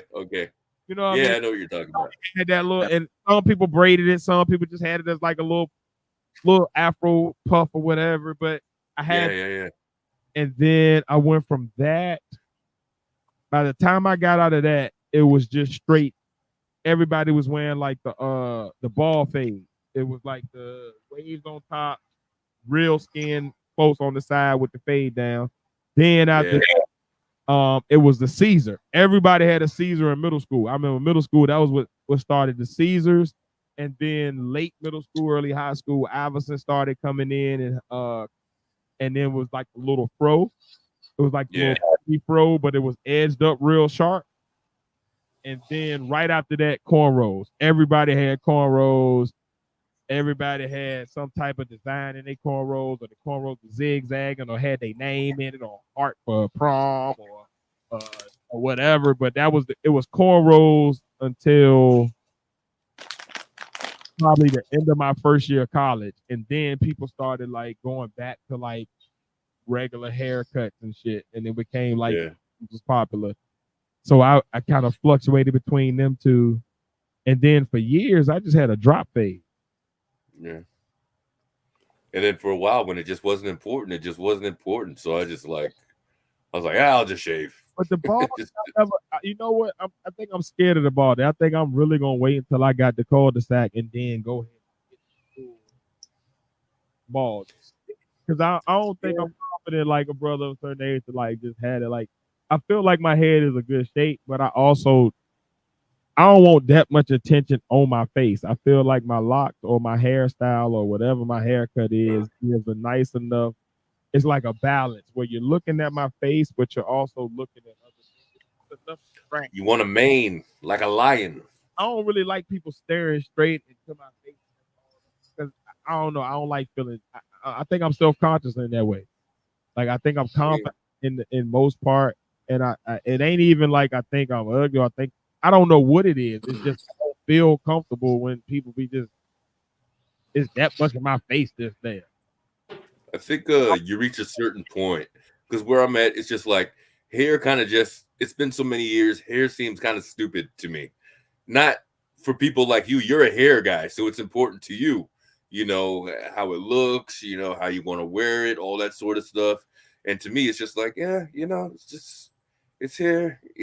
So I think it's whatever it is, and you get comfortable with it, over time. Too, though, growing up, I was the kid with the good hair, or I was the kid that had the cool haircut, or the dope braids, or like I was like even when we was in high school, it was a top 3 in the yearbook, and it came down to the last 3 people for best hair, and I was one of them 3. So like for me, like hair has been a part of my identity. Like my hairstyle has been like a part of my thing. Like certain eras of my life, people would know me by a certain hairstyle. Like my freshman year, if you knew me, you wouldn't even know me by this hairstyle. You just know me as shoestring because I used to have a curly fro and I just tied it with a shoestring, tied back. That was my thing, and it was like a thing. It was like a conversation started with the ladies. It was like a thing. Like, oh, I know her because of that. You know what I mean? So I think because my life has been like my hair has always been like part of my persona. Yeah. I think I tie more importance. Look at a brother. No, I did not. That was never a part of it. And even when I had my best hairstyles, that wasn't the thing. They was talking about me about this or this or this. So I think for me, like, even when I was known for other things, they'd be like, I think my look think my hair, and I definitely think my dancing were like three things that like all my life, part of what I was known for was that. So it's like kind of like no, I ain't got Indian in my family. Tim said, "I'm one part Cherokee." I'm gonna tell you about families though, because my grandmother told me and all my family we was part Cherokee. Here we go. And then I did my DNA, and it's not a bit of Native American there. It's all African, and you know the European, you know, slave masters, but it's just all African. So like I think sometimes you know it was I don't think most of us was like really attached to Native American. I think it was just shit that grandparents said back then because it made them, if they did have pomade in their hair, whatever, it made them look not as black, which allowed them to get through certain tribulations that they might have otherwise face. That's my genuine thought. Because I'm looking like, Granny, you was lying your ass off. Because I believed all this shit. I told people this shit. You done told me specific tribes we was from and shit. And then I go to my damn DNA and it's not one damn tribe that ain't from Africa. I'm from the Slackload. It's all West African. Nigeria, Benin, Togo, goddamn Ghana. Ain't not a damn Cherokee, Blackfoot, Sioux, Comanche. None of it. None of it. None of it. She just all faced ass lied because she liked her hair. I like my hair too. Now don't get me wrong, my granny had some beautiful hair, and so did her sister. So I can understand why they might have told people it was Indian, but no, y'all just grew y'all hair out and straight comb that shit. You said ain't no damn Indian. Fuck out of here, man. Yeah, then y'all go bullshit 2 generations of family into believing the shit till we get to do a DNA and ain't not a strand. I don't have a C, a G, or nothing from a damn. Just using the hot comb and that Dark and Lovely, man. That's it. Remember Dark and Lovely? Me. Everybody had Dark and Lovely. That was before and Just For Me commercial. Everybody, grandma, mama, no, Just For Me was our generation. That was our kids. Those were the little girls we went to school with. I just thought those commercials. I loved it. That was grandma, mama, and auntie. All of them had at least one box, and it all had that same lady with the shortcut. She had like the curls, but some old school curls where you had to take the curling iron or the rods. You had to set them all night on Sunday night or Saturday night to be ready for Sunday morning and shit. But she had the little short curls, or it was the lady and she had like the little shoulder length hair and it was curled up under. But it was always the same 2 ladies. I'm pretty sure they took them ladies' faces and just put different hairstyles on them to make different boxes. Because I know that was that same pose and black lady for at least 3 boxes that I saw, but her hair was different. Busy with the good hair. It was the same smile. I remember my mom, because my mom used to do hair on the side. So you know when you grow up with a mom that do hair, you see all that shit in your house for no reason, just stacked up on shelves and shit. And I remember I've seen 3 Dark and Lovely boxes side by side. It's the same black lady face. All 3 boxes got a completely different hairstyle and length on it. So I know they just took them stock ass photos and was like, we'll just throw a bob on this one, and shortcut on this one, and some locks on this one, and all Dark and Lovely. Yay. Hey, lady. Thank you, Keith. Give you $500 for this photo, but now you are gonna make us live because you're gonna be a styling beauty supply.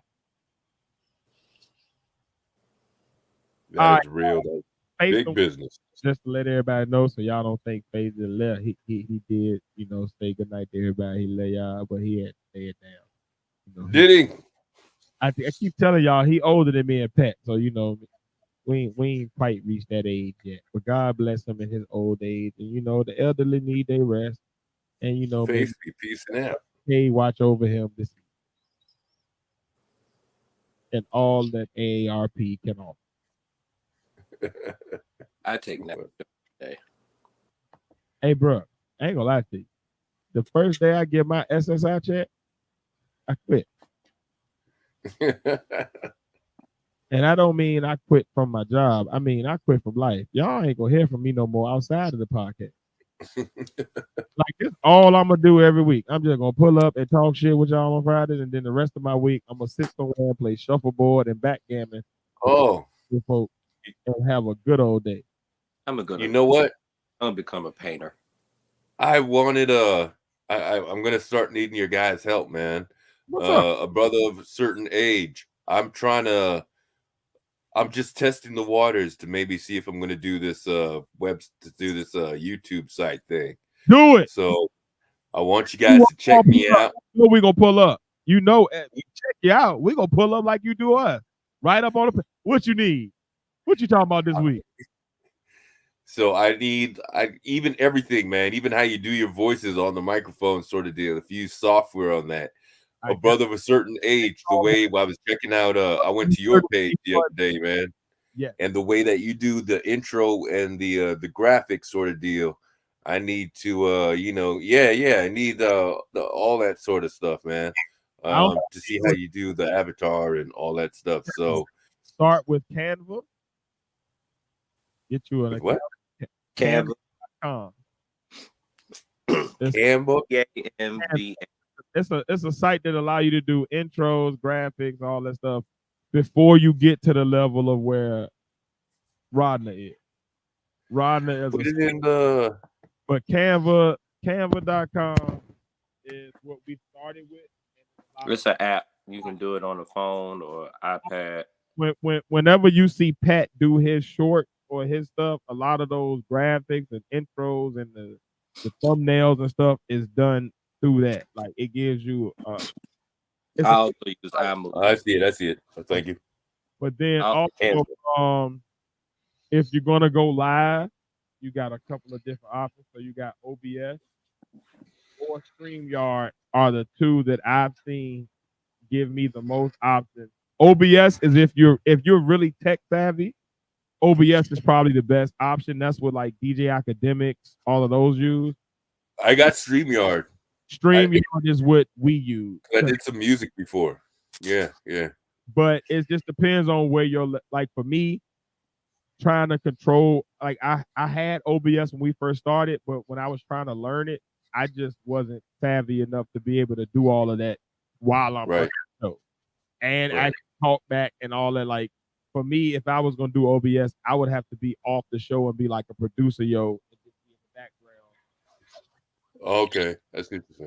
But it's close enough to StreamYard that people can use it because that's what Academics uses. That's what a lot of the bigger streamers use. I just can't understand. But you have those two options. And then for trying to think, what else would you need for the soundboard, right? You got either Rodecaster, right? That's probably the more high end and the better soundboard. You also have online soundboards. If you look up in Google online soundboard for podcasts, there's places that just have like things where you could just have the website up and you click those sounds as you're going, right? Yeah. And then, but those are harder to find. The one that sometimes that's the one that Rodney be using? Nah. I think Rodney used the Rodecaster, if I'm not mistaken, because that's what he initially put me on. But because I'm not as rich as Rodney, I had to I'm going to show you exactly what all right. It does what Rodecaster does, but it's on a lower budget level. So it's like the same. It's basically a soundboard. So you can plug your mic, you plug your computer, you plug your pretty much everything except for your HDMI cord, which you plug into your computer, you plug into this thing. And then it allows you to do different voices. It allows you to record different sounds that you can play like a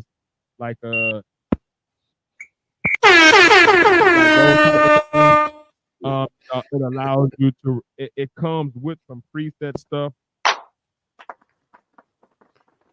But it also allows you to then change your voice like this, and you can sound like feel like a Mayana pastor. What are you pressing when you do that? Are you pressing? Is it on your laptop or you actually have another board for that? No, so like if I was to show you my setup right now, right? Like what I'm looking into is my laptop. That's right here. What I'm looking at is my actual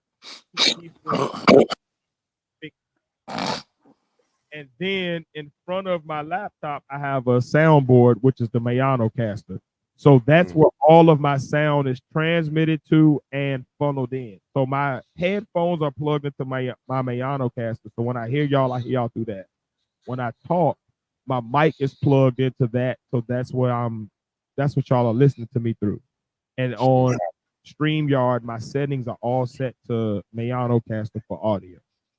Right. And because of that, it allows any sound that's on the Mayano caster or any button that you push on Mayano caster, that's what everybody else hears because that's the only sound that's transmitted. It's as if I plug my mic straight into the side of my computer, but I have all of these buttons on. So that's what gives you those little extra little nuances, like when Joe Budden does it's new, Rory and Mal. It's parked. Those are just buttons that he's preset on his Rodecaster, his soundboard, whatever soundboard he uses, whether it's online or a Rodecaster Pro or a Monocaster. The soundboard is kind of like your audio setup. Mm-hmm. And then OBS, StreamYard, Zoom, whatever you're using on your computer is your visual board. And you put those two things together, and that's your podcast. All right, man. But the Mayano caster, you can get a Mayano caster Lite, which is what I use. It's super cheap, and it gives you 4 preset sounds that you can like plug in, and then it gives you 8 sounds that are already there. But it allows you to do effects. So when I push this button for pitch, it'll say female. Hey y'all, how y'all doing? But then the voice that I put is going to be male. What's up, Liz? All good. But then I also got robot. Are you pressing the keyboard or are you using your mouse or the keyboard for that? Maybe. I'm just pushing a button. The same pitch button. When I push it, it has a bunch of different presets. So as I push it, my headphone, it tells me what I'm about to sound like. So it said baby, so I sound like baby. But then I can also sound like a robot. Hold on. Robot. That's what does that sound like? A movie? What movie does it sound like?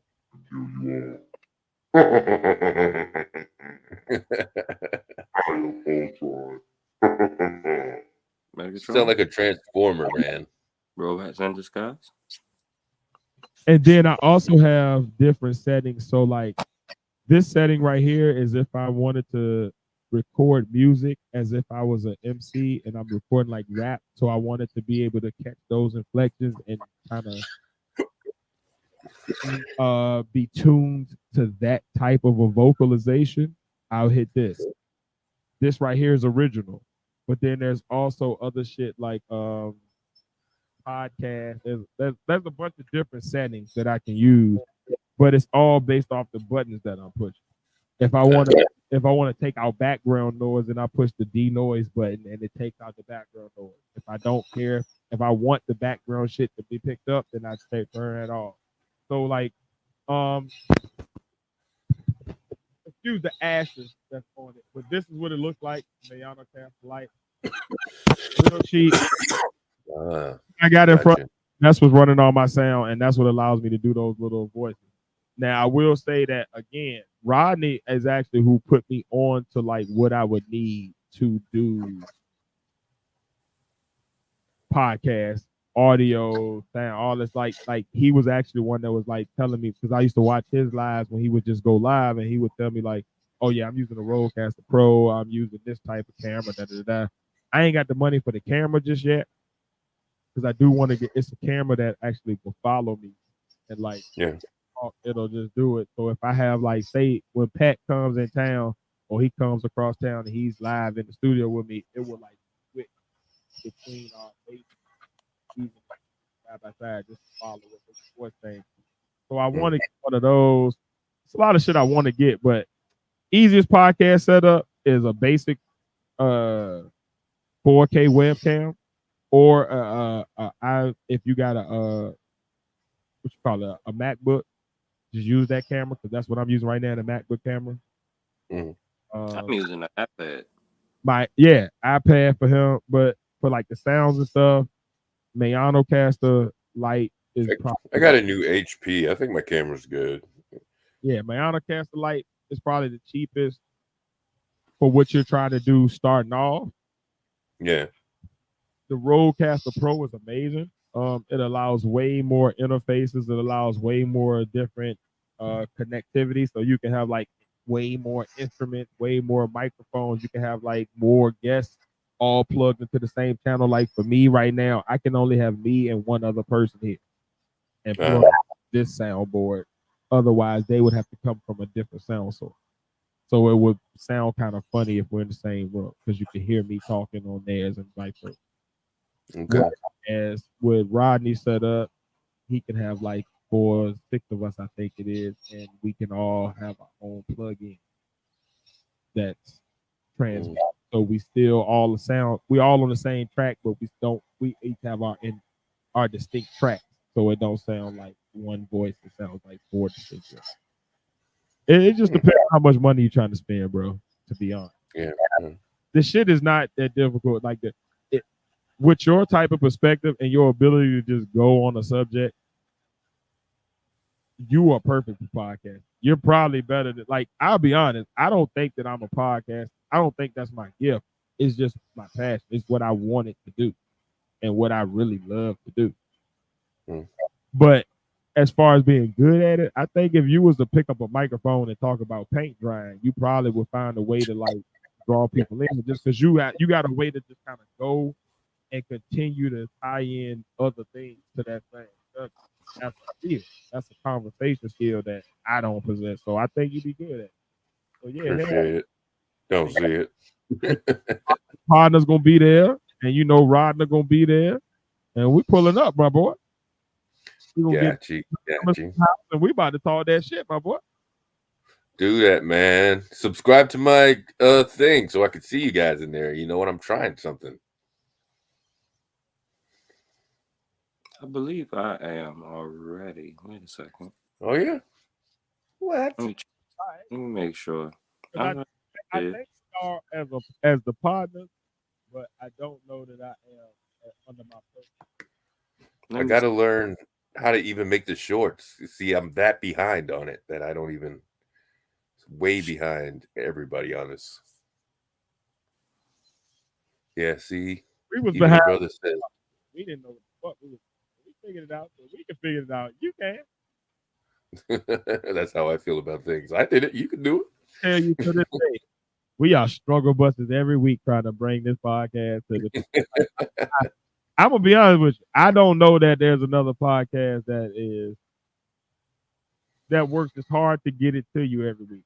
Now, there's better podcasts, and there's podcasts that may have more resources who work really hard. But when you talking about just trying to make it to have an episode this week, I don't know that there's a lot that works harder to get it to y'all. So yeah, this shit is, man. Podcasting and like content creation for me is a labor of love because for a long time, and most channels.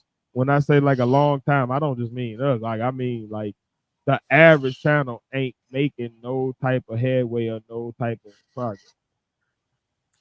But you guys came a long way too, though, man.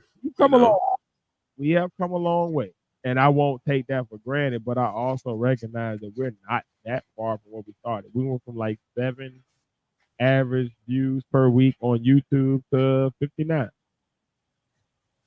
and I'm talking about per video. And for us, that's amazing because again, we started at 7, so we literally watched that needle move, and like it's amazing. We got 1,000 subs now, like that. That is still beyond my wildest imagination, but that's not we still recognize where we at in this thing. You know what I mean? It ain't like we out here boss hogging it or nothing. You know what I mean? Like, all right, we fine. But Give us money. yeah, but I do recognize that, like, you know, there's like, for me, I ain't no hater. So like, I feel like I can be doing something. Like, I played basketball all my life, but I also recognize I was never the best basketball player in the world. I was good, decent. I hear you. I hear you. I can run in a run of 5-on-5 and feel competent. I'm trash. I'm not dunking on nobody, and I'm not the best player out there, and I'm probably gonna blend in. I'm gonna be like the Ronnie Brown of the team. Play a little defense, get a couple rebounds, shoot this three a couple times, hit it, and we done. But I'm not about to be the standout player. I know that about myself. I ain't never had no delusions when I played sports in high school, and I played ever. I ain't never think I was going to college for it or nothing. Like, I know I'm just an average person in these things. Yeah. I just have to recognize, oh, that's what makes me a good coach, because I can recognize who got it, even if it ain't me. And I like, you got it, my boy. Why you think we let you out? I don't like everybody up here. Okay. Riding Honeybee, and if my mama ever decides that she actually wants to come up here, she can. If one of the parents come up here, cool, or, you know, one of the spouses or something, we rock with it, the kid. But outside of family, ain't too many people we really want to talk to. And when they come up here, so it's rare we even get people that come up here that actually will have a conversation. They usually come up here on some dumb shit trolling, or they don't come up. True. But I do watch other people, and I do listen to other people, and I can tell, like, it's certain people like Rodney can just sit there and just talk, and he will find connections that, for me, I'm a very concise person in my regular conversation, so I stretch myself to ramble on this show. Yeah. Just to fill time, because I know I don't have, like, my sentences are like, I'm one of them people. I grew up with an economy of language. So my granny always told me, and my grandpa always told me, say what you got to say and get it done. Be sitting there talking to all about it. Like, just get to the point. What you trying to say? So I be struggling trying to find a conversation. Like, I'm the worst conversationalist. A lot of my friends will tell you I'm on the phone like, yeah, that's real. That's real. And I'm a listener. Yeah. Yeah. Got a whole lot to say unless I'm mad or really passionate. It has to be excite me to get me to talk. But just, y'all niggas can be bored and just talk, and it will all connect and be a continuous stream of consciousness that people will be like, I wonder why he did that. Oh, he used to work there, and I ain't got them. Man, I'm boring as hell, man. You asked me how my day was. That shit, it was good. Yeah. I'm that nigga. It comes with the platform too. Because that would be like, it was wonderful. And then this happened, and then this happened. And you know, this morning, stopped to give me a little breakfast, and I saw, oh boy, I'm not good at the recap in the story. Nah, you're remember, you as a host, it's because of you guys as the hosts. Even if Pat or Face isn't hosting, it's your platform. So even when you throw a question out there and say, like last week, a brother took it and was asking questions and stuff, it was still under the umbrella of what you guys do on your podcast. You know, had with even as far as my participation goes, I know there's a few things, even just learning from you guys when I watch you guys, and I so happen to participate as well. It's the way I recognize your format, right? How you introduce the topic, and you guys very patiently, you know, you go around the circle, you ask for different perspectives and what you think, and you let each other flow on and whatnot. And since you have 3 people, sometimes 4, even sometimes 5, you know, it's very difficult for people not to step on each other's ideas or overspeak somebody. So even that, you know, in the short period that, you know, we've been rocking, I am very cautious that, oh, he's talking, or I didn't want to cut him off there. And there's even times where I'm like, if Pat's saying something, and I'm like, let me just jump in there for 2 seconds and say this little piece, and then I give the floor back to Pat. Like, all that kind of stuff is understood, you know, of your format, of the way that you guys are running your stuff too, man. So funny? Very important stuff. I would never think that anybody would learn anything from that. That's just the way we talk. Like I've been trying, and they'll tell you behind the scenes. Like I've been trying to get this closer to the Joe Budden podcast, where everybody just kind of talks. Mm. But our natural conversation, when I notice, like when we talk as friends, we've never been the type to just I'm gonna just step all over your thought like that. Like we might even cut in, but it's a quick cut in on one line, and then let me let you get back to your point and let you finish what you were saying, because I still want to hear what you're saying. I think that's the natural dynamic of our conversation. So it's funny, like it's not even a structure for us.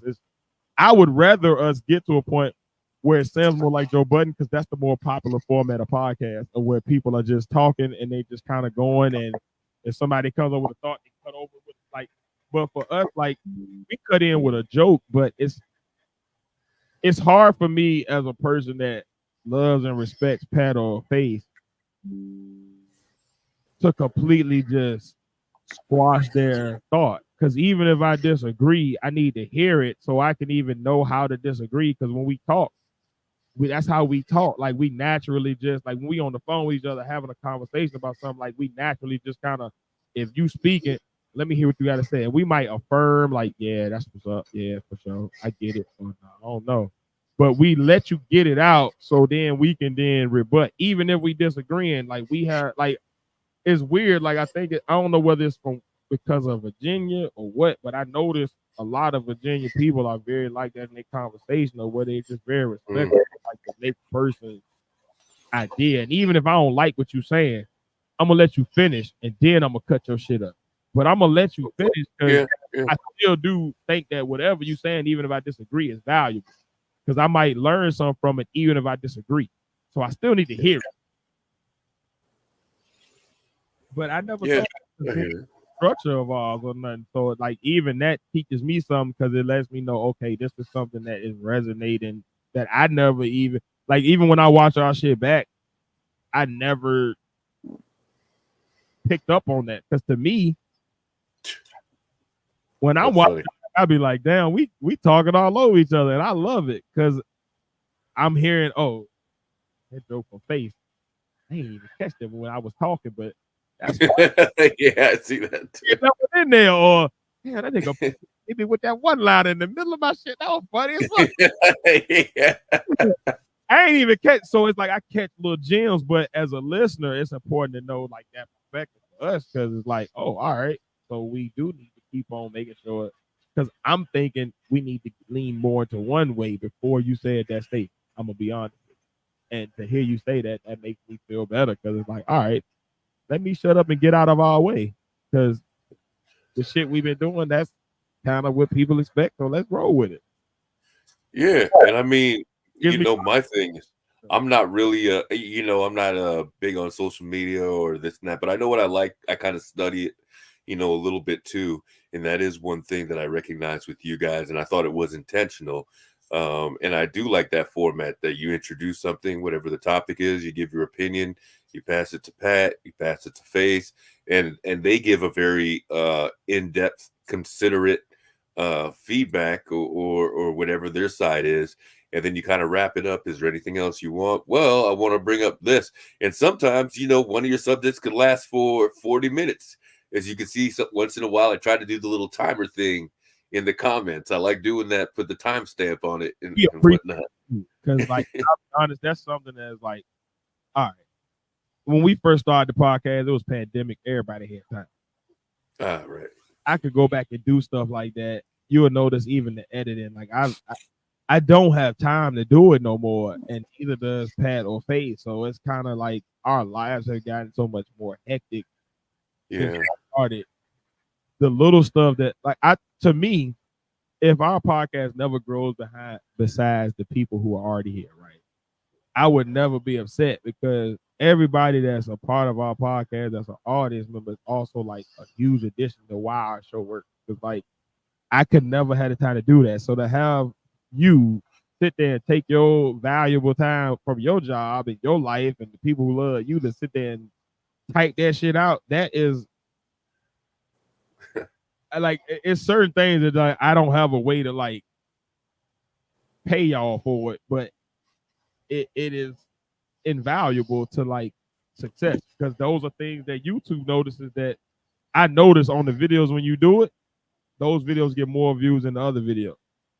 So like I notice little shit like, and I think that's the cool part about why I do the podcast. It ain't for everybody. It ain't for like to get a Joe Rogan audience at this point. Because I don't think I like in my heart of hearts, I don't think that we are broad enough to reach everything. I just don't. I don't think our subject matter, our sense of humors, our dynamic, the stuff we like to talk about, none of that. I don't think it's gonna ever reach the like big zeitgeist. But I do feel like that's why we started this. Like when I first proposed this to Pat and Face to even have them like be willing to join me, it was from a perspective of like it gotta be somebody out here that when we have these conversations be thinking the same type shit we be talking about. Yeah. Whether it be Pat's perspective, Face's perspective, or mine, like I feel like the conversations we be having be like so unique. It's somebody else, even if it's only 20 other niggas out here in the world that just be like, I be talking like that. That's how I be thinking. I thought that same shit. Like if them the only people we ever reach, right? I'm cool with that. Because I feel like now they got a podcast for them 20 people. And it might not have been a podcast that they found that was like, it's mine. And I want people that join our shit, like when we call people pod squad, like I really be taking that shit to heart, and that shit might be corny, but I really be like, y'all my family, like, because a lot of y'all, like, y'all watched me start something that was my passion, and y'all have grown with us, y'all have worked with us through all of our phases and hiccups and Wi-Fi issues and connectivity issues and different platform changes and whatever, and y'all still was like, this conversation, it fits me. I'm gonna come back again. Yeah, for sure. If nothing else, but for y'all five, this is what we do it for. Like that's the conversation we want to have for them 5 people that be like, yeah, I didn't think like everybody else. I thought like, yeah, what they said. That's what I was. Why ain't nobody asked me what was wrong with bad side? Yeah. Like it's a little shit. And Yeah, fuck that bitch. yo, it's me as a person that's always, I'll be honest, like we always, when we first started this podcast, I remember a few episodes we would talk about like either like all 3 of us, I think friends probably, and all of my friends, I feel like we were all people who either felt like we were always the dummies in the room or the smartest in the room. And we were never sure which one we are, but we knew we weren't like the others in the room. Yeah, yeah. He was going to shit that they won't even connect with. But like y'all not, it's obvious. So like I feel like when you have those type of brains, whatever it is, whether it's high function, autistic, ADHD, just genius, just dumb. I don't know. Idiot savant could be. I don't know. But whatever you call these things, we the podcast, y'all. And we're gonna keep on showing up every week, and we're gonna keep on having people like Last Call and Rodney that for some weird reason they get it. Yeah. And those few people, like we're gonna, like this is what it's about. I think that's what life is about, is like finding your tribe and like just feed them. I think businesses often fuck up because they start to try to diversify. They lose what made the people that fuck with them fuck with them. Like it's certain pizzerias that I know right around my neighborhood. They like little, the little mom and pop shop. Yeah. And you had the best dollar slice you could buy. It was New York style. It was perfect amount of cheese and sauce ratio. The toppings were always fresh and just bomb, right? And then you try to start going into, because you see Little Caesars, let me make some crazy puff. And let me also do a salad bar. And let me also do a pasta bar. And then you done did like 13 things now. You got burgers now, and you got fried, you got all things, but now your pizza ain't as good no more because you focusing on 10 things. I'd rather focus on these 7 people. And if 700,000 more want to join us, great. But if I end my life with these 7 people, I'm gonna do this podcast every week. and I'm dedicated until y'all 7 stop watching, stop listening, stop commenting, and stop chatting, and stop joining us on until that happens and it stops. We'll keep on coming back on here. And I'm gonna talk to them troll motherfuckers that be talking about the color blue. And I'm gonna talk to them weird like Weird-ass people, man. Nah, I'm if not. we attract, it's something about me that's attractive with folks. So let me I think so. and let me think just so. talk to them weird ass motherfuckers then. Because they might be looking for their little tribe. And if this is their home, then damn it, come on home. Fuck y'all. You come on home, then I'll listen to you. Talk to me about how the color blue is a good color. And Anthony Fat, I don't even know how to pronounce that name. I ain't Fanto listening to a damn thing y'all saying. to go Fuck y'all. find the news. Fuck y'all doing here. I don't got time for that shit. Tell me. But you know what I think also though? It's like I think you guys are somewhat due for you're going to enter a tipping point sooner than later, right? You don't do what other people.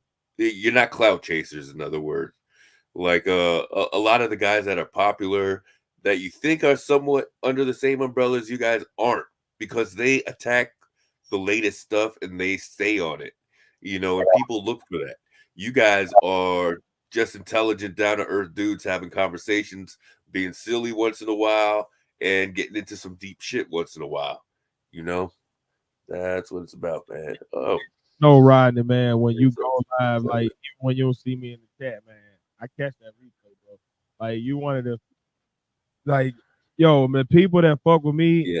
fuck with them for a reason, and I probably fucked with them before we started this podcast, and yeah. So like, keep doing it, man. Like I think that's what it got to be about. It got to be about passion, because it's not a like podcast market is so saturated. We'll probably never be famous. We'll probably never get rich off this shit. I'll be honest, we are in the red like fucking with this podcast. Yeah. The amount of money I've spent, the few donations we've gotten over the past 3 years, is not even enough to cover 3 months of stream yard. Yeah. But I probably have found more therapy and found my voice more as a human, and I found probably myself more. Like the pandemic, that whole couple of years was a rough time. I don't think I would have made it through them years if I didn't have content every week. It's like my bright spot. Like when everything else is fucked up, you know what I'm saying? When marriage life be fucked up, when my son ain't listening this week, and money funny, and I ain't, nigga might be homeless at that moment. But I got the podcast to come to, and it give me that positive place to just know, hey man, I'm about to go talk to some people who think like me, and for at least an hour to however many hours, man, I'm gonna kick it with some folk that like actually gonna do my spirit good and gonna teach me something and gonna make me laugh and might make me cry in a healthy way, and might make me goddamn think about something from a new perspective that grow me as a man. Like I'm gonna get so much from it, and I feel like I've gotten more from it than I've given to it. So I'm just gonna keep on doing it, man. Yeah, man. And I appreciate Pat and Face for having faith enough to be my other thirds, because a big barrier to me doing this, like I've been wanting to do this shit since probably 2010. Before I knew what a podcast was, I just wanted to get on and just talk to folks. But I was always a little, self-conscious about my image, or I had a job that I ain't want to jeopardize, or I had this and I ain't want to look this certain way, or I'm out here busting niggas' head. I ain't trying to look like no cornball, like all that kind of shit that go through your head. And the fact that they was willing to take the chance with me is probably the only reason I was able to make that leap of faith when I did. So I am what I am when I got here. I just thank them, you know what I mean? Because I'll be honest, like without the fans or the people who pull up every week and listen with us and talk with us, or without my co-partners, man, I don't think I would have the fortitude to have kept going this long or even thought. Yeah. I mean, like, I think you guys make a good trio, man. Definitely. She has certain it works with one person sometimes. Sometimes it works with two. Sometimes you guys make it work with three almost perfectly. It's the perfect balance. Hey, brother, I will let me email you because I don't want to put my email out on the thing there. So I'll email you my The info. trolls will come. The trolls will come. It's a pretty personal email. Hit us up, man. You know, we keep it discreet. Your email will never go anywhere. Yeah, we can chop it up like that. You can always DM us too. You know what I mean? And right. yeah, you know what I mean? I'll be honest, man. You know, you and Rodney, y'all at this point, man, y'all need a number or something. Y'all just hit us up. Like y'all like I really look at y'all like down there's like two other brothers at this point. Like y'all have more than allowed us to be us. And it ain't a lot of people in this world that get us in our dynamic, like our friend group. Like when I tell y'all we used to fight a lot, some of it was because we was terrorists, but some of it was because just people just didn't understand who we like. We're very weird. Like it's a very thuggish lifestyle, yet we also are very bougie, yet we also are very intellectual, yet we also very goofy and childish. It's like a lot of different dynamics that if you don't get it, you can misunderstand it and judge us by it. And y'all some of the first dudes that like just ride with the man outside of our clique, obviously, you know what I mean? But y'all just get it. We ain't never had to explain it. We ain't never had to be like, you know what I mean? I like comic books and twerk videos and big comic books and twerk. I like to smoke weed and even know, bro. Work in front of me. So watch this though. Well, check this out. This is how our big break. That was our chance to get more than 30 some views because he put us on his podcast. Right. You won't shit. You won't nobody. I'm talking about we was at like maybe 100 or something subscribers. And for some reason he was like, I want to talk to y'all. Okay. Thank you. I don't know why. We just I think it's whatever the energy is. I don't know if I told you guys how I got into. So all right, I'm not even a social media dude like that, or even getting into YouTube late was like he knows he's really not that deep in like that. I promise y'all. Just none of that shit. None of that shit. So even YouTube is like when I started looking at YouTube, it's because at first it was when YouTube was lawless. Like I didn't know so many documentaries were on there for free and stuff like that. And I was just like, oh shit, like this is on here, man. And I started looking at like mad documentaries on here. So very slowly, what got me into this so-called sector sort of deal, I don't even know how. I think I happened. I'll tell you the whole story. I guess I'll just tell you the whole thing. I happened to run into a dude named Monty Woodgrain, right? And he gave a couple videos. I think I saw Umar maybe one time or something like that. But he made like a funny little sketch. He had me dying like, yo, this is some funny shit.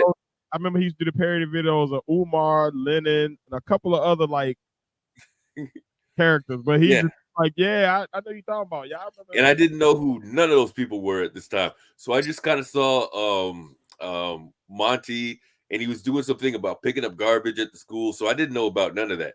Then I put the name Umar together. Now you know how the algorithm works.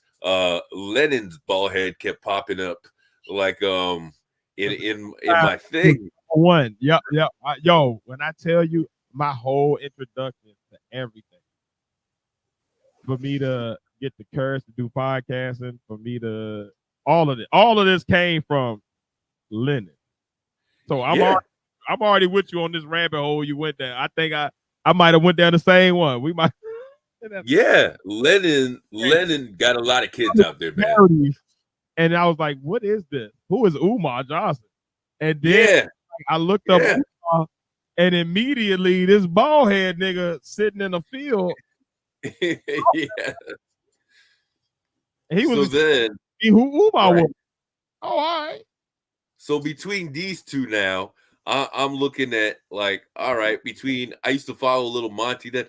But I didn't even at that time. I didn't even subscribe to one person yet.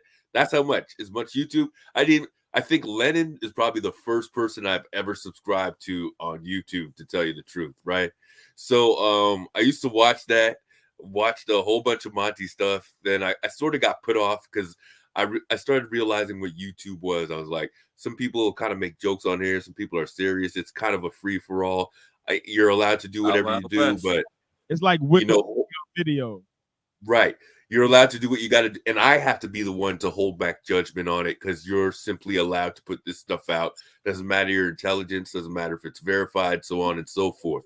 So then when I tell you that Lennon got a lot of kids out there, man, and a lot of those bastard kids turned their back on Lennon, this right? Before the pandemic, right? Probably briefly. Like 2019 going into 2020 era. Maybe I was more the 2020, 21, maybe 20, maybe 20. You was actually because I thought you was before me. Okay. Because I'll tell you, I never even used to comment on online or anything. And I would say that. And one day I was listening to Lennon, and I actually he caused me to call in, or to do. Back then he used to do the call in or whatever, right? And whatever he was into, he was real passionate about it. I was real passionate about it, so I was like, yo, I gotta whatever FaceTime. That was the first time I ever did that. So for me to even motivated to be like, no, you're saying this and that, and I get it, blah blah blah blah. And we were talking for a bit. I think my question to him was, well, what do you think the end game is? Over here. And we talked about that a little bit, and he gave me the time of day, and I've been with him ever since. And then some of the main players over there, like KKC, I went and I subscribed to his channel. That's where you guys broke out, and I was like, oh, I kind of like these dudes too, rock with them, what have you. And a couple other people. KKC, we rocked out first on this. Yeah. That was my way of, so when I first got the idea to do podcasts, right? It was because around that same time that you're talking about, it was the 2019, like that second half of 2019 going into the early 2020. I was in YouTube anyway because of battle rap. That was my introduction. I was a battle rap fan. Okay. And then Umar Johnson did an interview on the Breakfast Club, I think. Mm. And this dude, Umar Johnson, I remembered him because when I was back in Virginia at Virginia State, coming up, I remember St. Paul College because that was part of my Virginia growing up. Like that's a college that we know of. Like I know people that went there, all that shit. Like graduated from there, all that. So when it funked, that was a thing in my area of the 804, like because that was a big school in the 804 that a lot of kids would go to. If you couldn't get into like a big college, you'd apply to St. Paul. You probably could get in. It would give you a chance to education post high school. So I remember when it went defunct. And then I remember in 2014, I'm down here in Georgia. When I was watching back, I used to surf YouTube for battle rap videos. Philly, Smack, Grind Time, all of the battle rap channels I was on. But YouTube, it gives you random shit on your recommended page. Yeah. Today I saw this nigga Umar, and it was talking about St. Paul's College. This was back in 2014. He was talking about he wanted to buy St. Paul College or pay for it so he could do something for black kids, and I donated. This was in my era of like self-exploration. I was coming out of the street. I was maybe teaching. No, I hadn't even started teaching quite yet. I had been coaching. I taught for a couple of years, but then I had to go get my certification, so I had to go to school.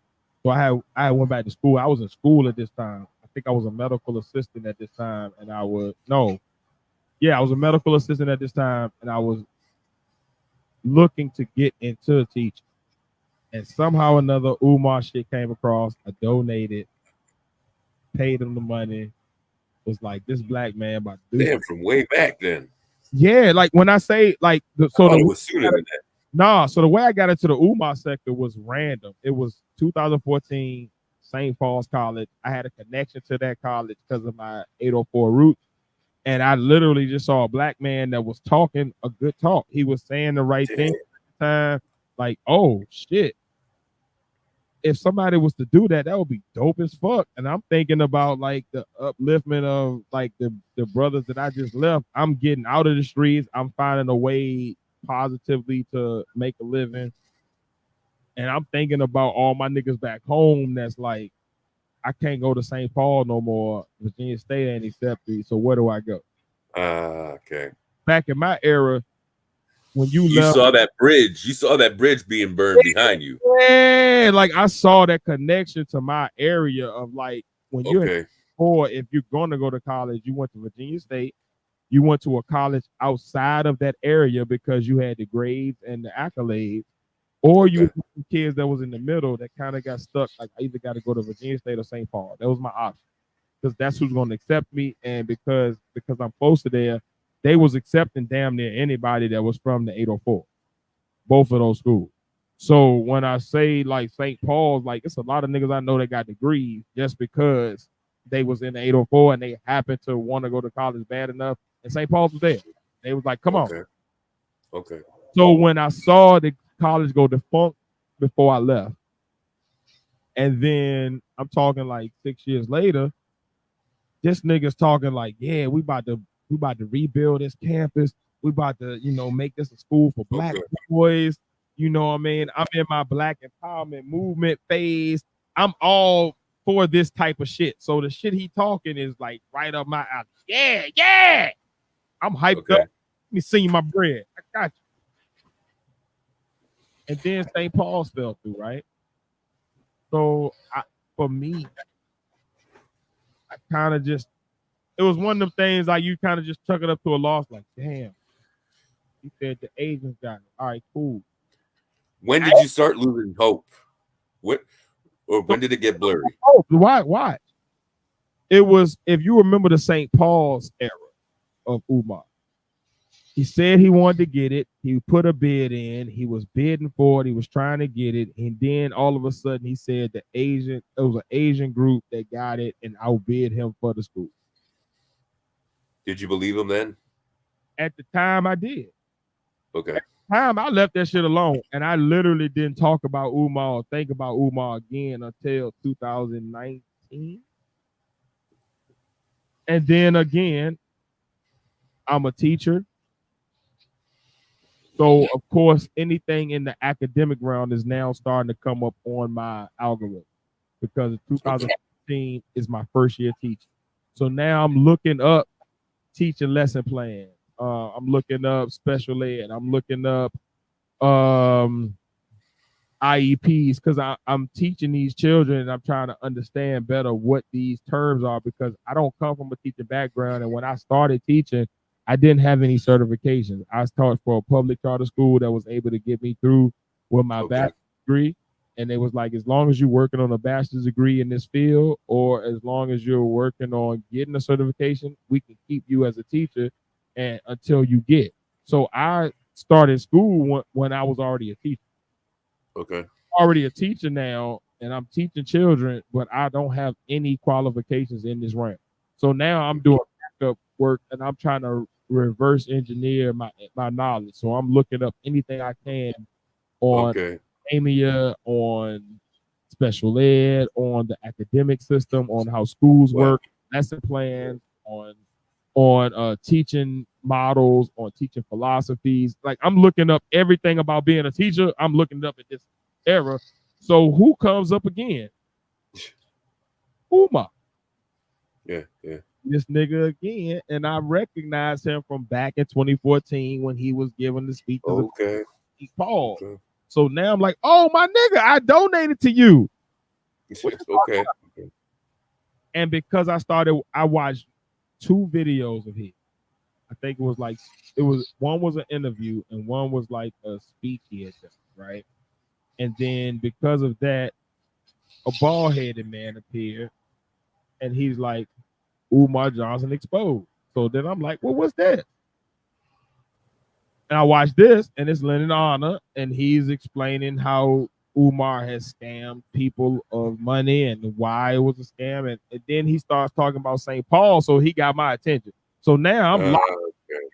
And then I get into a Lennon live for the first time around December of 2019, right? At this point of 2019, I'm already discussing with my wife in my personal life. We every year we do like a goal sheet of like what we want to do this year, what we want to do in the next 5 years, Nice. next 10 years, and we kind of just see how we can support each other throughout the year with this, right? So I tell her in this, I think it was maybe October 2019 when I started this journey. I'm like, hey, look, I want to do a podcast. This is really something that has been calling me for me for years, but I didn't know what it was called. I now know what it's called. It's a podcast. I would like to do this and discuss topics about whatever I feel like talking about that week, and I want to do this, and I would like to do this by the end of the year. And she, it's October-ish, September-ish, maybe at the earliest. But she's like, you got a few months. How you gonna do this? Right? So I start talking to them, and then what happens is Hey, just hang on for a sec. Yeah. Hey, I just don't want to miss. So that I'm always in the Cookie Crush chat. But I want to make sure that I understand what you're saying. With you say should give you 4 hours of your time behind the scenes. What do you need exactly? Are you saying? Oh, I get what he's saying. So when a brother of a certain age invited us to his podcast to even be interviewed, right? Okay. The podcast that came out is probably like maybe hour and 32 hours, but we spoke for 4 hours. There's like 2 hours of behind the scenes footage of just us just chopping it up, him getting to know us better, him trying to learn like who we are as people, da da da. So I think he's referring to that as like we were like I guess he's giving us gratitude for doing that, but I don't think he realized that we looked at it as like a come up for us, like somebody wants to interview him. Okay, I got That's the first time anybody ever interviewed us. So you could have had 12 hours. And that point, like I'll be honest with you, at this point, like we're not big headed and we're very small. So like for anybody to want to take their time to talk to us about anything is amazing. And I don't think people really get that yet. But like a big part of it is like we're really surprised when people want to talk to us because like we started this podcast again, it was based off of the premise of to get back. That question actually ties me back to where I'm going, right? So it's 2019, 2020, pandemic hits. It's February 2020. I'm out of work. I'm out of work for the first time since 2007. So this is the longest period I've ever been without having active every day. I have to do something today. And if you remember February 2020, if you remember your schools at that time, as I'm a teacher at that time, there's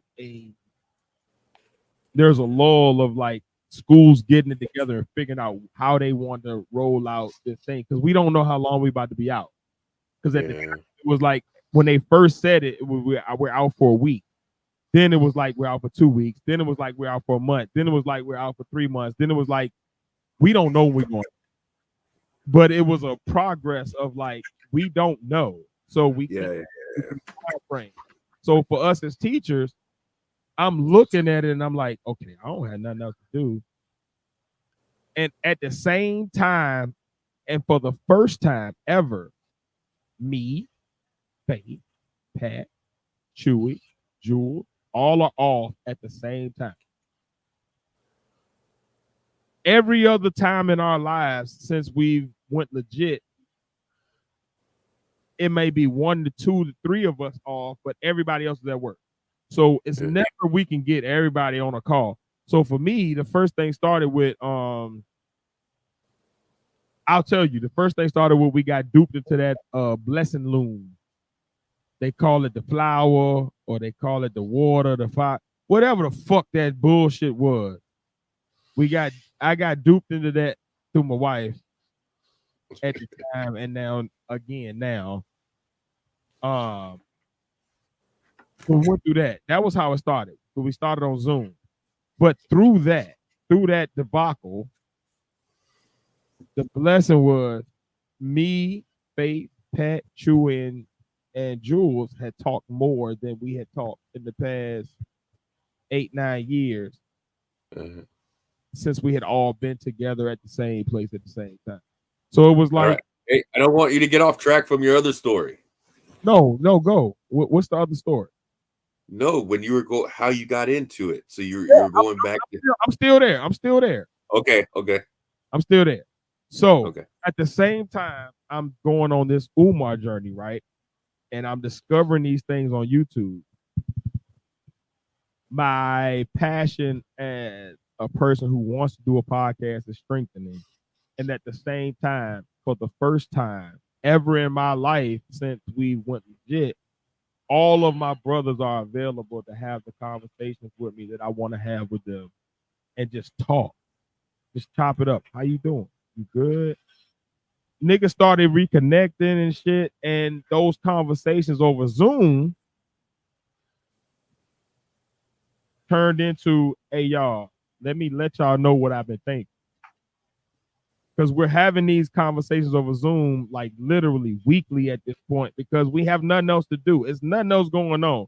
Everybody's job is shut down, so we all at home like dealing with the kids, trying to figure out virtual learning. We all going through similar situations. We all at remote work. We all working from home for the first time. You know what I'm saying? Pat got our at-home job. Base got an at-home job. I got a home job. Or your job is paying you to stay at home because they don't know what's going on. Yeah. So for the first time, we got 5 of like all of the best friends. Like when I say the buddies, we're talking about the 5 core buddies that make the buddies the buddies. And when I say the buddies, it's building unity by displaying determination, integrity, and education society. This is this is how we made a real organization out of our blood gang while we were at ODU, right? But it's the 5 original, like all of the 5 that were actually the people who, this is why we are the buddies. They all have a lineage story or origin story, like a superhero of like, this is why you are a buddy. Because it's only 5 of us. Yes. If you count my boy Cherry, but Cherry be out the loop so much, we kind of just let it be 5. But it's the core 5. And it was the first time the core 5 had sat down, talked, expressed, dealt with each other as a group, as 5, since we were at ODU. We've had threesomes, we had group calls. Yeah, I'm gonna just ignore it. God, Faith wasn't here. Had in places and had gathered. So we like me, Face, and Pat had been at my aunt crib, chilled, kicked it, smoked, drank, did it, did nigga shit. You know what I mean? Me, Pat, and Jules had hung out. Me, Chewy, and Face had hung out. Me, Face, and Pat. But it had never been all 5 of us at all times at the same time since we were all at ODU. Since Face graduated and left ODU, none of us were all 5 at the same time in the same place talking. And this was that time. So that 2019, 2020 was very interesting because I'm also coming into, just like you, the Umar sector. And I found it through the education. Umar popped back up. I recognized this face. I'm like, what's he up to? I'm looking at it. Another school. Oh Lord. But then as soon as I watched the first video of him starting another school, Lennon pops up. Yeah. I started watching Lennon because Lennon, I'll be honest with you, it wasn't even that Lennon was always dropping back. but he did seem to have a lot of behind the scenes or fact information. If he won't write,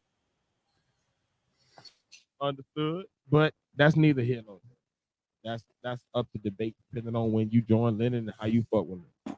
I don't worry about that. But that was my introduction into the Umar sector. And it started as when we first started our podcast, we started with a name, the pod.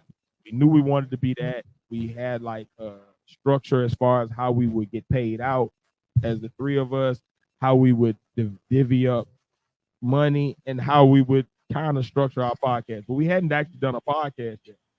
And then what happened was we had to name the Podnas on everything. So I started going into Leonard's chat as the Podna. I was already in Leonard's chat as the Real King 1983, making jokes, and he would put my shit up, even though I want to super chat. And he was reacting to the shit. For me, I'm thinking promotion.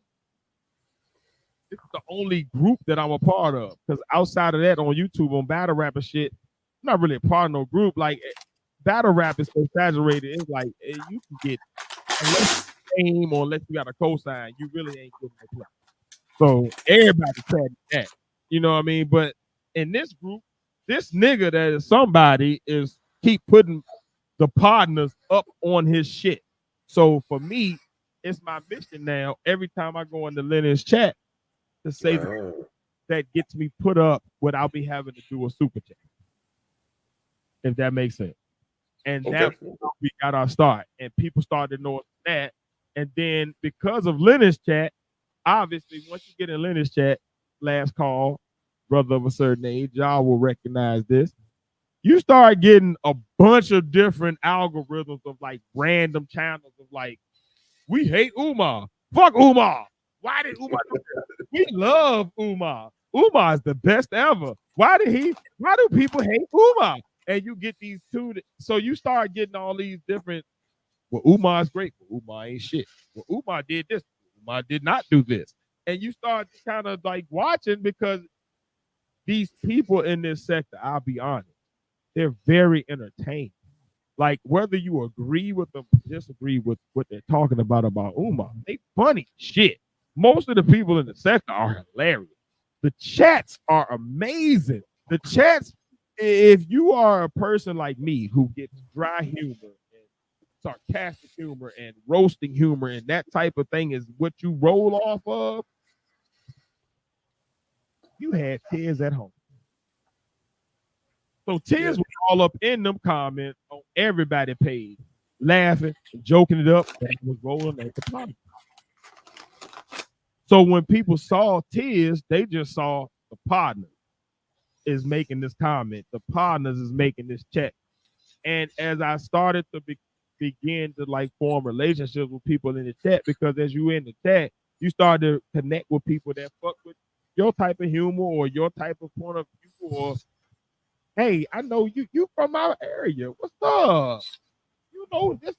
And you start to connect with people. So I started to connect with Rodney. I started to connect with, at the time, Binary. I started to connect with Doc. I started to connect with Black Anonymous. Like, these were people who were my chat friends. So when we finally launched the podcast in November of 2020, you got from February 2020 to November 2020 of me being in the sector, communicating with these people and building these relationships just as a chat person, and they a chat person, and we just happen to connect on whatever thing we had in common. I already got these people, so when we go to do the podcast, I was already in the sector. I'm a chat nigga. Yeah. So that Umar section when we first started came from me being in the chat for all these months, but Face and Pat not knowing who the fuck Umar Johnson is or why he even fought. So then, as I'm telling them this offline, I'm like, yo, I'm about to make a podcast and we just talk about it. So as you're watching them react, some of the funniest moments is the fact that Face didn't know who the fuck Umar was before I said it. Pat wasn't following Umar like that. That is hilarious. I didn't know that. And then they start reacting to what I'm telling them is just fact. This is just what he did this week. And they start going. But because they're going, people think we're Umar channel because they're laughing at this shit, but they don't realize that I'm the only one in the Umar sector. Nobody else knows about Umar. Nobody cares about these people. Nobody's in these chats. Nobody knows who a brother of a certain age is. Nobody knows who Smoke God is. Nobody knows who none of these people are. Like they don't. When I'm saying these names and I'm saying Poetic Flacco and Shakim Ra, they thinking this shit is like literally hilarious because they don't know these are real people that are doing it. Like they don't know. So that's half the fun to me in the first maybe 100 episodes when we doing Umar content is because they don't really know these people. So when I say these names and when Pat says them niggas sound like a bunch of superheroes, like Street Fighter characters or something, he's not saying that as to be funny. That's not a joke. He's literally acting because he don't realize these are real people names in this sector. I thought, what they call themselves, and that's what their persona is. And Hotep beef. They take it serious. He don't know that. He just hearing me say these names is like, what the fuck are you talking about, Tiz? What this nigga saying? This nigga never saying, met these members of the Wu-Tang ever in my life. Never forget it. That nigga was like, oh, them the secret characters of the Wu-Tang gang. I died laughing because if you had to, it was only like maybe 12 of us that bought the Wu-Tang game, but if you had the Wu-Tang game, you know how absurd that game was. So just he even made that reference and then said it was secret characters on it, was just stupid. But this is what I'm reacting to. So when you see me dying laughing on them first 100 episodes, it's not for we're in a shared joke. It's because I'm saying these things serious. Because I know that a brother of a certain age, and Black Anonymous, and Dr. Nikki, and this P3, they understand what I'm talking about.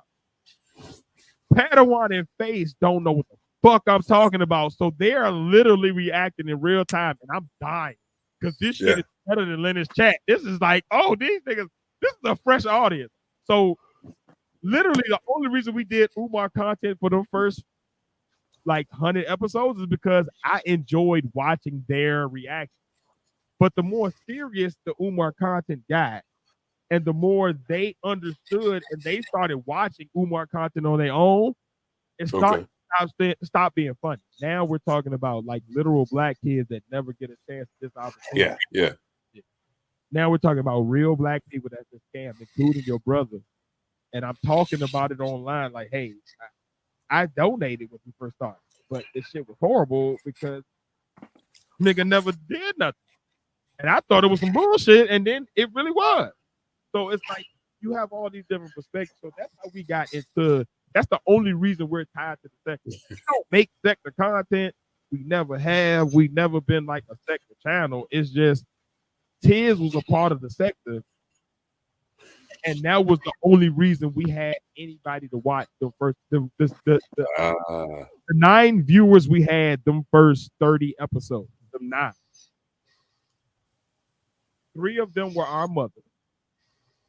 1 of them was Padawan's brother.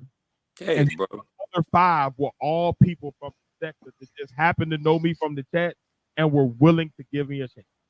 Yeah. You'll even see Binary Code in those first episodes. And then me and Binary had to fall off because he acted a fool and I was just not with it, and that went left. So like the sector was never like our I remember that. What his did on his spare time because he was on pandemic and it was fun. But it was never like that's our thing. Yeah. Like we've always been honest, and that's why we came up with our tagline. It's literally just 3 friends separated by distance, because that's what we was on Zoom. We weren't able to be together. And at the time, Padawan still lived in Virginia. They still lived in Virginia, but they were even in parts of Virginia that were separate. So they couldn't just pull up on each other when they wanted to at a moment's notice. And then I'm down here in Georgia. So we like the core of the buddy. Like we are the 3 best friends that everything else sprouts off of. Every other buddy came from one of us. And our friendship. So the 3 core buddies just was like, we want to do a podcast, and this is what we're gonna do, and we're gonna just have a conversation that we've been talking about on Zoom. The space would just be randomly doing what, like, would you rather's. That was what he was doing on Zoom just because we was in conversation. He was like, "Hey man, what would you do between?" And it would be random, and we'd be like, "What the fuck is wrong with you, dude?" Yeah. But why not bring that to the podcast? Somebody else. We think it's crazy. Nobody else thinking that. And we just was like, why not just record our Zoom talk and make it a podcast? Joe Rogan just be talking to people. Why we can't just talk to each other? And Yeah.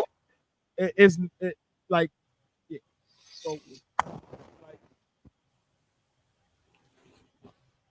we are very simple. Like, it was no like. Audio's down. Can't really hear you. It was just more of like, we hang with each other, but we haven't been able to hang with each other in so long, and we now have an excuse to now hang with each other every week, no matter what. Why not? Yeah. I heard that, man. The And only that, part I was to was you know, Joe Buttons. getting back to something I was saying before too, and the reason why being so selective is important, because just like you, like I was telling you some of my story of getting into it, and there was Monty, and then Lennon came in.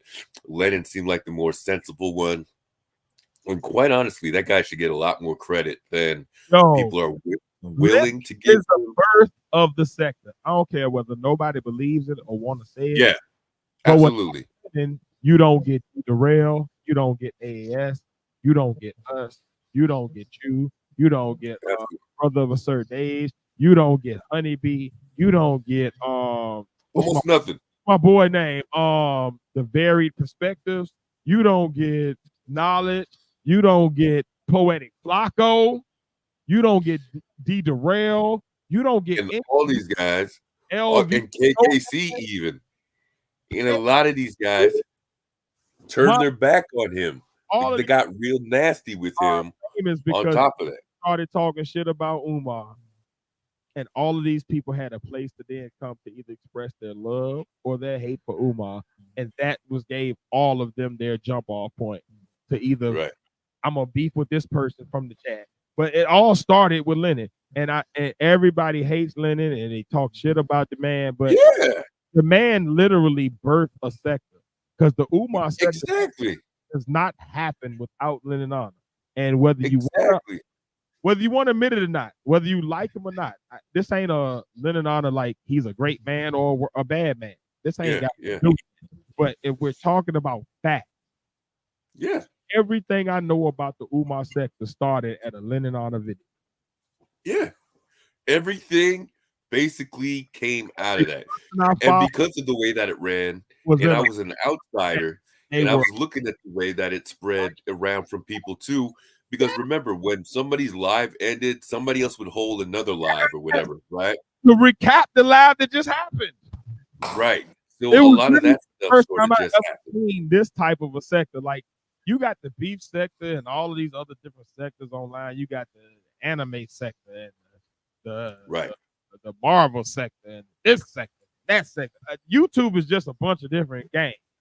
But this is the first game I saw that it was almost like as if they was in concert. Like, one would stop and immediately, like, as you clicked off of this one, the other one was immediately live. So you literally just from one to the other. And you could be on an Umar sector stream for 24 hours or straight. Thread. Through your sleep, through your work, through your play, through your workout, through your everything. And you've been on there 24/7 and you don't even realize it, because you've been to 7 different streams and you follow, oh shit, this motherfucker about to go in on this nigga. Oh, he going live on, oh, she going live on him. Oh, he going live on her. Oh, she going live on her now. Oh Lord, they both on live right now. What they talking about? And they arguing with each other at the same time. And you got to switch back and forth. The shit was like the best version of reality TV when it first started. It was the best. It was reality TV on steroids. It was what reality TV wants to be, but cannot because it's on a network. Yes, because they didn't have to do the program. It was real So time with full length shows with guests and PowerPoint presentations and breakdowns and character assassinations of the highest caliber.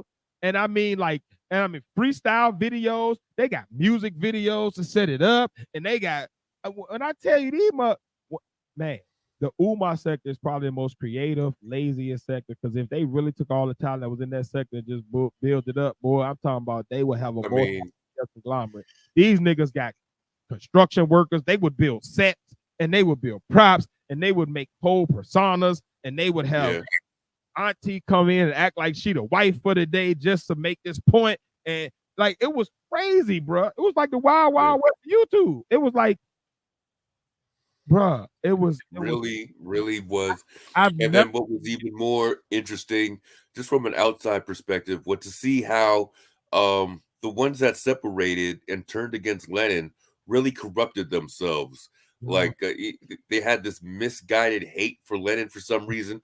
I'm not on the Lenin bandwagon. I'm very objective with it because I see how Lenin dealt with people and stuff. Because he didn't want anything from anybody, right? This man, this man had a GoFundMe because he said he was about to go home. That ain't my job to judge. If you choose to donate, cool. If you don't, cool. But to make like these niggas was making full length documentaries to go against his documentary that told why he needed the money to move. Like it was like, let me fuck up your life, and that's when we started our podcast, but that's also when we started to realize, okay, Tiz likes to do Umar content, but we can't do this for long because that's not sustain. Like these people are sick. Like they're putting out people's whole family information, and my baby has nothing to do with Umar. Like even if you disagree with my Umar take, like they were doing crazy shit. Like documentaries on each other to expose every part of this person's life, and this person, cartoons, all that family now has to deal with that. Like my wife has to go to the grocery store and now be harassed because you made a video exposing who she is, but you're mad at me. You ain't mad at her. She's done nothing. She don't even know what the fuck I do online all day. She be like, that nigga in the garage chilling in the man cave. Nope, I'm in here making these videos, and now you at the Kroger or the Aldi's or the Publix or whatever getting harassed. That's crazy. Yeah, I believe they're doing that. Hey, and just like my brother says over here too. You are right. Because I just left LV the Showman's talent show for the sector. You know I pulled up and I was in the comments. If you see the Real King 1983 anywhere, you know that's me. It was right up in there. And guess what? Same bullshit. They can't have one event without somebody arguing about something that happened 3 years ago. Yeah. It's just it's literally love and hip hop Umar. That's all. And like you're saying over there, a brother of a certain age, that you came in with your first and last name. That's where my name comes in because I just threw something in there to be like, hey, I'm not using my name. When I'm like, oh, people are gonna see this shit, and I was just like, let me make up a little stupid something, and then you're marked with it, man. Like that's your name going in, sort of. 5 episodes on this podcast, and that's if you remember on this podcast about a year and a half, maybe almost 2 years since we was like, we're gonna stop doing Umar content. Period.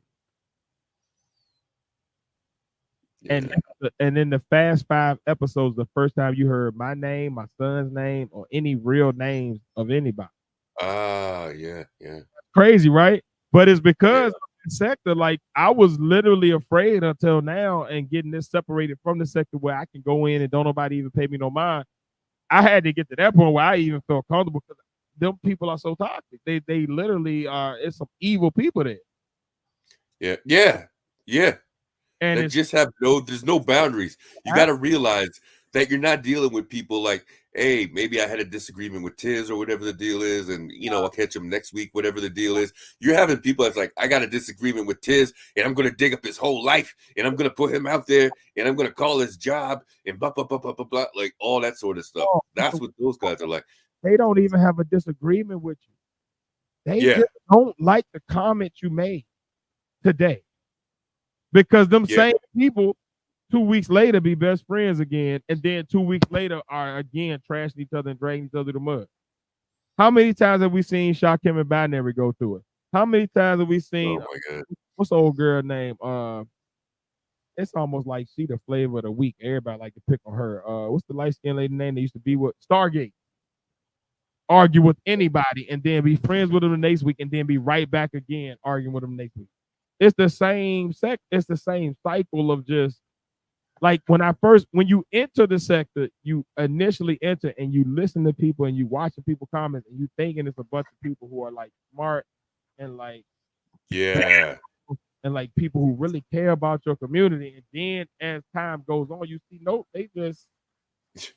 they're willing to say or do whatever to be the top comment today or be the one that gets the clout or be the one that's known in the sector. Because it's people in the sector that have no channel. They just want to be the top cat person. Yeah. And that's great. Because the sad part is, if you look at the sector and you really break down all of the individuals in it and you take out the toxicity and the history of the sector, you have a bunch of talented Black people. True. That have a multitude of different expertises. Like you have from the logistics sector to the transportation sector, to the event sector, to the academia sector, to the I'm a cosmetologist, I'm a chef. Like you have goddamn security experts, you have people that are experts in hospitality and hotels, you have experts in almost every different field, yet these people can't get together and pool their resources to make something positive because not one as anything from that sector come out that was actually helpful. We didn't shut down Umar. He's still out here grifting and making his money off of people every year. Yeah. We did not shut down the people who was against Umar. There's still people like me who know Umar for what he is and believe him to be what he is. We did not get Umar off of TV. He's still on the Breakfast Club. He's still on BET. He's still popping up on random interviews on random platforms. We did not create our own school to counteract his school to give what they needed. We did not do that. We did not create any, like, there's no avenue we created other than beef. Yeah. There's not one. And I've looked and I've searched. The only person that's done something positive that came from that section was Q Butter. And as soon as he made his school, we never heard from him in that sector again. And he didn't even really come from the sector. He was part of it. But I know what you mean, though. He came more from the Sinetta Hotel crowd. But at some point, that crowd got mixed. And then the Umar sector kind of got made from that blend. But in saying that, he was a part of the sector for a second. He made his school, and then he got on about his business promoting the school. He ain't worried about what nobody else thought. He stopped worrying about the sector. He stopped coming in the chat. You never saw that because you can't do anything there. Every creator that I've seen that even gets above 1,000 outside, like if they're stuck at below 1,000 in the sector, as soon as they start doing content about real life. Yeah. Now that don't mean they monetize, but at least they got enough people eyes on them now to where they have a possibility. Like we may never get monetized, but we got at least 1,000 people that said that they subscribe to us and they ain't going nowhere, and we ain't dropped below it yet. Yeah. 1,000 people are saying we're gonna stick around. We're gonna see what happens next time, and the next time and the next time, and that's when you got brand loyalty. Not when you have a bunch of people that come in and come out. Now the Umar set the guy their superstars, but them superstars, even I would say 80% of them have another sector that they are really successful in. T-Pre goes out into the gospel sector and makes her money. Poetic Flacco went over to the Adam 22 lane. LV the Showman, he does his wrestling content. You got D Darrell, he sneaks over and does his therapy content on the side to make sure he still get his view. Like the Umar sector ain't sustaining nobody. Yeah. But Umar. He's the only one eating off of it. So if you're still there, something wrong with you, man. Because I'll be honest, like I know we long into the tooth, and this ain't probably even part of the podcast, but like, I'm be honest with like that shit. That was the biggest waste of a year that I gave to anything. Yeah. Yeah. But I was besides the relationships that you built through it. It inspired me to get the confidence to make the podcast because it was the people in this chat that said, "Go ahead, Podnas, make the podcast, and we'll try it." And that was one of the major factors that made me say, "I can do this." We may not have the viewers I want, but I can do a podcast and it be somebody that watches every week, and that's 90% of my battle. Yeah. If you and Rodney are the only two that show up every week, we're gonna keep on telling y'all. You heard me. I think more people will, and it's at a tipping point. Mass nigger rape now. Kill all niggers. Kill all niggers. Kill all niggers. White power. Kill niggers. White powers. White power. Kill all niggers. Nigger rape. Mass nigger rape now. Kill all niggers. Kill all niggers. I hate niggers. Kamala 2024.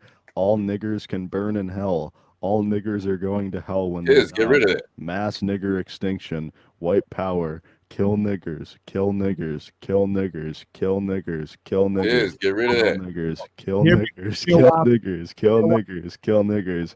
White power. Kill niggers. Kill niggers. You're a nigger. You're a nigger. You're a nigger. Otherwise, it won't work. You gonna remove me, you stupid nigger? They'll say banjo lips. You're lame, dude. Come on, you fuck. Oh yeah, run your fucking mouth, nigger. Go ahead. And what are you, a tough guy? Listen, you fucking patio primate. I am the fucking supreme Aryan leader, okay? Don't. Wow, you're trying so hard. You're so great, I am the supreme fucking Aryan leader, okay? Are you? Are you though? Are you though? No, you know you're not. You're a lame. You're a lame dude. You're inferior. You have to come on and do this. You're a lame Kill all niggers. Kill all niggers. Yeah, I'm having a pretty good time doing it. Kill all niggers. Kill all niggers. Are you having a good time doing it? I'm having an You must have no life whatsoever. Why don't you articulate yourself and No. say something important? I am worth $14 million. I live in a mansion. What do you live in? And you're doing this? You got to be a loser to be doing have something like this. If all you money. get that much amount I of live in money, a mansion. right? Hold on, stop. I get off my computer and I live like a fucking rock star. You get off your computer. And you So live is this like a what rock nigger. stars do? Is this what rock stars do? Because you're lame. You wish you could live my life. Stop. You're a nigger. You're a fucking nigger. Hey, Yeah, buddy. you know you're a nigger. You look in the mirror. What do you see? A fucking nigger. Hey. This is me. How you doing? You good? How am I doing? Oh, I'm good. It's just, I just hate niggers, dude. Okay. Can I ask you a question? Yeah, what's the question? Okay. Why would you go to a place where you're surrounded by the people that you hate and then not have anything to even say? Like, because I think you people are scum. Like, I think you deserve to be or extinct. what you call them people, the neo-Nazis with the shay heads would at least have had something profound to say, or at least a manifesto or something that like promotes what they believe in, other than just you. Okay, you hate us, then why you here? Don't come here. Like, we didn't ask for you. You chose to come here. So that means you want I chose to came here to call you niggers because that's what you are. But you would have to do that to somebody that bothers. We don't get triggered by their work. So now you're I don't know. I could say Baba Booey, but that wouldn't exactly cut it, would it? You can say a lot of different things, but you have to choose a group of people that for one subscribe to that. And then go with them, because they will actually give you probably the emotional rise that you want. And then you weren't even brave enough to come in as yourself. Like my brother said, you came in as the other name of another person just because. So that's corny. Like, it's funny. Because the funny part is, we're the type of podcast that would have brought you up under your regular name just to see what you had to say. And you could have still said what you had to say and all of that weird stuff, and we wouldn't have tripped.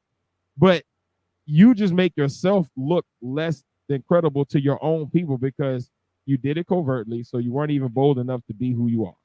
Second of all, you then came in doing it to people who don't care. Like, we don't care. Okay, now you're just doing stuff that's get us mad.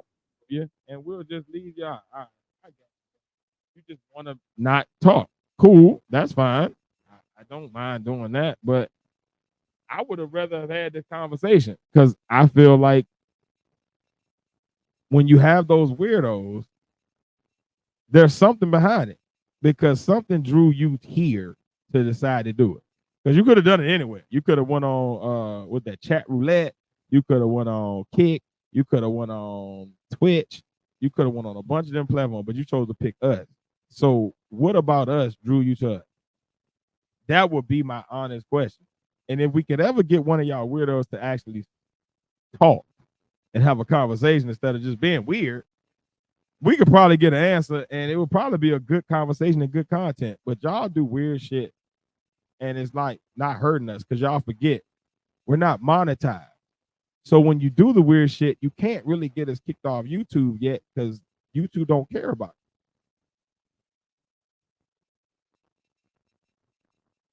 Our fans are going to come back next week because they don't care about you. So like what have you accomplished in that time? Like if I was a white supremacist, I would at least want to shut somebody up. Oh, it's all good. I know how to edit that part out. I can shut the when I end the stream, I know how to edit out if I need to, but I'll be honest with you, YouTube ain't about to do too much of big shit. And they'll just give me a notification and I'll cut that part out and it'll delete that specific section. So I ain't tripping. That's the thing. Like, it's people that are dumb that do this shit. Because if you were intelligent, you know how YouTube work before you do it, and then you realize I've accomplished nothing. Like real white supremacists are out here doing the work of white supremacists, and they're actually trying to change policies, and they're enrolling in police units to beat up our black people. That's what white supremacists are doing. You're just a dummy that want to come here and hang out with a bunch of black dudes and troll, and we don't care or nothing. So now you lose. And now you can't even come back to defend yourself because we have to ban you from the channel. When you could have just came up, spoken articulately, said what you had to say, and got a point across and maybe made a dent in something. I don't know. But you just end up looking stupid when you go against us because we're not that dumb. Like, I grew up in the most racist area of Virginia. And I don't mean that by anecdote or perspective. I mean that by demographic, population, and statistics. So when I live my life for 8-9 years in that area, and I ride home from riding my bikes with my brother, and I'm riding, trying to get home as fast as I can because this nigga's on dirt bikes, this white boys on dirt bikes chasing us in the Ku Klux Klan. I don't care about you saying something weird online. Like, it's stupid. We here. We're gonna be here next week. If you choose to come by a different name, we'll probably let you up. If you do some dumb shit, we're gonna do the same shit. So we can do this every week, but it doesn't hurt us at all because we still get to our show, and we choose if we let you up in the first place, so we can have our whole show and not have anybody. I don't have to post the link. So like, nah, brother of a certain age, I feel you, but like when I've done the research, like that ain't gonna hurt us. What's gonna hurt him is the fact that he made no dent. And if anybody who knows him knows that he did this, they're gonna be looking at him like, what is he? Like, you look stupid. You look stupid to a person who really does hate black people. You look stupid to black people. You look stupid to black people who would look at you if you were a black person doing this. You look stupid to white people who would look at you if you're a white person doing it. Like, you just look stupid. So, all right. Right on, brother. I fall asleep off a blunt for 5, 50, some seconds. I come back to this bullshit. Look. This is why God blessed me with the ability every week to have to pay. I don't care. Like, I don't think y'all heard what we talked about. We talked about like, our section of like how we got into podcast. Like, this ain't about you. It's about my dream and something that I wanted to do. So I'm gonna do this every week, whether you believe in it or not, or whether you love black people or not, or whether you care, or whether you show up, or whether like as long as my bros that do the podcast with me show up, or at least one of them, on pop. It's my passion. I do this shit. This is my happiness. This is my place of peace. So like you can't take this one. All right. Now, if this was something that I was getting paid off of, or was monetized, or I'm getting a paycheck every month, or YouTube gives me $8 off of it, or I got off pulling out because it was, I don't give a fuck. I don't get paid all this shit. Me, Pat, and Faith every month pay to do, and we still come back every week, no matter what we going through that week, no matter how many life struggles we done had, no matter how job changes we done had, no matter how many financial struggles, marital struggles, like whatever struggles, parental struggles, being a son struggle, like all them struggles we done had, we still show up every week, even though we pay for it and we don't get a cent off of it. And the little money we do get don't get. Because every once in a while we might get a $40 cash every 6 months from Uncle. Or maybe this 1 month last call and Rodney went in and bought a hat and a shirt, so we got some rep. Like, we ain't tripping off y'all like that. Let me be clear. So I want to just make this clear for any troll that's thinking about coming up, that hit the chat, or that want to hit the link. We don't care. You're either entertainment for us and our audience, or we just get rid of you and keep it moving. But like, I think they think we some niggas that ain't never been roasted. Like, I've been roasted since I was a kid. Your roast can't hurt me. And I damn sure don't take a roast serious from somebody who can't show their face like me and say for their name like me. Like, I'm me every day. And whether it's a nickname or not, Tiz is who I am. My two brothers that do this podcast with me every week can tell you I've acted the same way since they met me, and I don't know another way to act. I am as intellectual as you may see me. I'm also as ghetto as you may see me, and I'm also as aggressive as you may see me, and also as passive as you may see me. I will cry and whoop your ass in the same thing. I will deny a fight and whoop somebody else's ass in the same thing. I will make a joke and then get super serious in the same thing. That is who I am as a person. I'm not a monolith. None of us are. And that's why we hang with each other, because we all got different sides that all messed up with. So go to sleep or join the chat and have something to say. When Rodner, last call, anybody else join the chat, they got something to say. And even when they disagree or they roasting us, it's something to add to the conversation to make the conversation go forward. Stop jumping in with this dumb. And I don't care about like if you just one of them weirdos, come in with a weirdo statement that intrigues me. Because I've had those. I've had people come in with, I read this book and it tells me all of these crazy. And I went and looked at that. But you said something interesting. You didn't come in weird. You didn't come in alienating the group, or you didn't come in trying to do something like, oh, you trying to. I don't get the purpose. Come with a purpose. If you got a manifesto, come in with it. If you a pirate, you better come in spitting your pirate shit. Yo ho ho and a bottle of rum, niggas. Like, be who you are, because that's who we are. Like, what y'all don't. I don't think that's what y'all really like. How I act here is how I act when I'm everywhere. That's me. The same courteousness that I give to my guests, I'm gonna give you that in real life. But also, I'm gonna bite your head off, beat the shit out you, cuss you out, joke on you. We're gonna make the joke if it's funny, because it's funny to me. All of those things are all true about me. And next week when we come, we'll be playing. So God bless y'all. And we love you. And as always, man, if y'all want to support,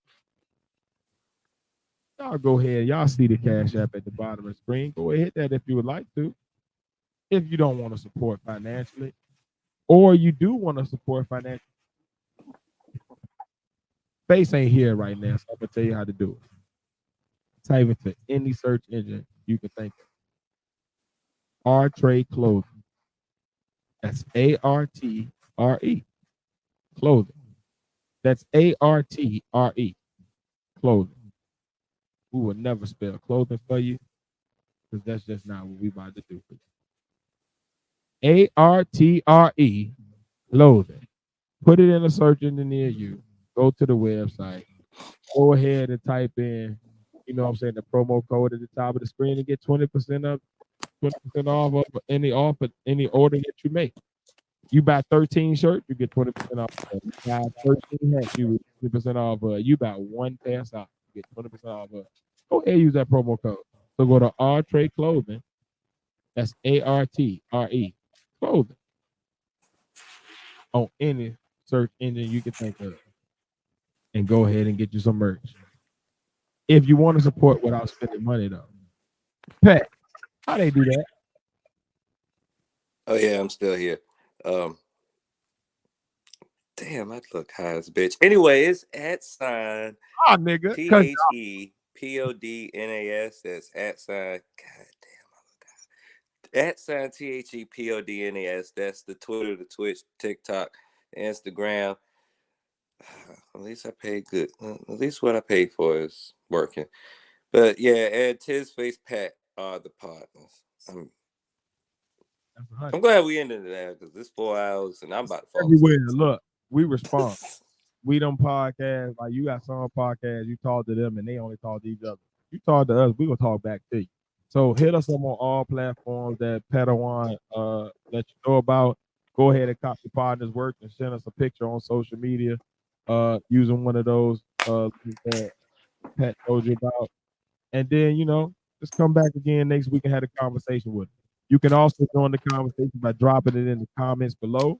You can always join the conversation live by jumping on the panel by hitting the link or joining us in the chat as several of our esteemed guests do every week. And a special shout out to the fourth and fifth partners. We got Last Call and Rodney, otherwise known as a brother of a certain name. Last Call. At this point, you might as well call them a members, man, because they the only two that actually join with some shit to say. And shout out to Honeybee too, because she be coming on from time to time with real profound words of wisdom. But like, hey man, y'all grow up. We ain't Joe Rogan, man. We ain't about to do that shit. You either come on here with some sense or we can get rid of it. You heard? Peace out. Y'all motherfuckers be good, man. As always. We lost a third, so I'm gonna shout him out. 1/3 of the partners is already gone. He's gone to sleep. He said he had to go and get his knock. That was Faith. So shout out to 1/3 of the partner. And I'm the other third of the partner. I'm your boy Ted. And I'm been along with. The other third of the partners. It's Padawan. I'm going to sleep because I'm high. And I don't even know what the fuck was going on while I was asleep. But that was, when I look back, it was some weird shit. I ain't like it. I don't be talking to them niggas anyway. But yeah, that was the show. And I hope y'all like it. If you don't like it, I don't give a damn. I was high the whole fucking time. And I could care less because it's my day off. And I'm going to smoke this weed. And I'm fuck these bitches. And y'all going to just not to deal with that shit. Because fuck that shit. Hey, y'all had all them weird motherfuckers saying whatever weird shit they gonna say. I'm gonna say my weird shit before I leave too. And you know what? To y'all weird motherfuckers, fuck y'all. Good night, everybody. Then to sleep on the pod and also say some wild shit. I have nothing to say to you, Pat, in the negative. God bless you. I hope you've had a good time tonight. I did, because that was high. Man, this one of them pods, man, we really didn't have no topic. We just kind of pulled up and started chopping it up, and luckily, man, we found one, and we just stuck on it. So hopefully y'all get some out of it. hopefully you find some edification, some learning, some knowledge. If you do, make sure you like, share, and subscribe. You know what I mean? If you don't, come back next week. We might have some fun. I'm too high to be listening to him with this voice. Yeah. And as always, peace. We love y'all. Y'all have a great week, man. Y'all be blessed. And we Except you weird motherfuckers. I hope y'all don't ever get blessed. I need to get therapy or some shit. don't get therapy. Get your dick to the throat.